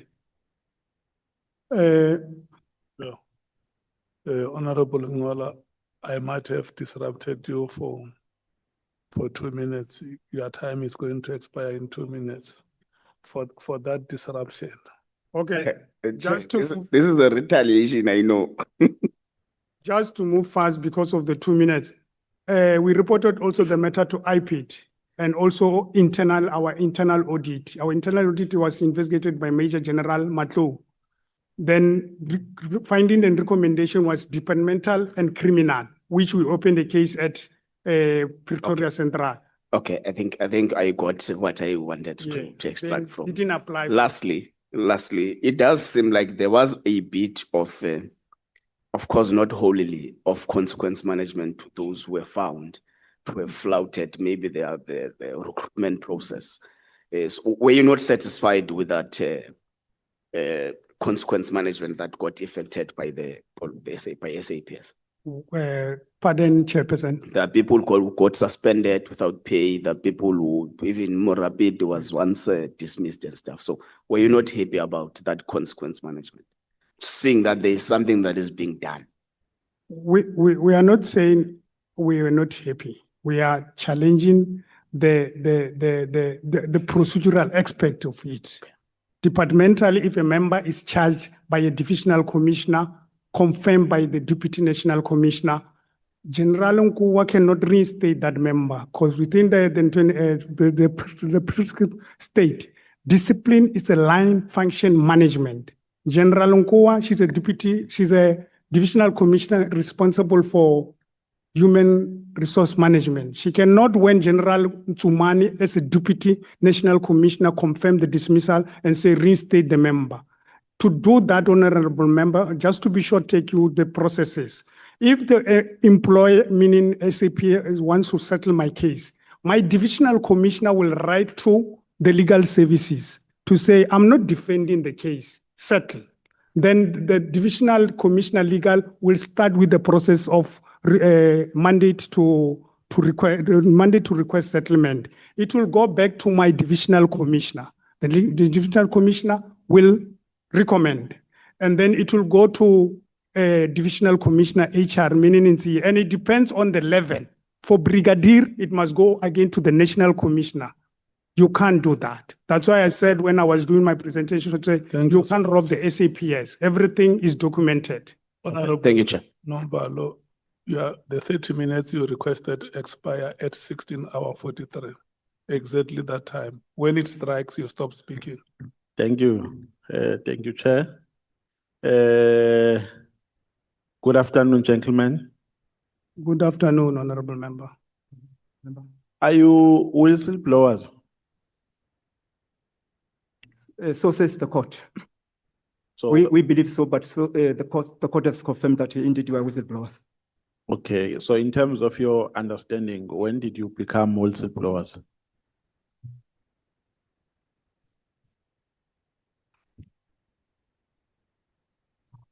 I will respond in this way, Honorable Chair.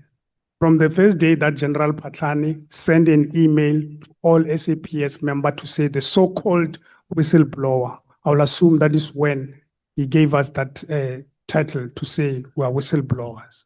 No, despite that title that was given to you by General Patlani, in terms of the work that you are doing, when did you start to do that work? Yeah, through the documents. Or when did you start to blow the whistle? No, that has been long, even before, because Colonel was here, but this is what he has been doing even before we joined. Then that has been our responsibility to report crime when we see it. So we can't say which year. So General Pasane gave you that hike when? In 2012. 2012? Yeah, thanks, Honorable Member. On matters relating to complaints that you lodged in 2011, correct? Yeah, around, yes. Chair. Yeah.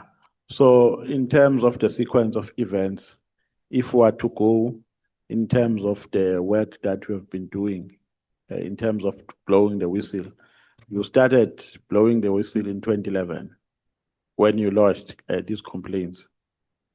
Honorable Chair, that question is problematic because as I'm saying, we didn't join the division once.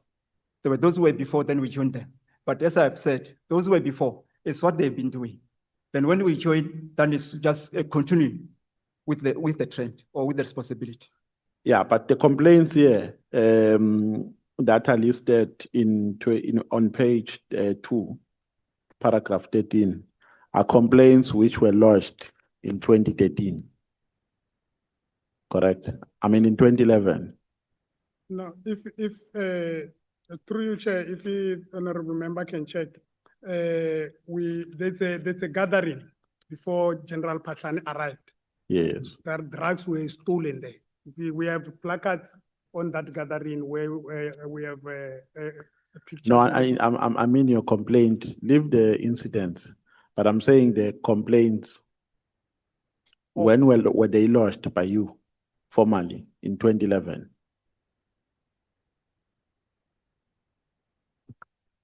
Remember, there are these complaints: theft of drugs at the lab, theft of rhino horns, sexual harassment, irregular appointment, irregular payment of scarce skills allowance, maladministration, and victimization. You lodged them formally in 2011. The complaints were formally lodged in 2011. But dating back from 2005, Silverton FSL were being reporting this malfeasance to our top management at the institutional level. So how were you reporting them, verbally or in writing? We were reporting them during the union meetings with management. No, because in terms of what we have written here, in the case of appointments, for instance, of your allegation for irregular appointments, you start talking about that. Let me see. On paragraph 30, for instance, when you talk about irregular appointments, you start from 2011. You are not starting from 2005. You start from when Brigadier Morapeti was appointed, and you are saying that appointment was irregular. So, insofar as this statement is concerned, there is no reflection that dates from 2005. It starts from 2011. So there is nothing that suggests that you have been whistleblowers from 2005 in your statement. It's correct. On our statement, 2005 is not reflected. But I'm trying to put in perspective the chronological order when the malfeasance at FSL. Yeah, but let's go in accordance with what is contained in your statement. Yes, I'm coming there. Yeah. Coming there. These complaints were formally lodged when we engaged General Patlani in the meeting. And after General Patlani failed us, we escalated the matter to General Mkhwanazi. No. I get that. You have explained that here. But in terms of the explanation that you have given here, you did that from 2011. That's what we are saying here. So you are not disputing what I'm saying when I say to you, you started to formally report these things in 2011 in terms of what we have written here in your statement. Correct. Yeah. Now, the problem I have here, I'm not trying to undermine your grievances. I think in this country we'll need whistleblowers. That is why in the committee, in the portfolio committee of justice and constitutional development, we always make noise about the protection of whistleblowers because they are at the heart of a battle against corruption. So they need protection. But whistleblowing also must be genuine. It must not be opportunistic because whistleblowing is a very important instrument that is used to fight against corruption. Now, when you talk about irregular appointments, yeah, in your statement, you are also involving your cases that you also appointed. I mean, you also applied, but you were not shortlisted, and so on. Now, as a person who was never involved in all these things, how do you convince me that all the complaints you are raising about irregular appointments are not informed by your anger, are not informed by the fact that you applied and you were never appointed, but are informed by corruption that is taking place in SAPS? I'm saying this because it's too much of a coincidence that your complaints about irregular appointments starts exactly from when you applied and were never appointed. It's too much of a coincidence. So how do you convince me that these complaints are genuine? They are not influenced by your personal ambitions. Thanks, Chair. Just to answer in short, our whistleblowing does not start when I applied or Captain Malaji applied. We have an irregular appointment of Brigadier Morapedi before these grievances. We have a regular appointment of Brigadier before our grievances. And our grievances, it's not, we applied not knowing the outcome. Our presentation says after we lodge a grievance and then upon discovery of document, we identify these irregularities and we reported those irregularities to the relevant authorities, being IPID, the then component head general, Major General Ngoga, where he requested internal audit to also investigate our complaint.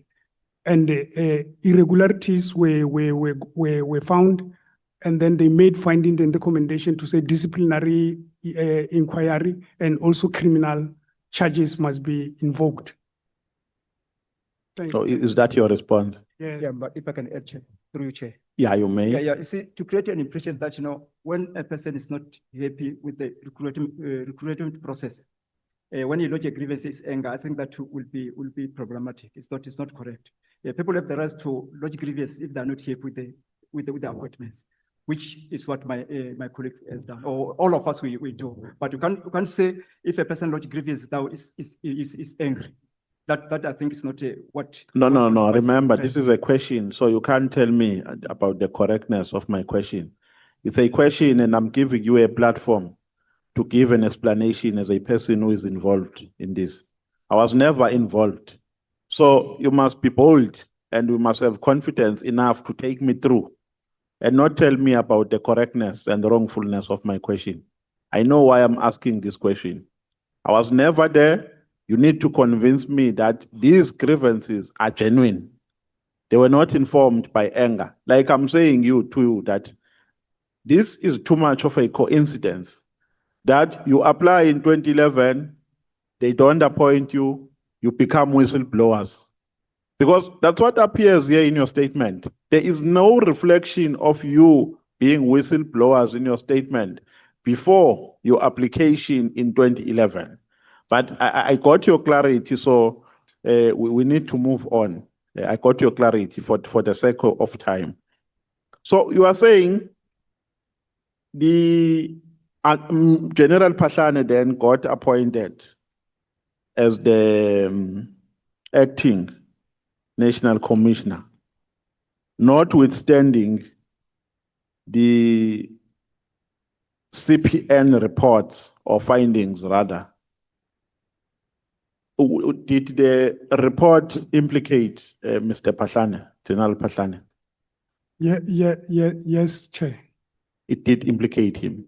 How did it implicate him? On the appointment of Brigadier Morabedi. So what was it saying? It says the appointment of Brigadier Morabedi, it's irregular. And the reason for declaring it irregular is her application was found in the rejection box. But her application find a way back to the interview panelist, and she was interviewed and recommended as a successful candidate. Whereas even they are substantiating again to say the application was incomplete, and the regulation in terms of applying in terms of the application of our SAPS, there's a paragraph that says if your application is incomplete, your application will be rejected. You will not be considered. Okay. So at the time when you lodged these complaints, you lodged them to Mr. Pahlane while he was still the divisional commissioner for forensic, correct? Correct? No, for the appointment. Yes. For this specific one, we lodge it to our union. So And never. yes, we can't because he's conflicted. We can't report to him. Okay. Okay. So in your belief, Mr. Pahlane used his influence, his position to influence how the findings of the reports must be implemented. Is that your evidence? No, that is not our evidence, Chair. Yeah. Why? What? Because what we are saying here is that I think I'm looking for the relevant paragraph. I think it's paragraph 24. You are saying in 2016, Lieutenant General Pahlane was confirmed the acting National Commissioner of the SAPS, notwithstanding adverse findings of the CPN report. And then on paragraph 12, you are saying, sorry, on paragraph 13, you are saying, in November 2011, I and Colonel Ramolobe,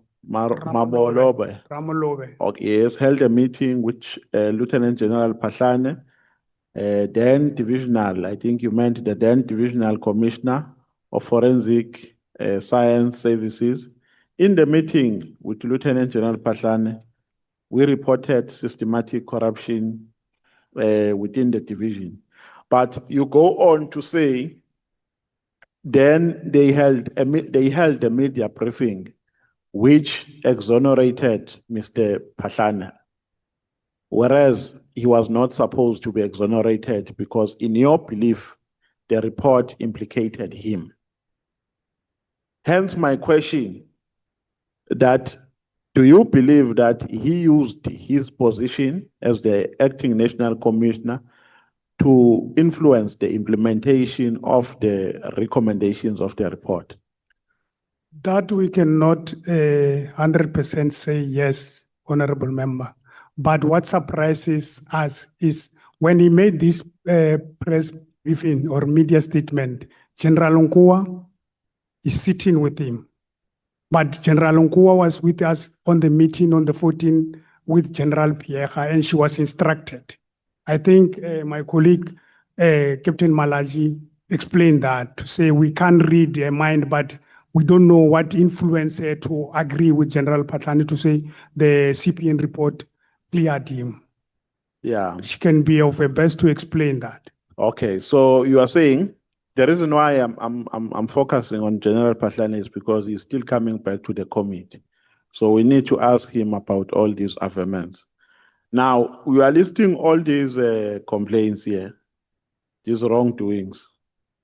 Theft of drugs at the lab. At the time when you reported them, did you have evidence in your possession?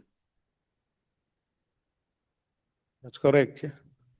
Did your evidence implicate individuals working in SAPS? That's correct. And where are those individuals now?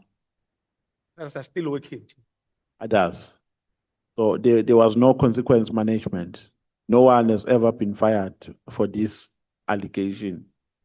Oh, for drugs, no one was fired. It's only the rhino horn. Okay. issue, yeah. And then theft of rhino horns, we have already responded. Sexual harassment, are there any individuals who have been fired as a result of this allegation? That's correct, Chair. Brigadier Joubert, subsequently, after raising this matter, and this matter was discussed at the Police Portfolio Committee, he automatically resigned. So he was not fired, he resigned. He was not fired, he resigned. Do you know the circumstances surrounding his resignation? Oh, we don't know. Yeah, so you can't say he resigned because of this, because you don't know the circumstances.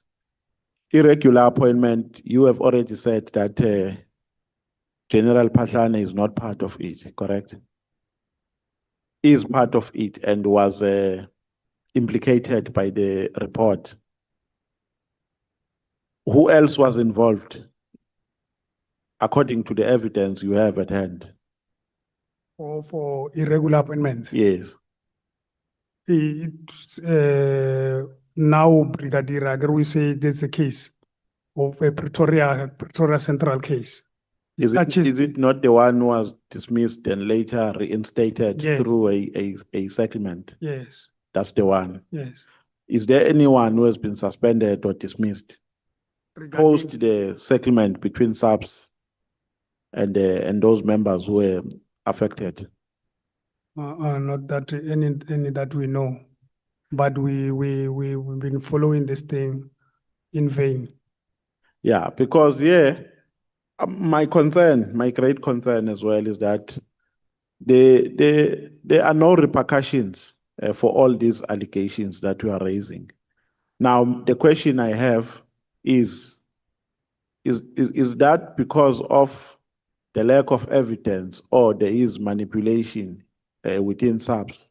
And if the latter is the case, how is it possible that all this can be manipulated by different incumbents? Because like what the honorable member has said, that there are many national commissioners who have come in between now and 2011. Does that mean all of them are abdicating their responsibility? We don't know, but on the evidence that we have, there is just I don't know how to call it, slow pace in addressing this, or just I don't want to implement.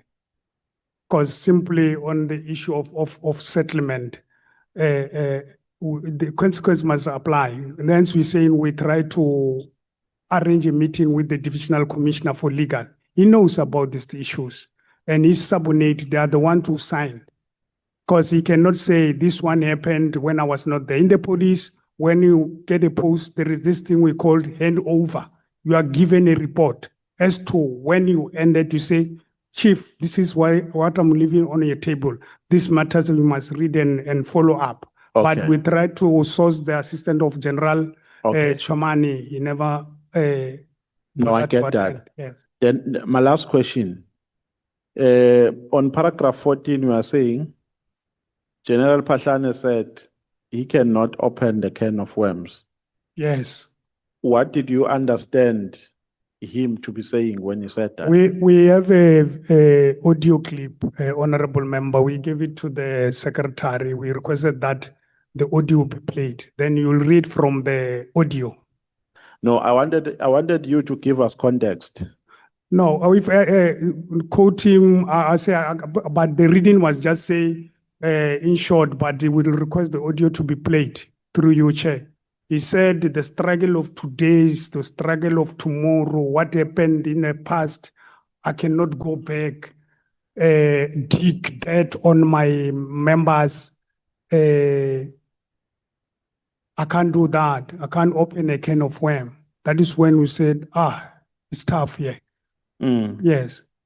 We have him on audio. We had a very official meeting. Then we are reading people who were present in the meeting, very senior officers. Yeah. But we take it to he was protecting them. but he's having an obligation in our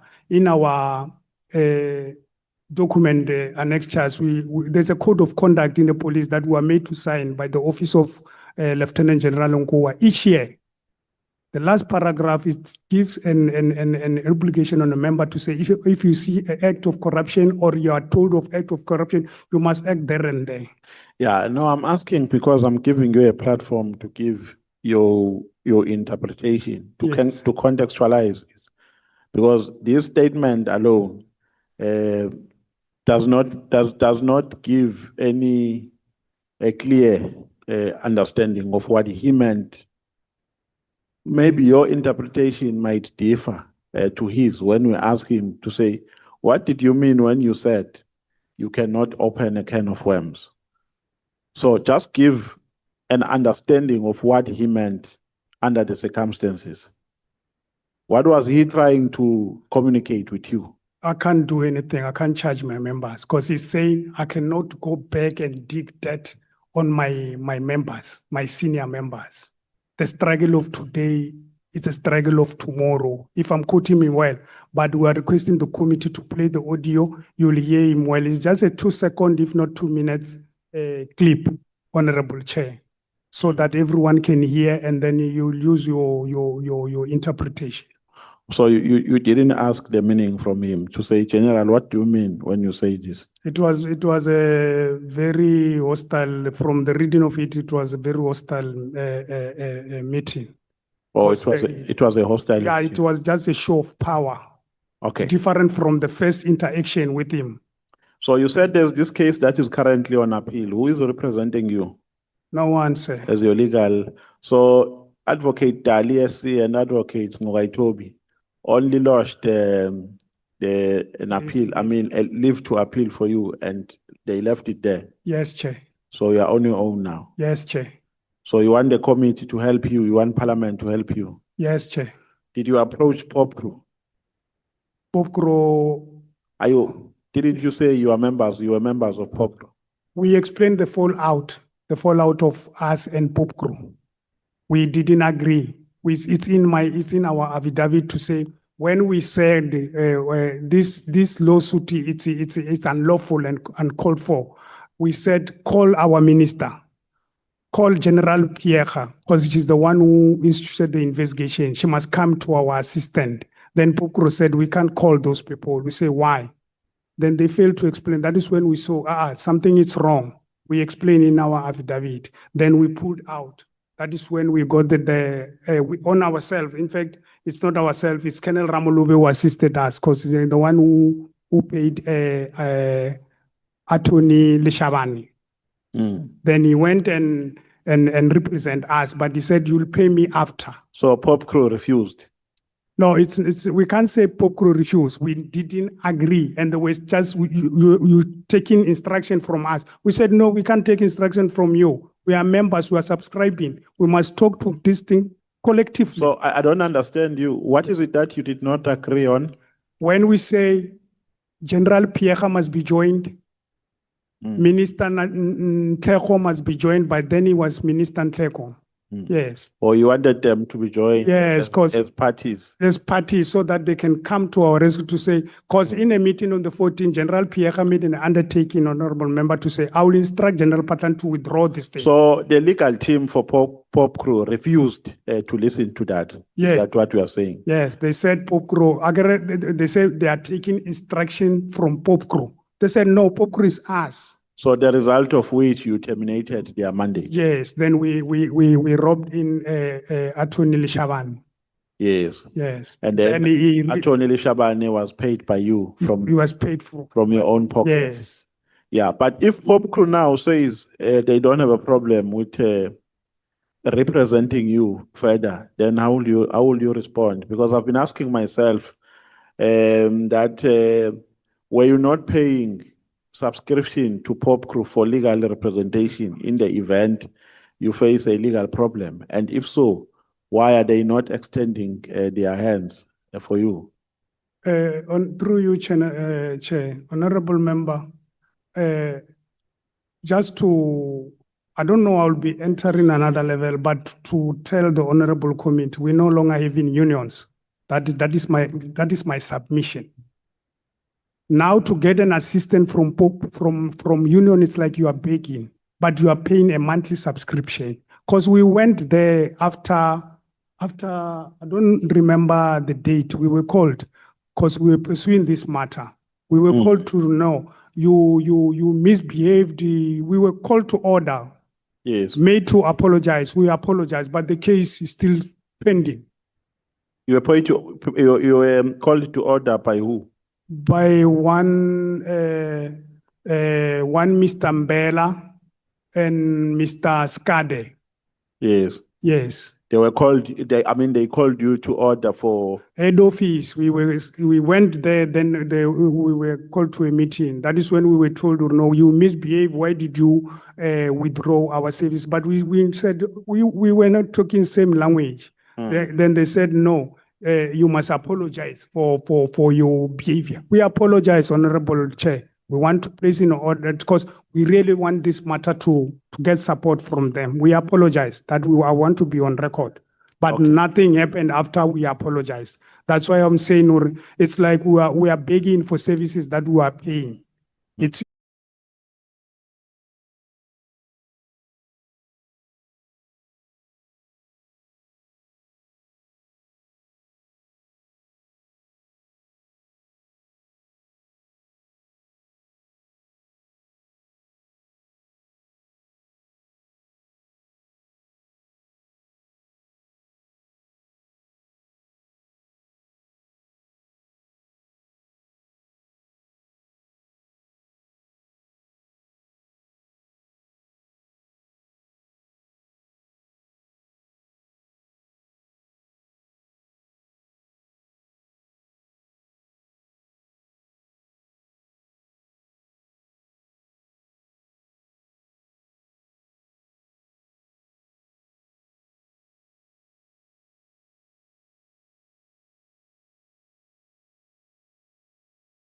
People were complaining, accusing the department there that somebody is coming from KwaZulu-Natal, is bringing people from KZN. The other one says he's bringing people from the Eastern Cape.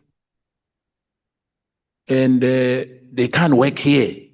This province belongs to Tswanas. I was very disappointed.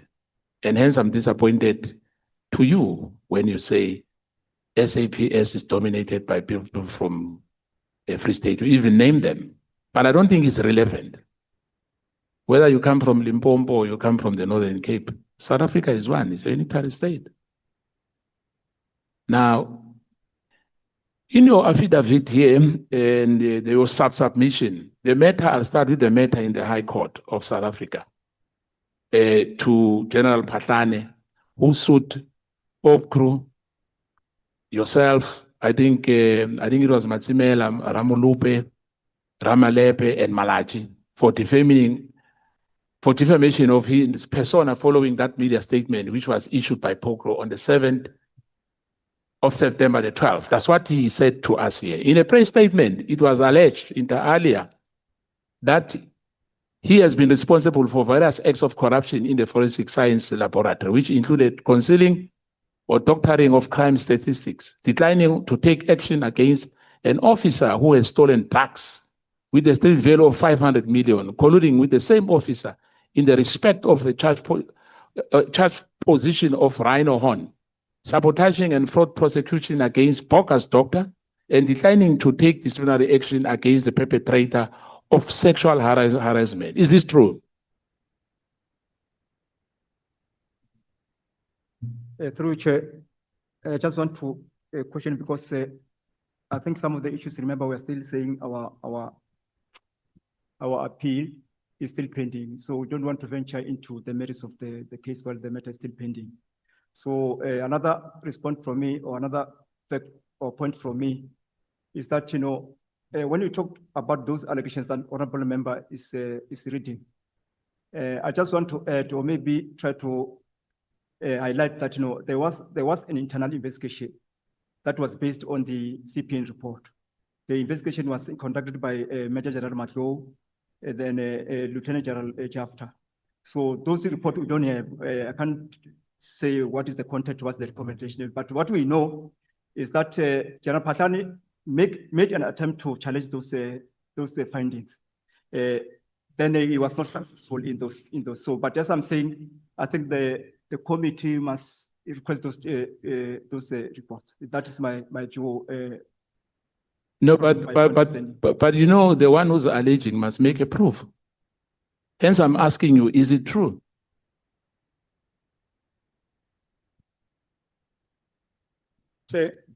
As my colleague has stated that this case is still in court.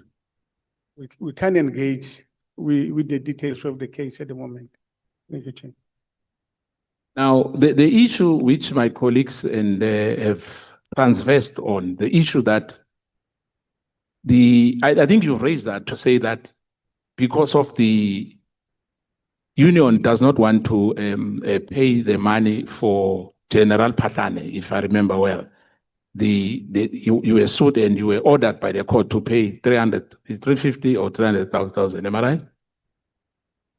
Now, you've appealed, am I right?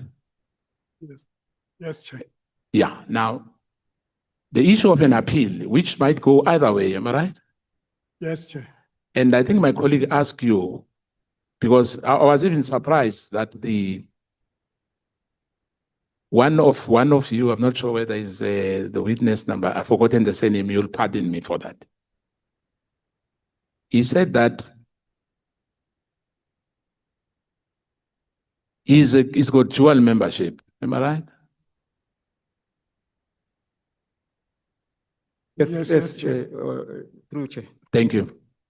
Which I was puzzled to know you're a member of SAPO. If the SAPO calls meeting, you go to SAPO. When POPGRO calls meeting, you go to POPGRO. But be that as it may, it's a union issue. Hence, I want to come to this question. And there's nothing wrong to have. No, it's fine. Hence, I'm saying I'm surprised. I'm not saying it's wrong, but I'm surprised. You're surprised? Because you know why? Why I'm surprised? I was once in your position. Like, what is happening now to you? That the union is unable to help you. Now, I think in your submission, your oral submissions, General Patlane, I think it was more about General Patlane and General Mkhwanazi, which previously was General Mkhwanazi. Now, General Patlane here, as he said, is coming back. We're going to ask this question as well. In his affidavit before this committee, he emphasized for the record that he went against the instruction, because you spoke about the instruction, which you said he defied the instruction of General Pierre. Am I right? That is what we understand. Yes. Is it a fact? What we, through Chair, what you must clarify, we are saying General Pierre made an undertaking in the meeting between ourselves, that he will instruct General Patlane to withdraw. As to whether she met that undertaking, that one we cannot say, because she didn't report back to us to say that, I have instructed this man, this is what I expect from him going forward. That we cannot make. We cannot make a statement to confirm that. Yeah, because he said he was puzzled when he was before us here. Because now for me, it seems like you are the instigators behind that instruction, based on your testimony here. Am I correct?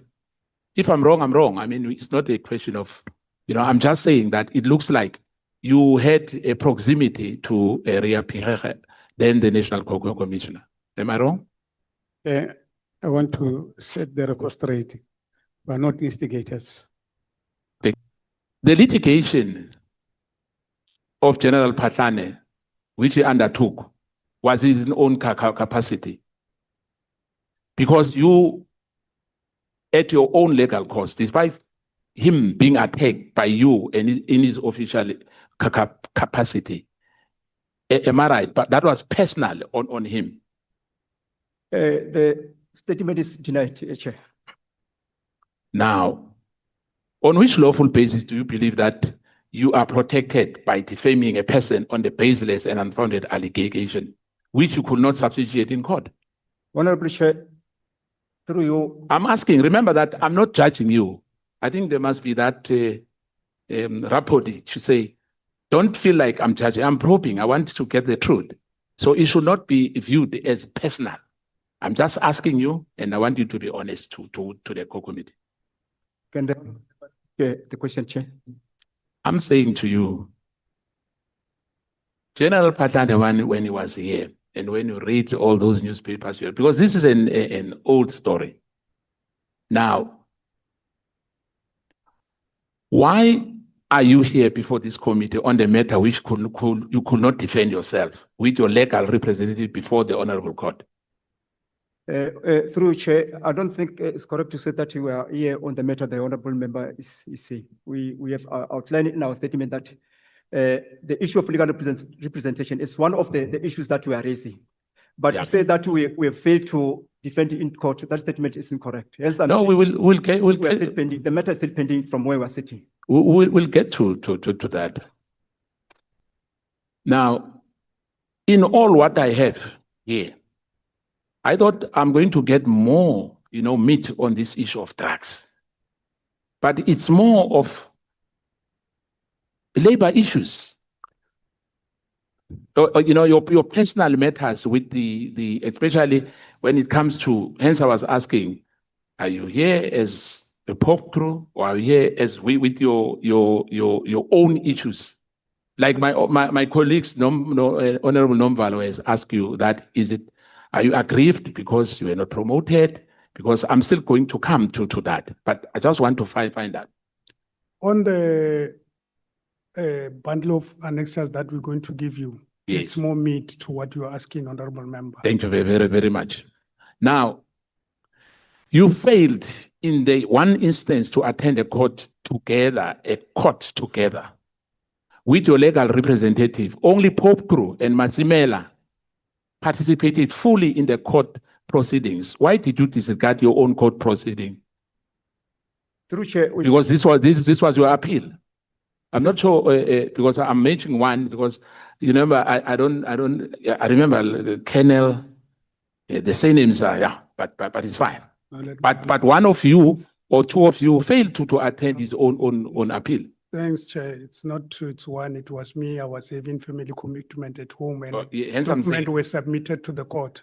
Yeah, it's fine. But that's what I'm saying, that hence we are saying that you had a family issue. But am I right that you did not attend? Yes. Thank you. Chairperson. You are now, are you not facing a contempt of court in regarding that matter?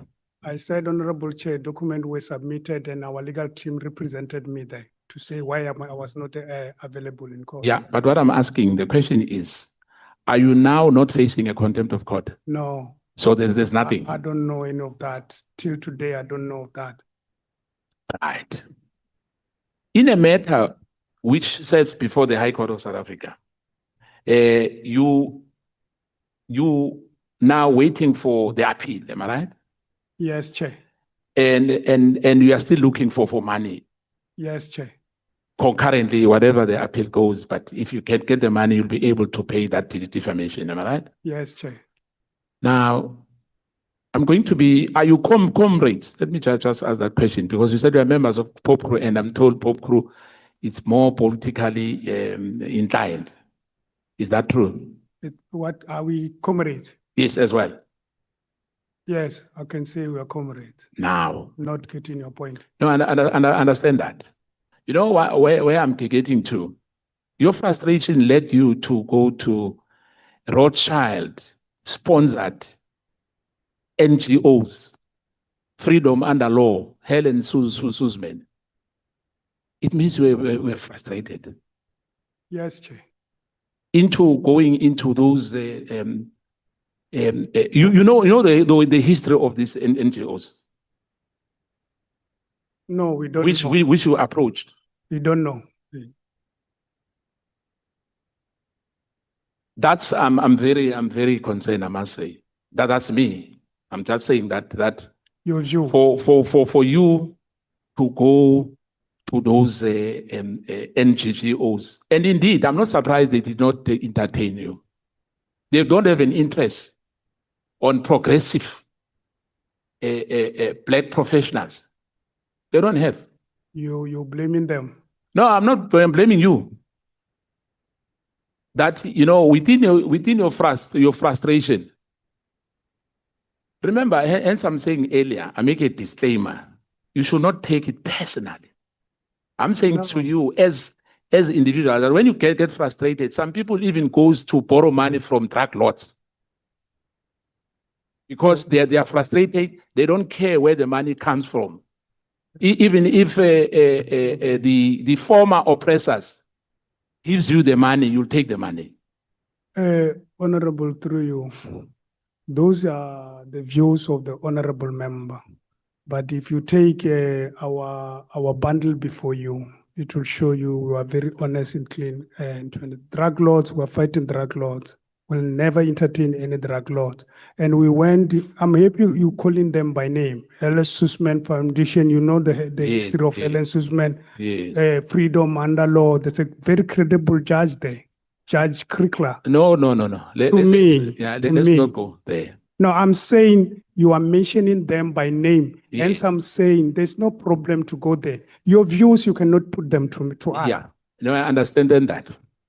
But let me put it to you.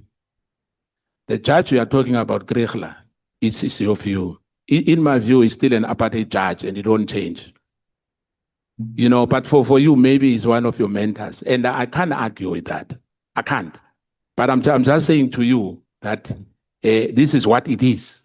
Okay. Now, are you a forensic expert? Can you respond?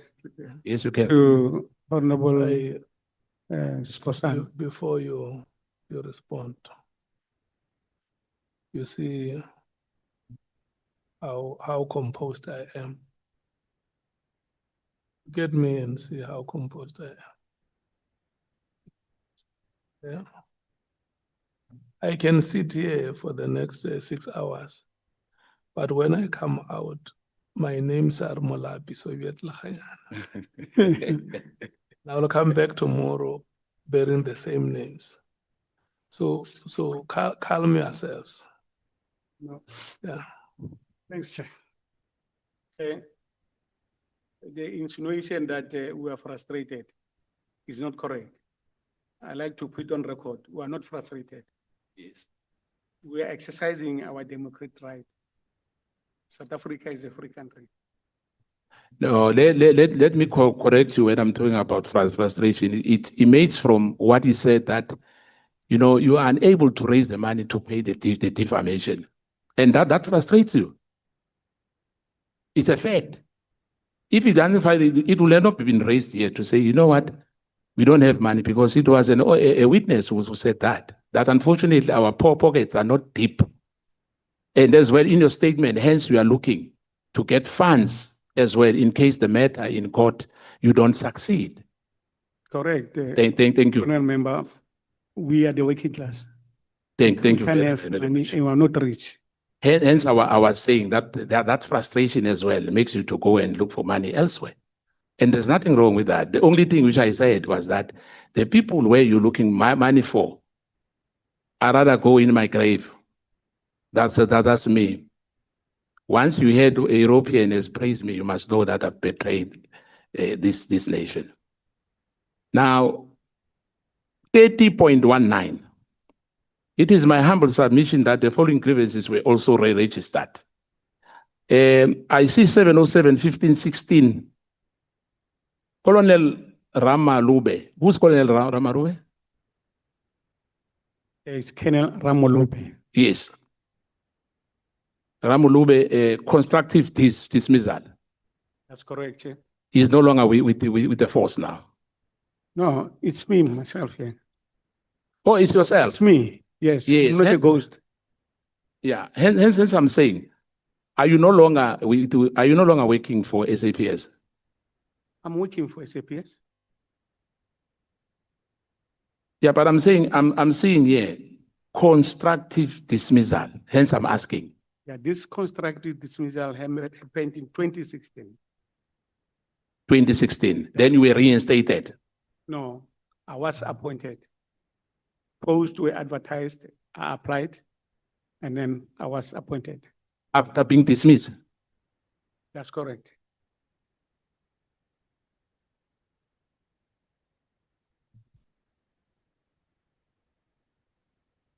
Now, I've asked a question. Who's among yourself, who's a forensic expert?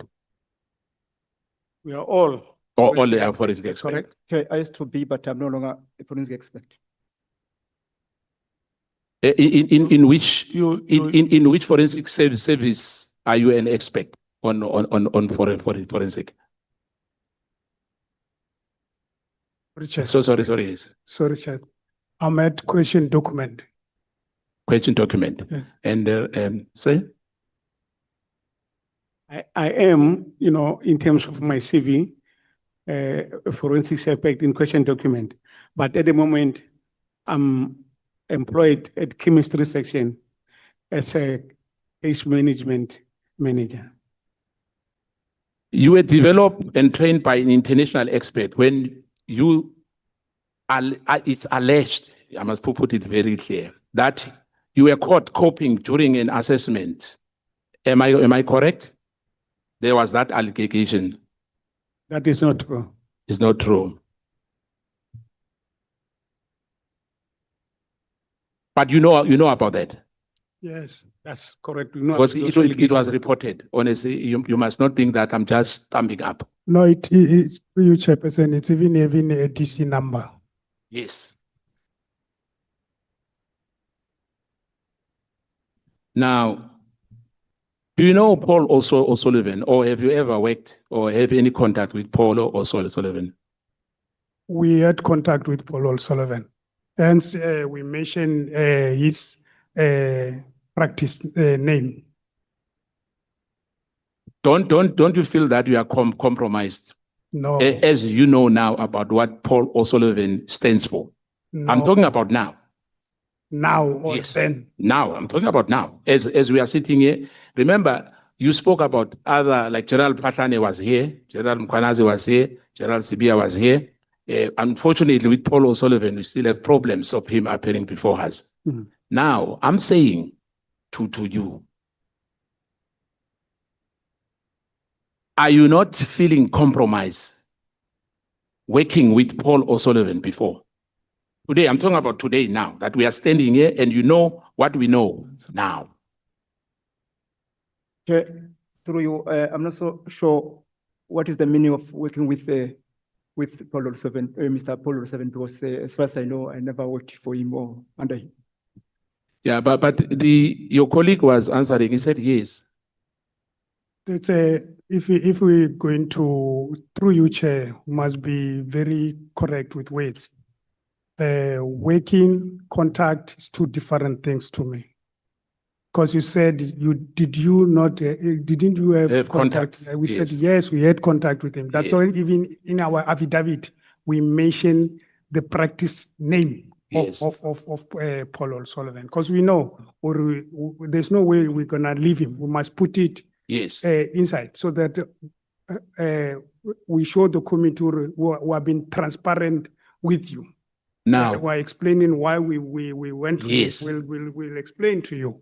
can you vividly explain to us what was the all about between yourself and Paul O'Sullivan? Paragraph.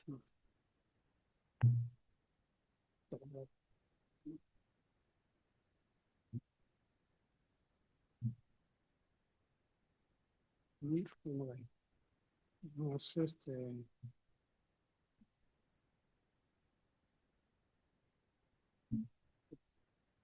29. Okay, thanks. We got the paragraph, Chair. Yes, failure to receive assistance from SAPS for payment of our legal fees in the lawsuit instituted by Lieutenant General Ntwen, prompt us to look outside SAPS for payment of our legal fees. So you wanted money from Paul O'Sullivan? Yes, we said we went to him and requested to can he assist us pursuing this legal proceeding. Yeah, hence I'm asking, you were looking for funding from him. Yes. Who referred you to Paul O'Sullivan? No one referred to us just to be in training, but we went to Paul O'Sullivan following now Brigadier Munsami, because we were together with Brigadier Munsami, then was Colonel Munsami. And during talking, when he attempted to resign, that is when he mentioned the name of the Paul O'Sullivan. Then we sat around and say, let's go there and find assistance, because we saw what he reported, what he told us reported to Paul O'Sullivan. It's getting attention. Then we said, no, let's go and present our matter to him. And we presented the matter to him. He said, no, for now, because of my financial problem, I can't assist, but I'm taking your pain. I will try to assist. That was his undertaking. Then we briefed him about the investigation. He said, no, the same thing you are telling me already, Munsami told me, but I will assist you in terms of those investigations getting attention. Who's Munsami? Colonel Munsami, he was suspended in our media press. Where's that thing? I think it's here. Colonel Munsami is now on retirement. But he was a brigadier when he's on retirement. He's the one who raised a complaint of criminal record center fingerprint spray. Now, you've been referred to Paul O'Sullivan by Brigadier who? He didn't refer us to Paul O'Sullivan. During discussion, Yes. he mentioned, or no, I went to Paul O'Sullivan to get assistance. And indeed, my complaint are getting attention. Then His complaint, not your complaint. his complaint Or he was complaining, the brigadier was complaining to Paul O'Sullivan. regarding what now Colonel Ramolube explained. Yes, that's what I'm saying, yes. The overstocking of chemical, getting expiring and all these things. Yeah. Now, so you took the advice from Brigadier to communicate with Paul O'Sullivan then for help.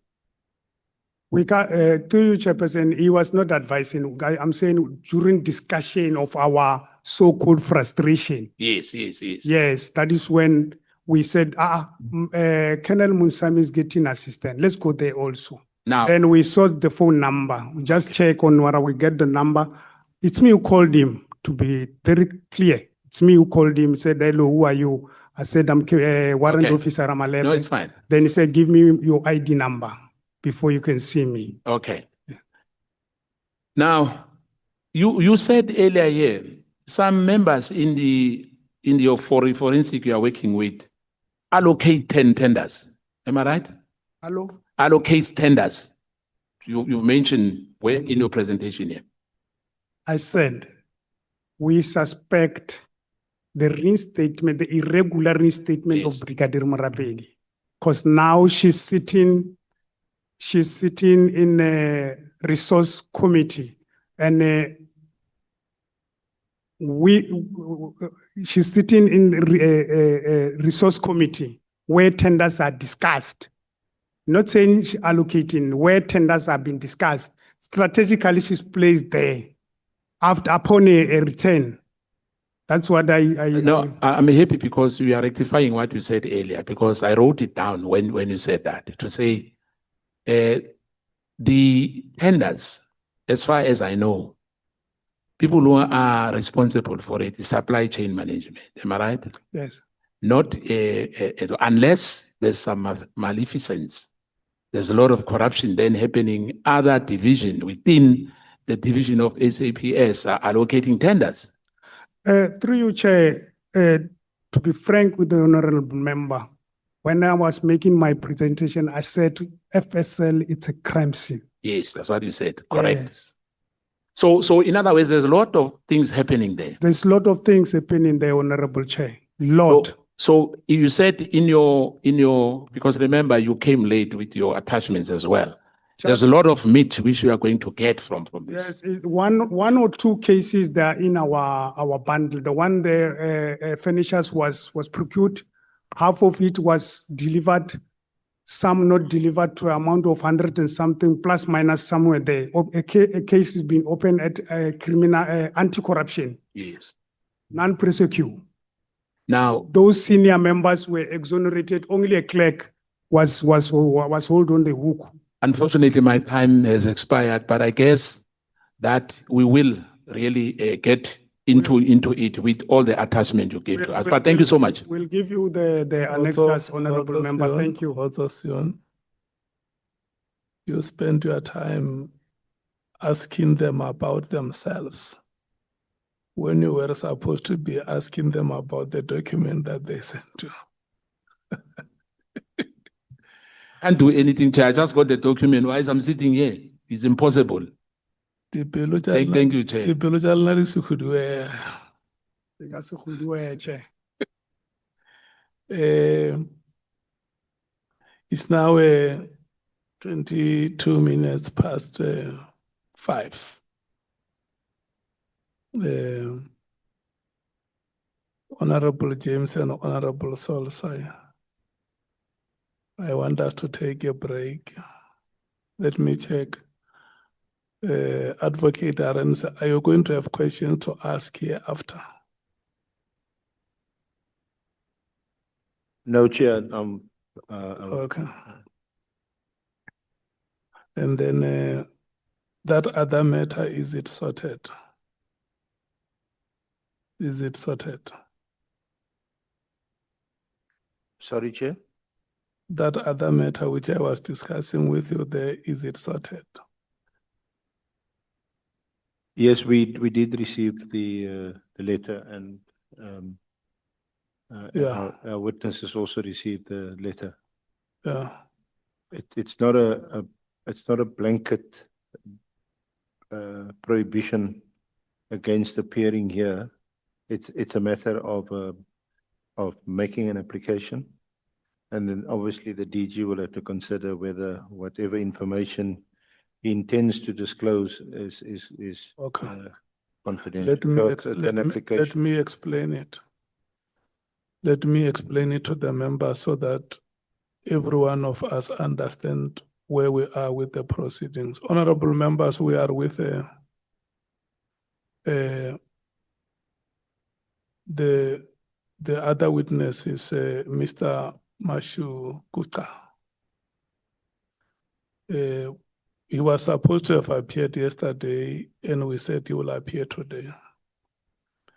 And then today, I received that letter which I circulated with you from the chair of JSCI.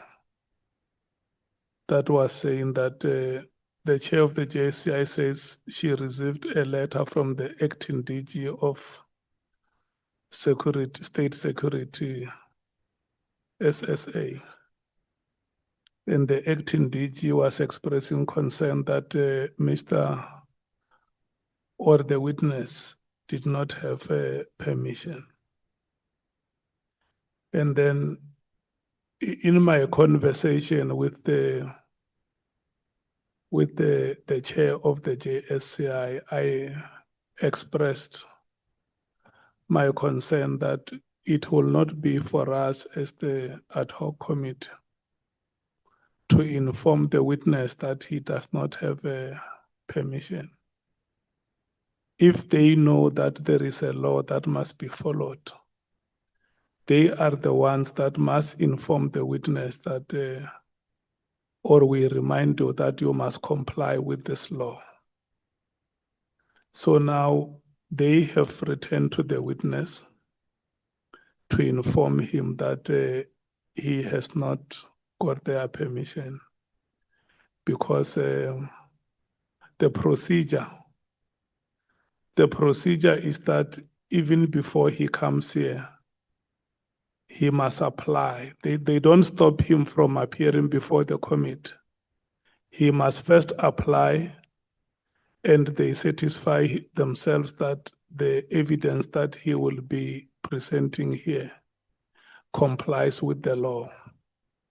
And so for him to appear before us, he must follow that procedure first and appear before them.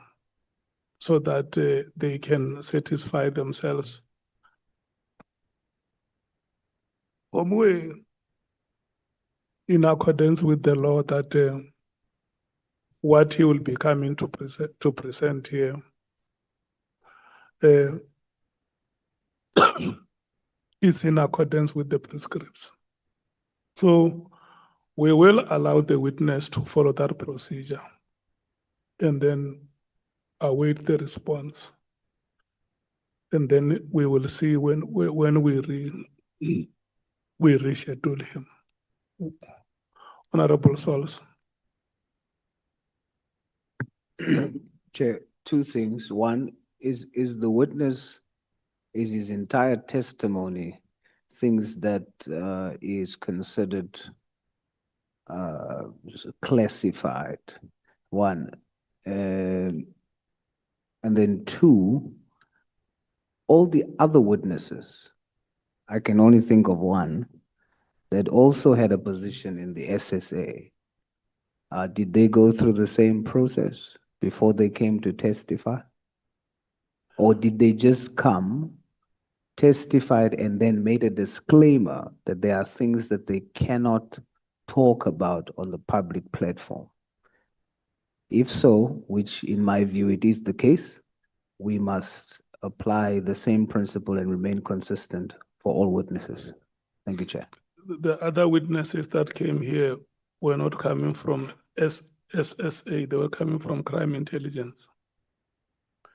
So the same rule would apply, the same law would apply, isn't it? The law that the acting DG of SSA makes a reference to, remember, the people who work in crime intelligence are employed under SAPS law.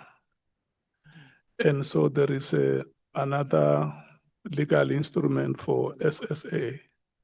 So because the chair of the JSCI has returned to us, and the DG has also returned to the witness, I'm going to urge the committee to respect, to observe the law that is in place.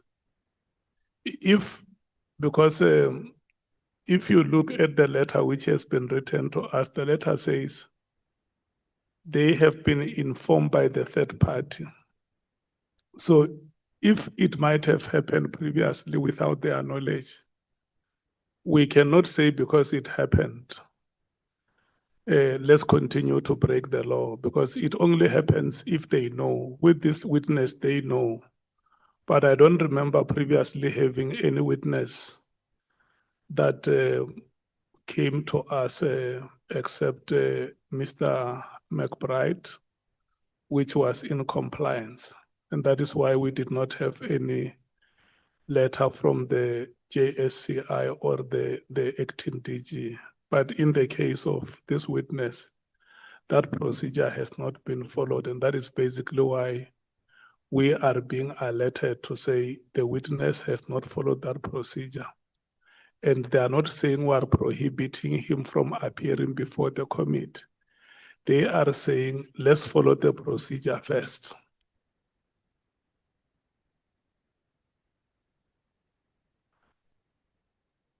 No, I'm saying, Chair, his hand is up, the witness. At the back. Yeah, no, he can't raise a hand. No, Chair, but we don't know what. No, but we don't know what he wants to say. No, we cannot do No, it. this is censorship. No. No, but we don't know what he wants to say, Chair. We don't know what he wants to say.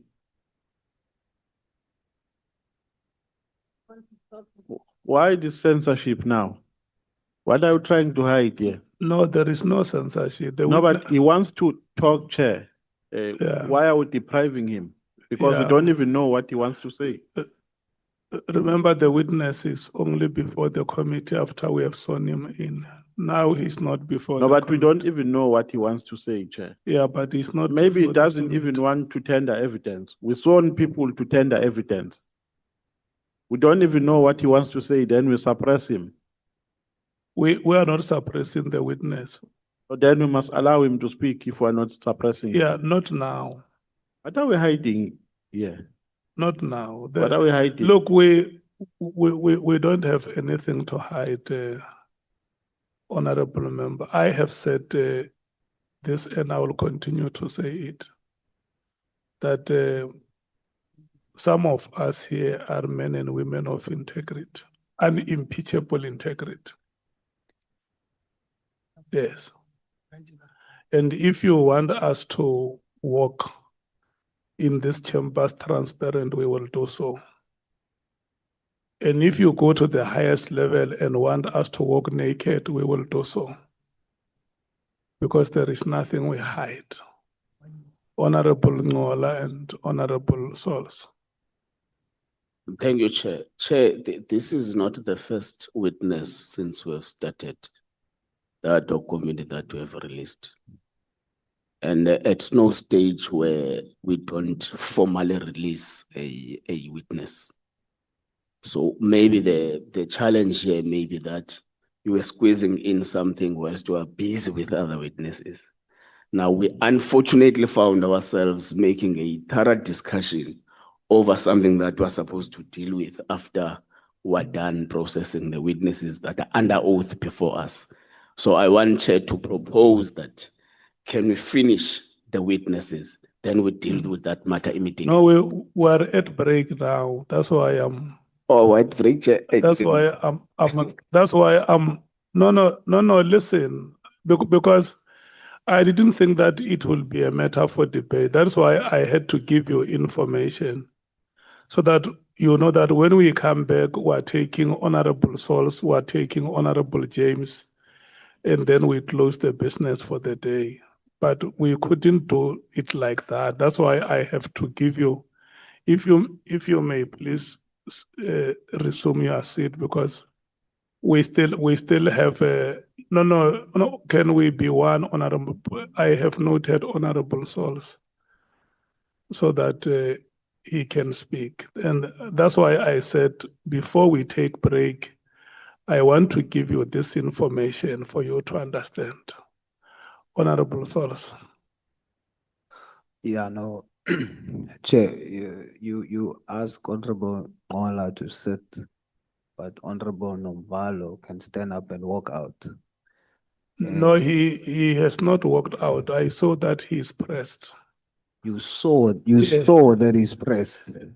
In terms of human experience. You saw that he's pressed. Yeah, that is in terms of human experience. Wow. And did you also see that you used the wrong door? The toilet is on the other side. Nevertheless, Chair, this is an indictment on our preparation, because firstly, I would have thought that the Secretariat would have noticed that that should have been a requirement for the witness. The toilet is having food stuff.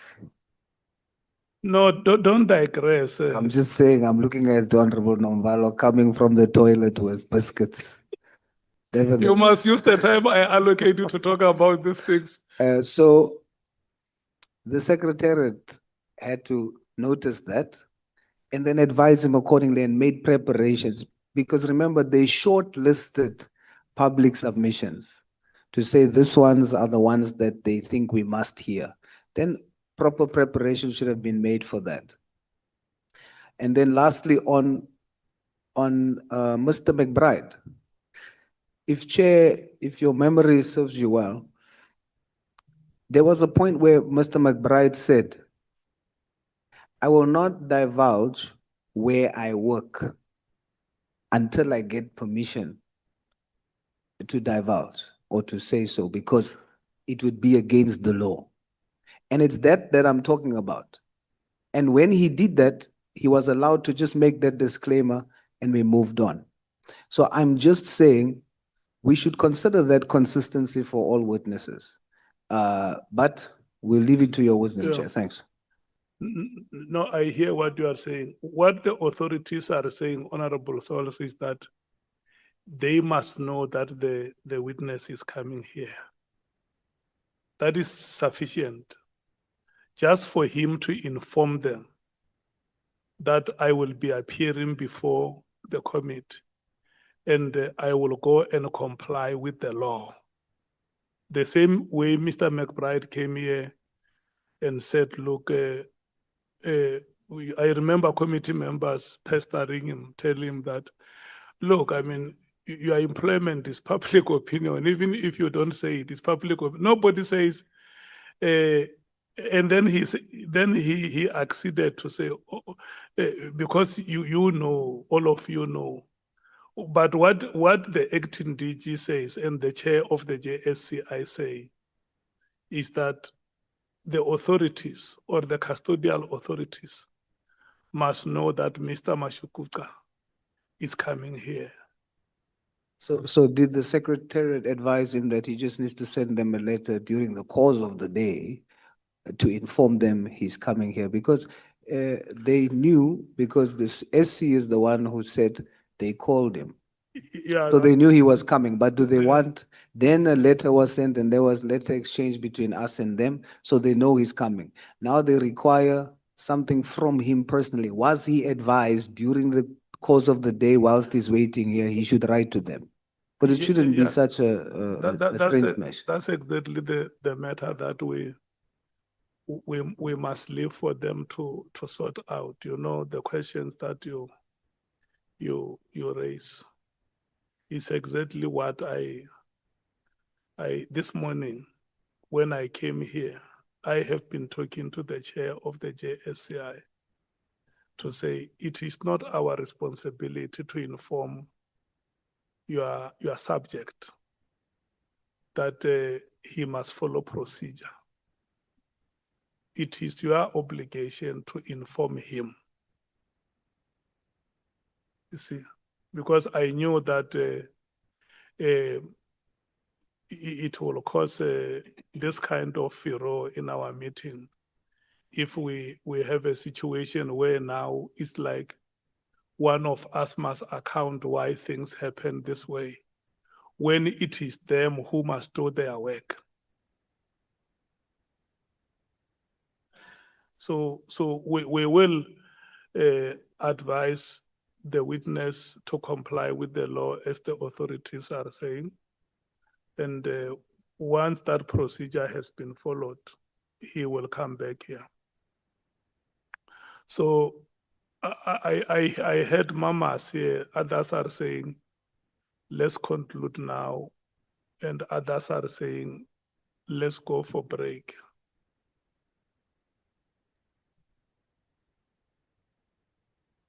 Yeah, and I had announced break. Yeah. Yeah, I want you to let me tell you when must you come back.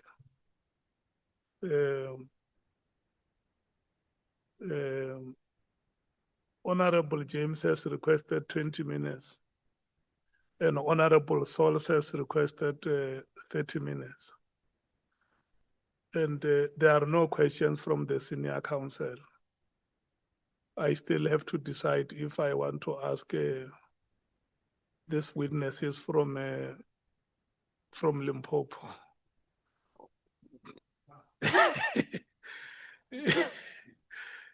So I'm releasing you and will recapture you at 18 hours. So 18 hours exactly, you must be sitting here, all of you, to listen to Honorable Sauls and Honorable James.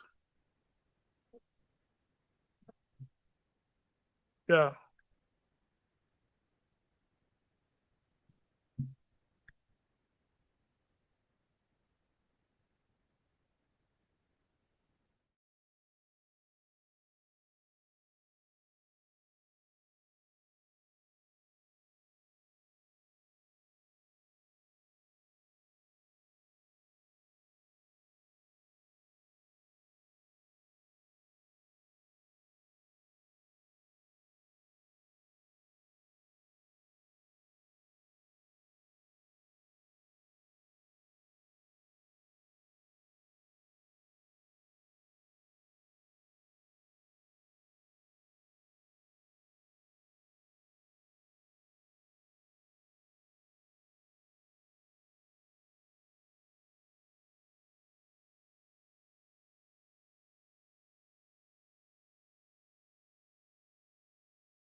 The chair has left to a meeting. I am running the proceedings now.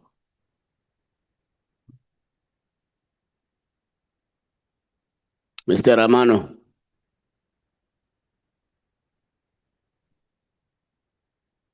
We are starting. Mr. Ramano, get inside.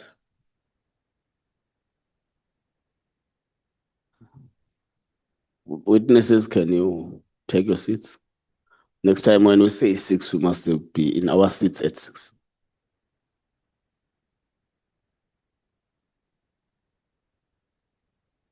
Okay, members, the chair has indicated that he has got a short meeting with the speaker, just on our heads and on top of us here.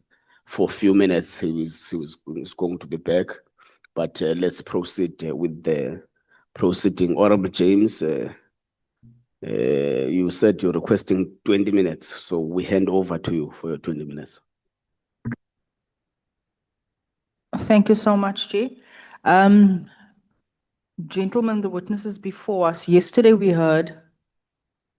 took testimony from a witness who told us about guns being booked in at SAPS and finding its way back onto our streets.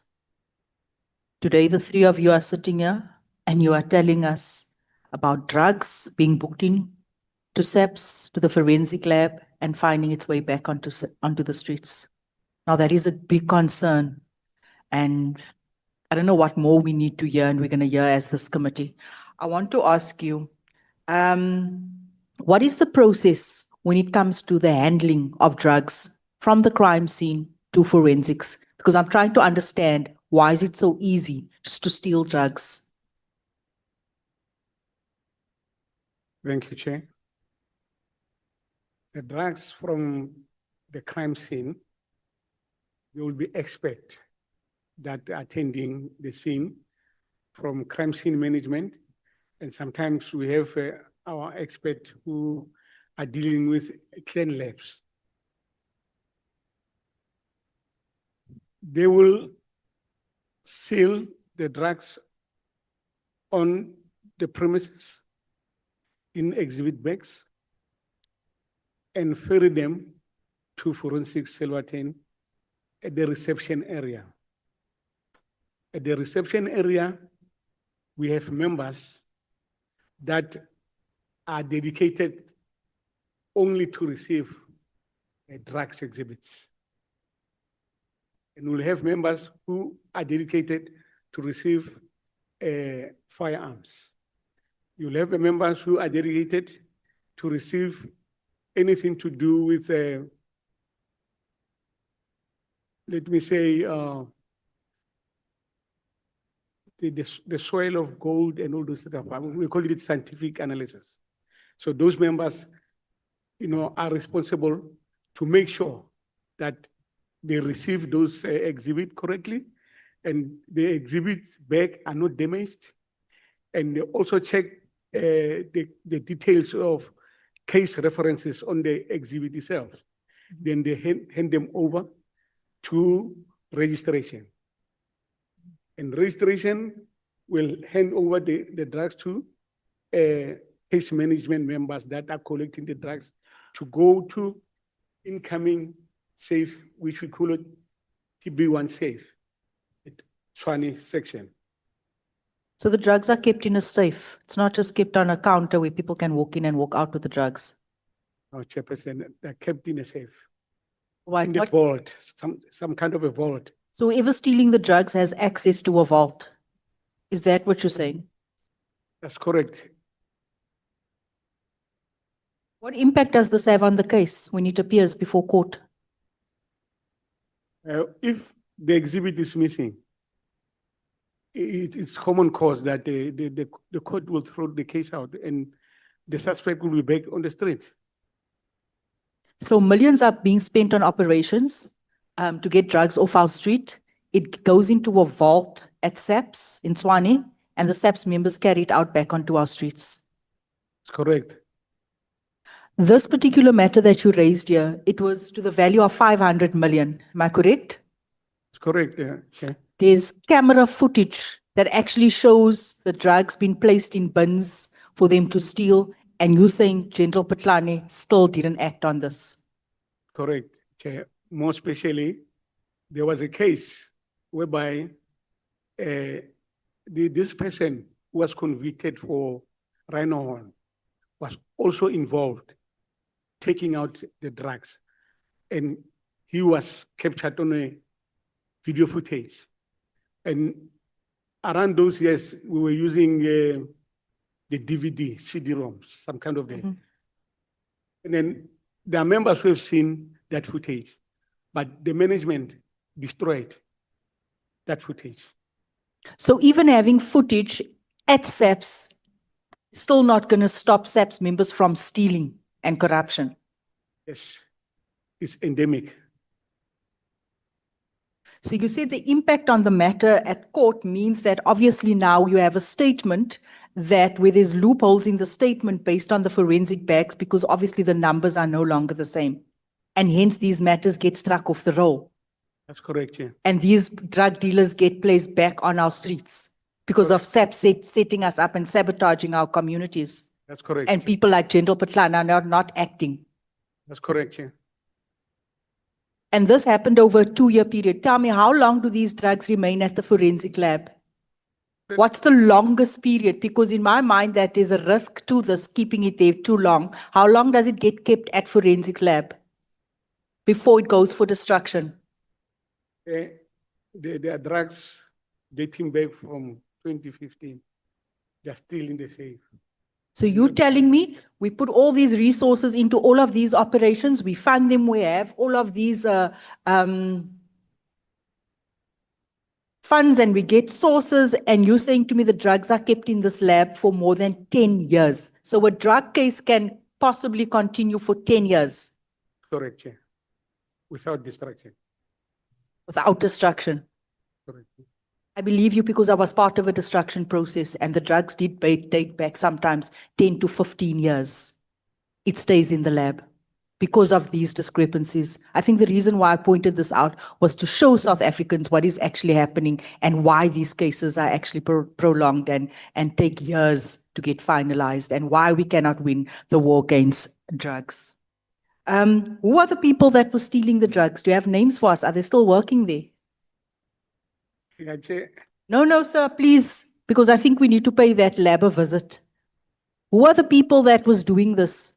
Because they are destroying lives, they are murderers. We forwarded the names to National Commissioner Masemola. And he hasn't acted. No, When did you send the names to him? Last 2025 July, yes, we submitted the names to him. July, this last year. Yes. And he hasn't acted. We're waiting for the report, as we've indicated earlier. You haven't received feedback from anyone for years on end. What makes you think you're going to get a feedback from him? No, we haven't. So you've identified the people. You cannot mention their names here. Yes, I can't mention their names here, Honorable Chair, because we have a litigation at the moment that we Can you give me their names after this? Correct. Thank you.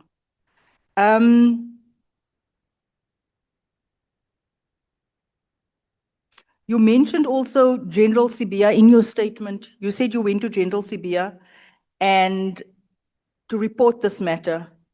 And what did he say to you? General Sibia, Chair, indicated to us we must go and apologize to General Patlane. General Mkhwanazi, sorry. Yeah. Did you report this?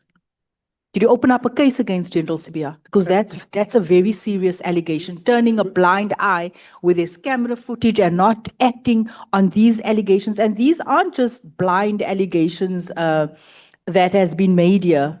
There's a report here even from the public protector. Correct, Chair. We indicated to General Masemola what transpired in that meeting between us and General Sibia. And we requested the minutes. Usually when there is this consultation meetings in the SAPS, there must be somebody who's recording the minutes. And there was a lady who was recording the minutes when General Sibia was uttering such words. But later on, we demanded the minutes. They say they don't have the minutes. a whole deputy national commissioner. Okay, I want to move on to how this process works. You said your salary was suspended for 2 months while there was a departmental inquiry. Am I correct? Also here, can you explain to us the process when it comes to suspension of salaries? Because at the moment we have as many members that's on suspension. We have a whole minister, we have this very general CBR, suspended for months on end, and they still be getting their pay, full salaries. What is there just someone wakes up and feels that, you know what, I don't like you, you're not part of a faction, so I'm suspending, withholding your salary. Is there a process in SAPS? Because that's very concerning. Yeah, thanks, Chair. That one, honorable member, it was very much surprising and very painful because it was a disciplinary hearing. And on that disciplinary hearing, I was a member of the union. Then my union said, you cannot charge the member, we must invoke Schedule 8. Then they said, no, we are proceeding. Then my rep said, no, we're not going on with the proceeding. We are working out. That is when I got the suspension. Or no, you are suspended without salary. And then once you tell us or you are coming back, then we'll reinstate your salary. But surely, sir, sorry, surely there needs to be a process. People can't do as they feel. There was an agenda. There was an agenda against 3 of us. It's that we left another captain. It was 4 of us, Captain Ntwani. They were told, no, there's an instruction that the 4 of us must be dealt with because we are misbehaving. The chairperson was very much arrogant to the union rep, very arrogant. But after General Magadlela was appointed the acting, we have a letter where we withdraw all those disciplinary. Say no, you can when member is whistleblowing, instead of investigating his allegation, then you charge the member. Then you withdraw those cases, said consider those things finalized. We have a letter in our bundle. Then those cases were squashed, and then he said reinstate his salary. But again, after someone told me, no, it's fine, you got your salary, but this thing affects your pension. Because when you suspension without pay, they are also including Saturday and Sunday. They dock you there when in terms of tax. But that one, we have a office in our division, Sterlesia. Sorry to say that, honorable member, but we must mention that office. I don't know which system they are using. Captain Malaji now is sitting with a P-triple entry, a grievance where his housing allowance was stopped. No one can tell Malaji who stopped you your housing allowance. It's a grievance. We gave it to Major General Ramorena Chai. She's quiet. So what you were telling us here, that SAPS has a system where payments, anyone can just access it and just press the button and it stops payments. It's someone in a Sterlesia office. I'm glad you say we must give you name after this thing. We'll tell you, and we're happy to say you'll do an oversight. Please come. And when you come, invite us in time so that we can accompany you and say, this is the member, they must know we gave you the number, their names. We are tired of that situation because they have function, they can even stop your salary without the head office knowing. When you go to head office, they say, no, we don't know. We don't know who stopped you. They are doing something. So there's a possibility that they can even pay ghost employees. Now with this 1 year reinstatement of Brigadier Mrabedi, honorable member through you, Chair, we are suspecting because Colonel Matebula, Colonel Reder never disputed their sanction. We suspect they got paid. Because they never refer their matters, only Brigadier Mrabedi and Colonel Twala referred their matter to Triple SBC. But Colonel Matebula, Colonel Reder, they never disputed their sanction. If they never disputed this one, what is their argument? And on which basis are you basing your settlement? Because if you are settling, you must settle for all of them. You can't say, no, you didn't dispute, I'm settling for this. Sanction was for 4 of them, but only 2 were favored. And if you read that settlement, Honorable Chair, the settlement is quite on Colonel Twala. You just say reinstate Brigadier Mrabedi. It's quite on Colonel Twala. But on the top of the settlement, they are mentioning two P-triple-S number, they say it's a triple-SB award. There's none there at triple-SBC. There's none. And all our cases are assigned one arbitrator, Commissioner Naidu.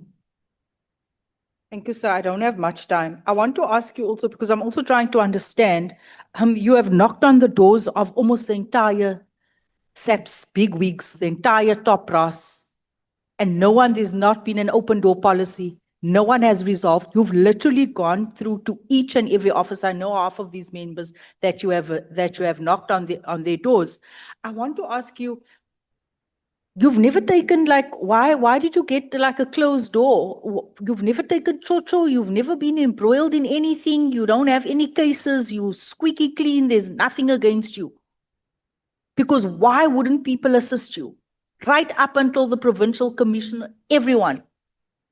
It makes no sense.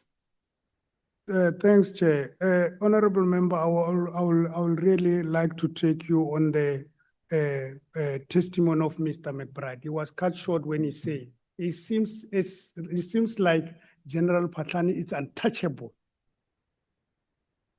Yeah, in this, he said that. He said, it seems like General Patlani is untouchable, and I don't know why. Then chairperson say, time is over, then he stopped there. But that thing, it must be taken seriously why Mr. McBride said that.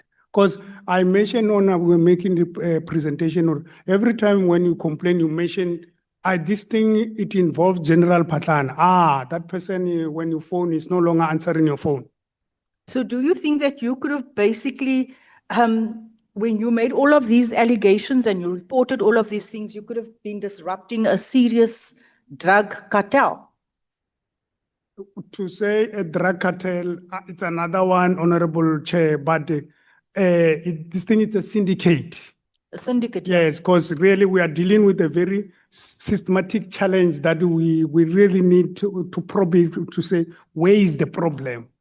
Because in another matter of Colonel Ramolove, employer rep from legal said, no, I can't. He promised to settle Ramolove's dispute, but he came back and tell Ramolove as legal rep, Popkuru legal rep, to say, I can't continue with that settlement. I'm told you are blacklisted, you guys.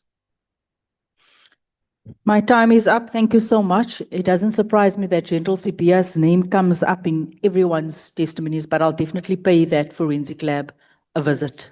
Please. Thank you so much. Thanks. Thank you so much, Honorable James. Honorable Sauls. Chair, just for clarity before I start, the witness asked for a audio clip to be played, even in the affidavit. I just want to know, are we going to play that? Most definitely we will. Let's finish the questions by members. All right. So I have until 10 to. 10 to. Good evening, gentlemen. Evening, Honorable Sauls. Or should I say hot? I agree. Look, let me start by saying,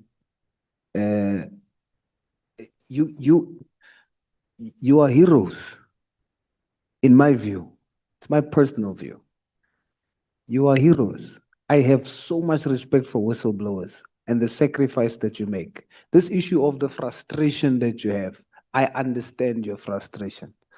I can't comprehend it fully, but based on what I've heard so many times, you have the right to be frustrated because you guys are fighting corruption and you must pay out of your own pocket, whilst those who are in the wrong allegedly uses public funds to do so.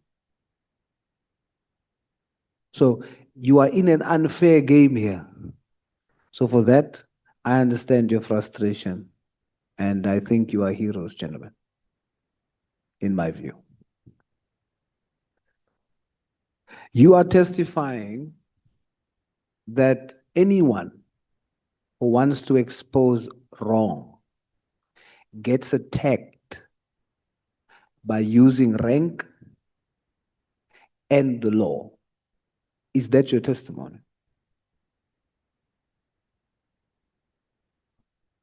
Yeah, we can concur with honorable members. Please. Please speak in the mic.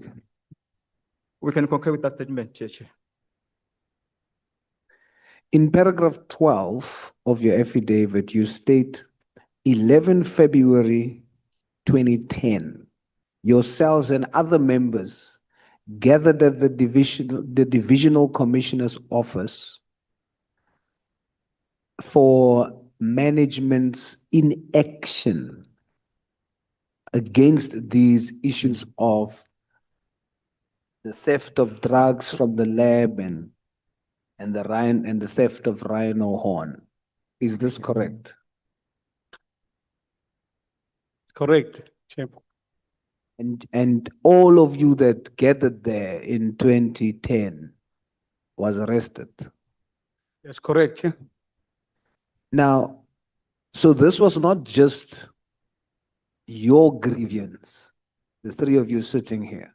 This was something that your colleagues, some of your colleagues also stood with you in 2010 to address this very issue, correct? It's correct, Chair. And we're more than 100. You are more than members. 100? Yes, more than 100 members. So they arrested All of us. more than 100 people That's correct, Chair. for expressing a concern about theft of drugs. That's correct, Chair. Now, this happened before you applied for the position that you were rejected. That's correct, Chair. So it is then correct to say that your rejection of appointment, it stands to reason, was not the motivation for standing up against this. It was not out of anger or revenge for being rejected. Am I correct? That's correct, Chair. Please speak closely in the mic. I'm struggling to hear. That's correct, Chair. So are you then testifying that if you stand up against wrong, you don't get appointed by merit, but by factionalism or loyalty to certain generals? That's correct. Now, I want you to talk to me now and help us as lay people understand how this works. How do they do it? How do they steal drugs at the lab and rhino horn? And how are they protected? You call it a syndicate, but that's not enough. Break it down for us. How does this syndicate operate? How do they work? And use your own experience to explain it to us. How do they do it? Okay. Chair, what is happening is that this maleficent of theft of drugs, initially, it was happening in the reception of Forensic Science Laboratory, because by then, security was not so tight as it is now, because anybody will be having access to the reception in the name of that they are going to collect the exhibits for their sections. Remember, forensics in Silverton, it has numerous sections at different floors. Floor number 6, you find chemistry together with scientific analysis. Going down, floor number 5, the same thing. You go down, 3rd floor is chemistry. You go down, 3rd floor is scientific analysis. 2nd floor is ballistics. And then the ground is just support.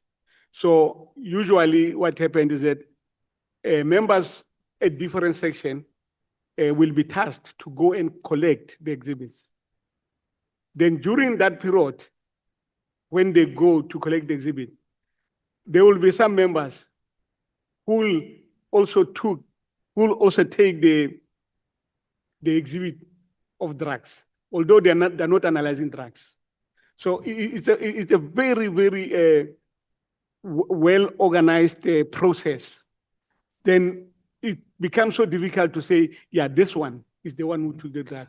But What I want, the footage. sorry. What I want you to show me is now you have that situation. Someone takes it or steals it. I want you to show how the system is set up to protect the one who steals and to victimize the one who seeks to expose the one who steals. You see I'm trying to understand, how do they do it? How do they use the law? How do they use the ranking? How is it set up in a way to stifle those that are fighting corruption, and how the system protects alleged criminals? Thanks, Chair. What we observed, it's like this. When your question, I'll summarize it like. Yeah, just come closer to the mic. Your question, I'll summarize it. Once you do wrongdoing, you are like paid with the promotion. That thing, it's like when you are promoted and then you are loyal to Colonel Ramolove. And if Colonel Ramolove, because he knows he promoted you, when he's doing wrong, I can't. When now I'm spying to, hey, Malaji saying this and this. That's how the system works. Because they will give you promotion. I remember at one stage we were called at Pretoria College, basic training, when General Patlan was appointed. I forgot the year. But one priest there, I don't forget that. When he was opening, said the pastor must pray for us. He gave us something. You have this vicious, it was a vicious what? It is a vicious tiger and a submissive tiger. When you feed, which one do you feed? I leave it there, honorable members. A priest. Then we saw when posts started to be advertised, those who were in the wrongdoing, they were like promoted. Say, this one we know they are dirty, then they can't do anything. They are submissive. This vicious one, meaning us, will never be promoted. I was promoted by General Magatlelan. And one from HR said, hey, Ramalepe, you are very lucky. We were told you're not going anywhere. I said, God is above all. I left that lady like that. He said, hey, congratulations. I said, thank you. But we were given this thing in the college to say, you have a vicious tiger and a submissive tiger. When you feed, which one do you feed? The pastor. Then we saw when it started now to be in, there were a lot of posts advertised during, it's a good administrator, I want to be on record to say that. Posts were advertised, very, very serious, then in the name of we are restructuring. But the promotion were given to those who were submissive to the management, those who say, no, when you start to say, comrade, let's do what they will, we're not going, they were promoted. I was in the structure of Pope Crew, all those comrades I was with there, now they are left, all lieutenant colonels, all of them. That to answer your question, how is the system protected? It's through promotion, it's through tenders, because members are tendering there. That's why we're saying FSL. It's a crime scene, honorable member. We have 3 members who were victimized for standing up. Their service allowance were stopped. No, not service. Yeah, service allowance and scarce skill. I assisted those members until to the office of General Sintumule. He agreed with us. The member were paid. But General Mulauzi said it's not paid. But we are complaining about one colonel sitting without doing anything. She's getting scarce skill. We complain, I don't know from when, honorable member. Even today, that member is still getting scarce skill against the scarce skill policy. We complain, you'll see in our document. So if you want to be, are you testifying? If you want to be promoted in SAPS, be corrupt? I will say that because those who are promoted, we are having some issues on. Well, I will say that most FSL from component head downwards, I don't know where, they were all promoted by General Patlan. There's nothing you can do there. There's nothing you can do there. You are the third witness I've heard talking about this expeditious hearing. Are you referring to the Regulation 9? Yes, if I'm correct, it's Regulation 9, yes, expeditious process. Yes. And other witnesses came to testify and say that that is used as one of the legal weapons to ensure whistleblowers doesn't get a fair hearing. Is that your experience too? I will say correct, Chair. I see in your attachments, I see information notes. There's no page number, so I don't know if you're going to find it, but it's an information note that's entitled Factual Report, Missing Exhibits, ORTIA, CAS 205/09, 2019, and other cases. Are you able to find it? It's in the attachments that we received, but there's no page numbers. Yeah, Chair, can I confirm? It is by Lieutenant. Tambo. Sorry? International Report, CAS 205/9, 2019. That is correct. Okay. That is correct. By Lieutenant Colonel Padley, chemistry section. Are we at the same one? That's correct, yeah. Now, when I look at this information note, and you can correct me. Remember, I'm just looking from a layman's perspective here. There's a table there that has columns for the station CAS lab number, suspected drug type, PCEM location, and then status. Then you have it listed. You have the bag, you have the type of drug, cocaine, and then you have the bag case file, which case file is it, and then the bag with some sort of a serial number. Then the status would show whether it is missing or whether it is in location. Except with the exception for Nelspruit. Dacha is missing. Someone stole Dacha, a bag of Dacha. Except for Nelspruit. Other than Nelspruit, there seems to be a trend of cocaine, bags of cocaine being stolen and being stolen at OR Tambo International. Am I correct in seeing that trend? That's correct, Chair. Why is it that out of all the places, OR Tambo International is the place where most of this is happening, and they only steal cocaine? Let me show you the modus operandi. Yeah. What is happening is that this cocaine come from Southern America. It lands in OR Tambo.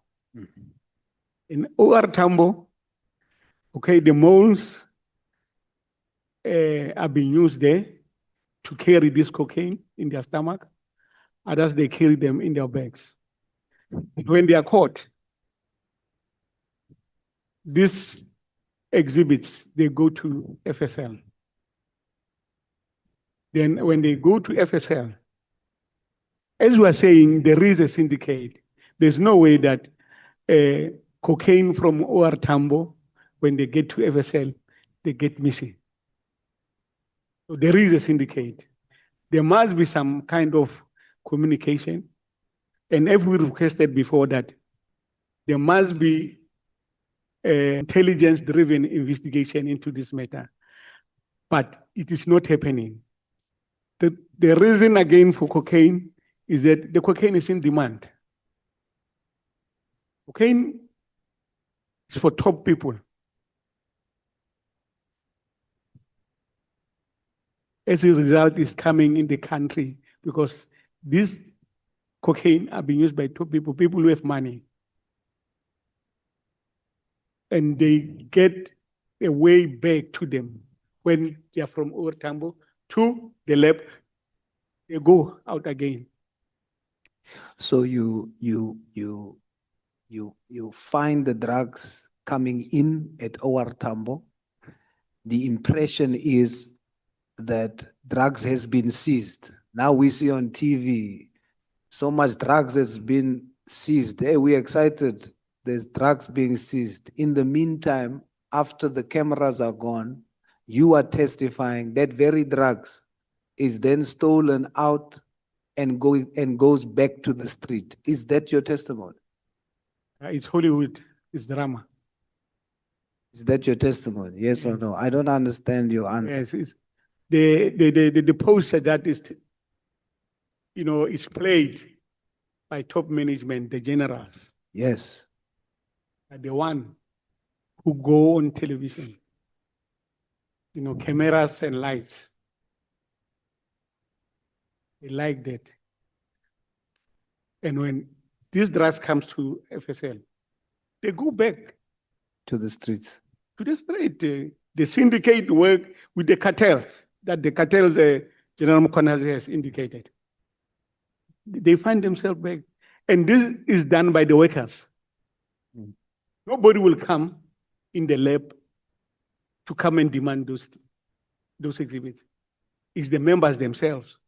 So are you testifying that it is police officers stealing drugs? It's police officers and admin clerks. So police officers are also drug dealers. Is that your testimony? I'll say they're traffickers because they move. They are drug traffickers. Yes, they move. They just them. So they work for. Correct. So the people that's supposed to, your testimony is that the people that's supposed to arrest are employed by and paid by those that supplies drugs to our children. It's obvious, Chair. I'm just slow, so you must help me. Sometimes things are not obvious for me. I'm very slow. So you must help me. Is it affirmative, Chair. Affirmative. And now you use big words. Affirmative, yes. Yes, Chair. All right. Now, what would you say is the South African Police Service about, based on your experience, is it about serving South Africans or is it about loyalty to faction?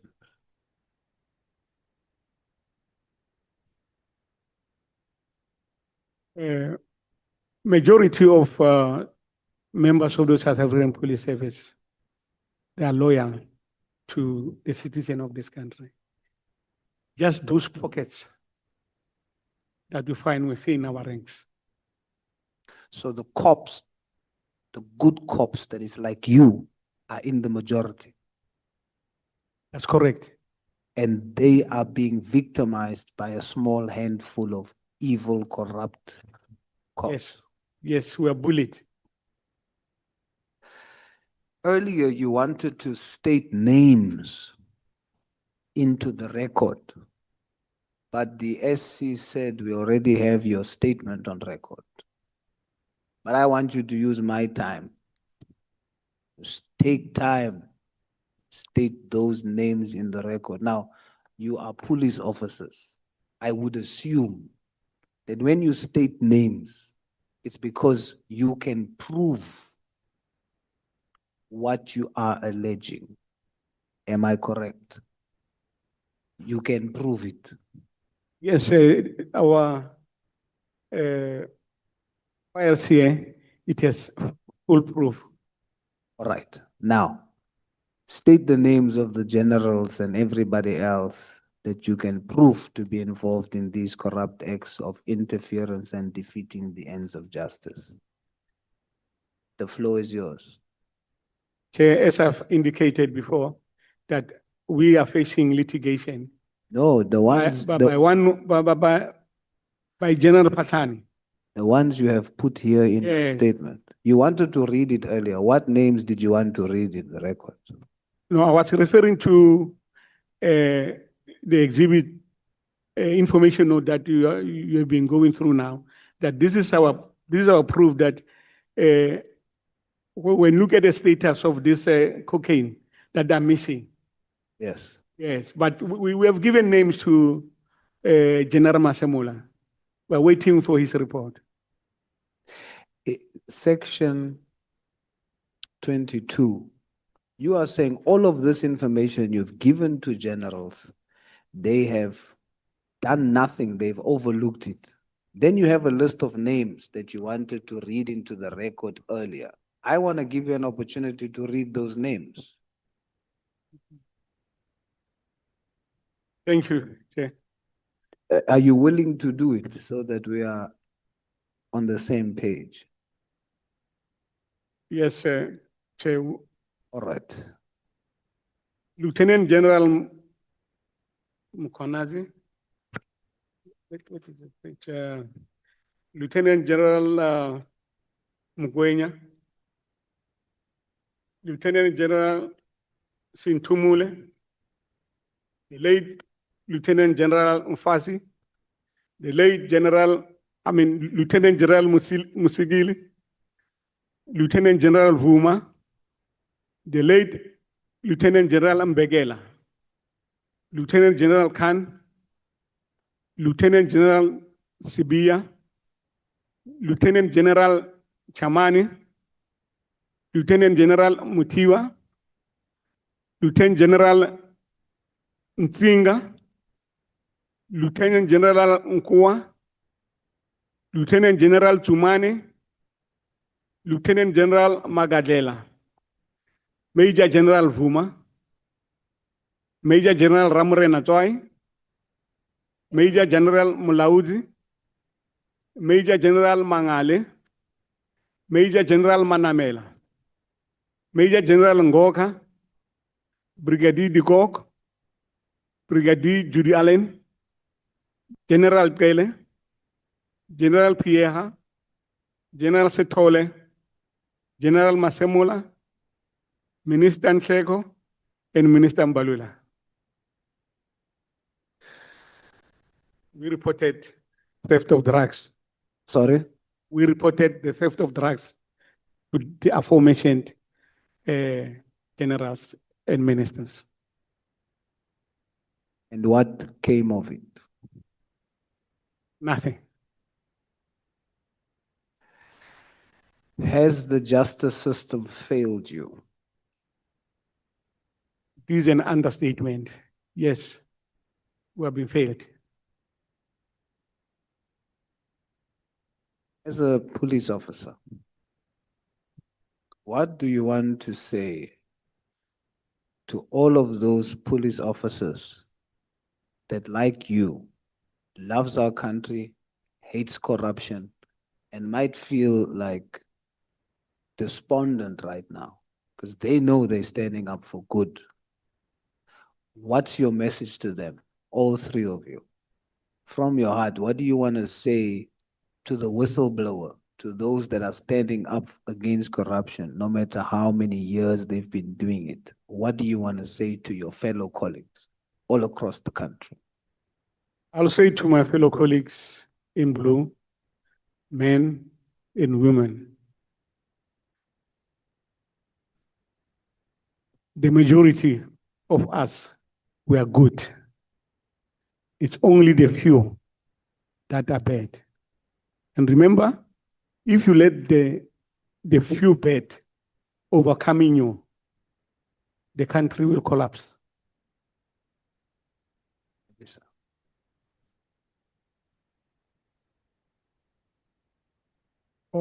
Thanks, Chair. On my side, to my fellow colleagues, I want to say to them, let's not give up. Let's help our country in terms of the Constitution. We took an oath to say we'll protect the country, we'll expose any criminal activity within the SAPS and outside, because we are the law enforcement. More especially, I want to call to the members of FSL, if they are listening, to say, you know more than we are telling the committee today. When there is oversight, come out and tell them where you see it must be fixed. I beg. Thanks. Chair, on my side, I'll say they mustn't stop doing the right things. Let them continue to report criminal activities. As I close, there's a scripture that says, for me to live is Christ, and to die is gain. Don't fear death. Fight for this country. South Africa will be better. Yes. I saw, Chairperson, there's one thing I want to put on record when we were explaining that thing of appointments. Currently, we have a latest case in question document where a colonel was subjected to a criminal case under case number 397/03/2023. He was given a warning statement, but during a advertised post of a full colonel, he deliberately omitted to state that where the form requires, but he was shortlisted and it's appointed. And the person, he was charged together with Brigadier Marabedi. We asked Ore, when they were doing disclosure, why did Brigadier Marabedi didn't disclose to the committee to say, Colonel, you know me and you, we have been given a warning statement. We have a criminal case pending against us. Until that is finalized, you must state on your application form. And on the last page to see, this was just a deliberate move. That's where you must be given a performance PEP to say if it's 3, then you say your commander. We, in this instead, his immediate commander, it's Brigadier Marabedi. His application was not signed by Brigadier Marabedi. Was signed by one Colonel Doi. And Colonel Doi falls under component qualities, doesn't fall under component forensic, just to show you the rewarding. But we are bringing this, I want to be on record because it's about time now. Or we are bringing this to the attention of the committee to say, I personally with the member will open a case of defeating against that member. The case will be submitted because this thing must be exposed. Yes. Keep fighting. Don't stop. Thank you, Chair. Thanks. Thank you so much, Honorable Sols. I'm told that the last speaker was yourself or is Honorable James. Have you asked questions, Honorable James? Okay, thank you so much. Chair, there's just one thing outstanding. And thank you so much, Honorable Ngola, for holding the fort. Chair. Honorable Sols. Thank you, Chair. There's just one thing outstanding. The capable chairperson that you left us, his care, committed that we will be playing the audio before we leave. Yeah, we will play that audio before. Let me make my closing remarks so that after the audio has been played, nobody wants to ask questions because the meeting would have been closed. Thank you so much, Honorable Sangoni, Honorable Ngola, Honorable Sokanyile, Honorable Nomvalo, Honorable Skosana, and Honorable Kola Barnett, Honorable Thorpe, and Honorable Vessels. Thank you so much, Honorable Sols and Honorable James. We have released Advocate Arends due to other commitment. And we want to thank you so much, Advocate Mkhwanazi. Banna ba gešo, bana ba kgošigadi Masalanabo wa bobedi motšatši. Re a le leboga. Le staff sa rena sa parliament ka tshepedišo e botse e re bilego le yona letšatšing la lekgono mo komiting ya rena ya. Chair. No, I think I should stop you because you are making closing remarks. I don't know why you are making closing remarks because we are not done. There is a witness before us who wants to testify, Chair. And the letter that we rely on talks about classified information. And that client, that witness is crying because he's crying literally. One, he has been here for 2 days. Two, he is telling us that he doesn't want to share classified information here. He wants to testify like other witnesses who have appeared before this committee. So I don't know really why we are suppressing that witness. Or maybe there's something we're hiding, or there's something we're scared that he might divulge here, which is going to compromise some prominent people in higher echelons. So, Chair, can we allow that witness to testify? It's unfair. We've been nursing feelings here. We've been too generous to people who testified on things which are outside the scope of our terms of reference. And on that witness, we don't even know what he wants to say. We block him. Honorable Souls. Chair, for the record, I know it will sound like a miracle, but I stand with Honorable Nombalo on this one. Honorable Skwasana. Thank you, Chair. Once again, I just want to anchor that because when I heard you, you said that the witness, where we are thinking everyone is like, as you said, we are closing. And I thought what happened in the last 2 days here, especially today as well, it was even worse of what happened yesterday. We had the witness before us, she had to take an oath whilst we are sitting here. Let's give the person who was invited to come here. If the DG said he must not talk about classified information, so be it, it's fine. But let's hear what he wants to tell us. Because I think he was invited here as well, and there's nothing which prohibits him to come before us, Chair. It's not, we are not doing justice to him. It's like we are traumatizing him. Since yesterday, he's been sitting outside here. And the letter here, which was circulated here, is talking about classified information. We don't know. He must tell us here before you release him. Yeah, no, Thank you, Chair. The witness, honorable members, must make an application to his authorities for them to know that he's coming to testify here. And we have spoken to him here during the break. We have agreed with him that once he has handed in the application, he must inform us so that they can respond to his application within reasonable time. Honorable Nombalo. Yeah. I'm not hallucinating when I say the witness has been crying literally during break. He's crying because he wants to get our audience. He says he has been here for the past 2 days, and we do not want him to to tender evidence here.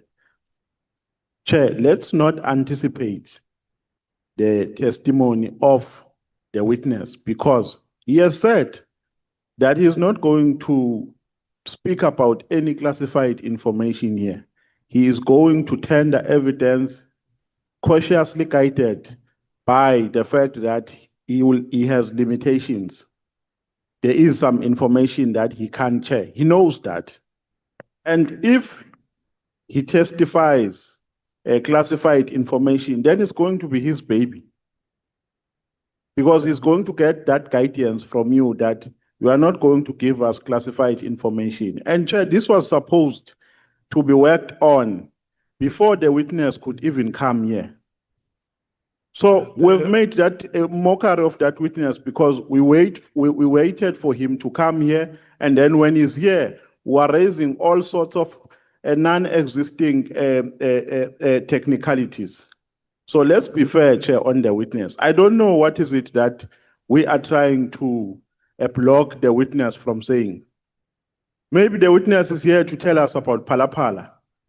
That is why now we want to apply principles which are not existing. Let's allow the witness to testify, Chair. Let's treat him equally with other witnesses who have come here before this committee.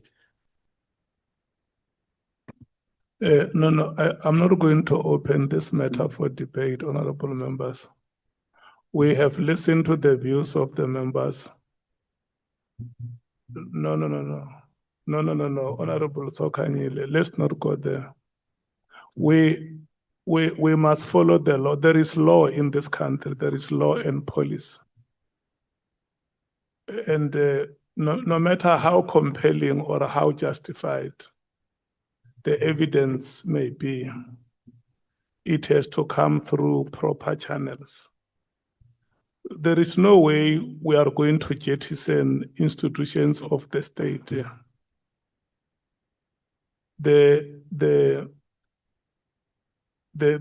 officers or employees of SSA are regulated by law, including former employees.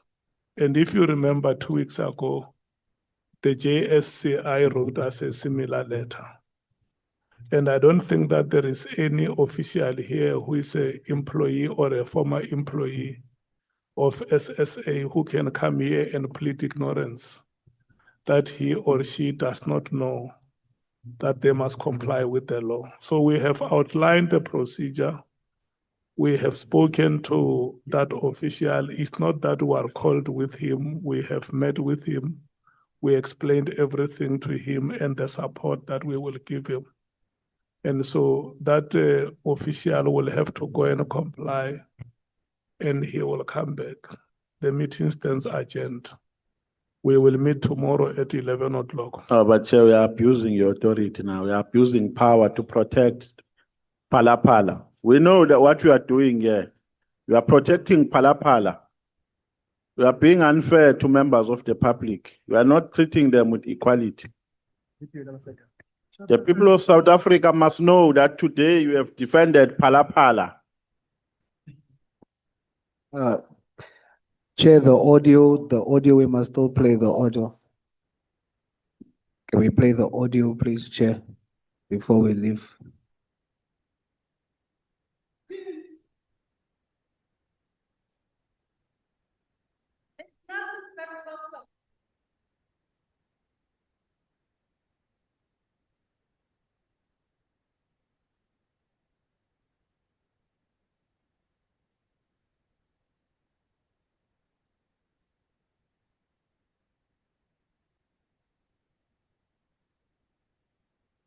Chair, please take control of the house. We want to listen to the audio.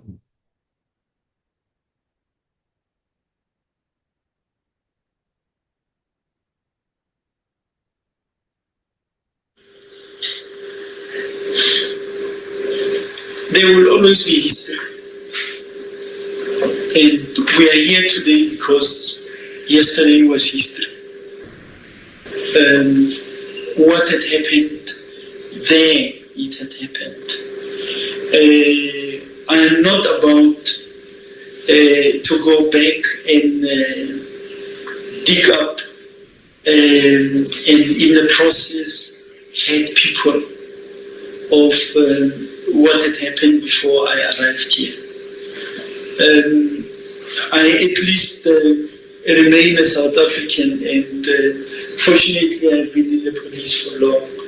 So whatever was happening here, I had an idea remotely from where I am, what were the issues. You subscribe to the notion the struggle continues. Because the struggle yesterday was addressing specifics of yesterday. The struggle today will address the specifics of today. And what remains or what will be a challenge tomorrow need to be addressed. We need to be responsive. Now, I'm not about to go back and open a can of worms on, what had happened.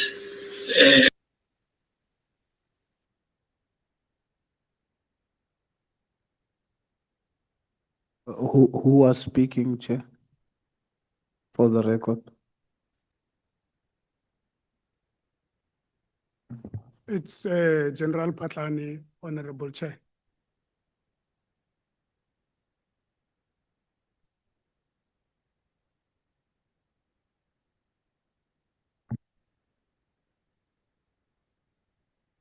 May you please rise and leave the chambers.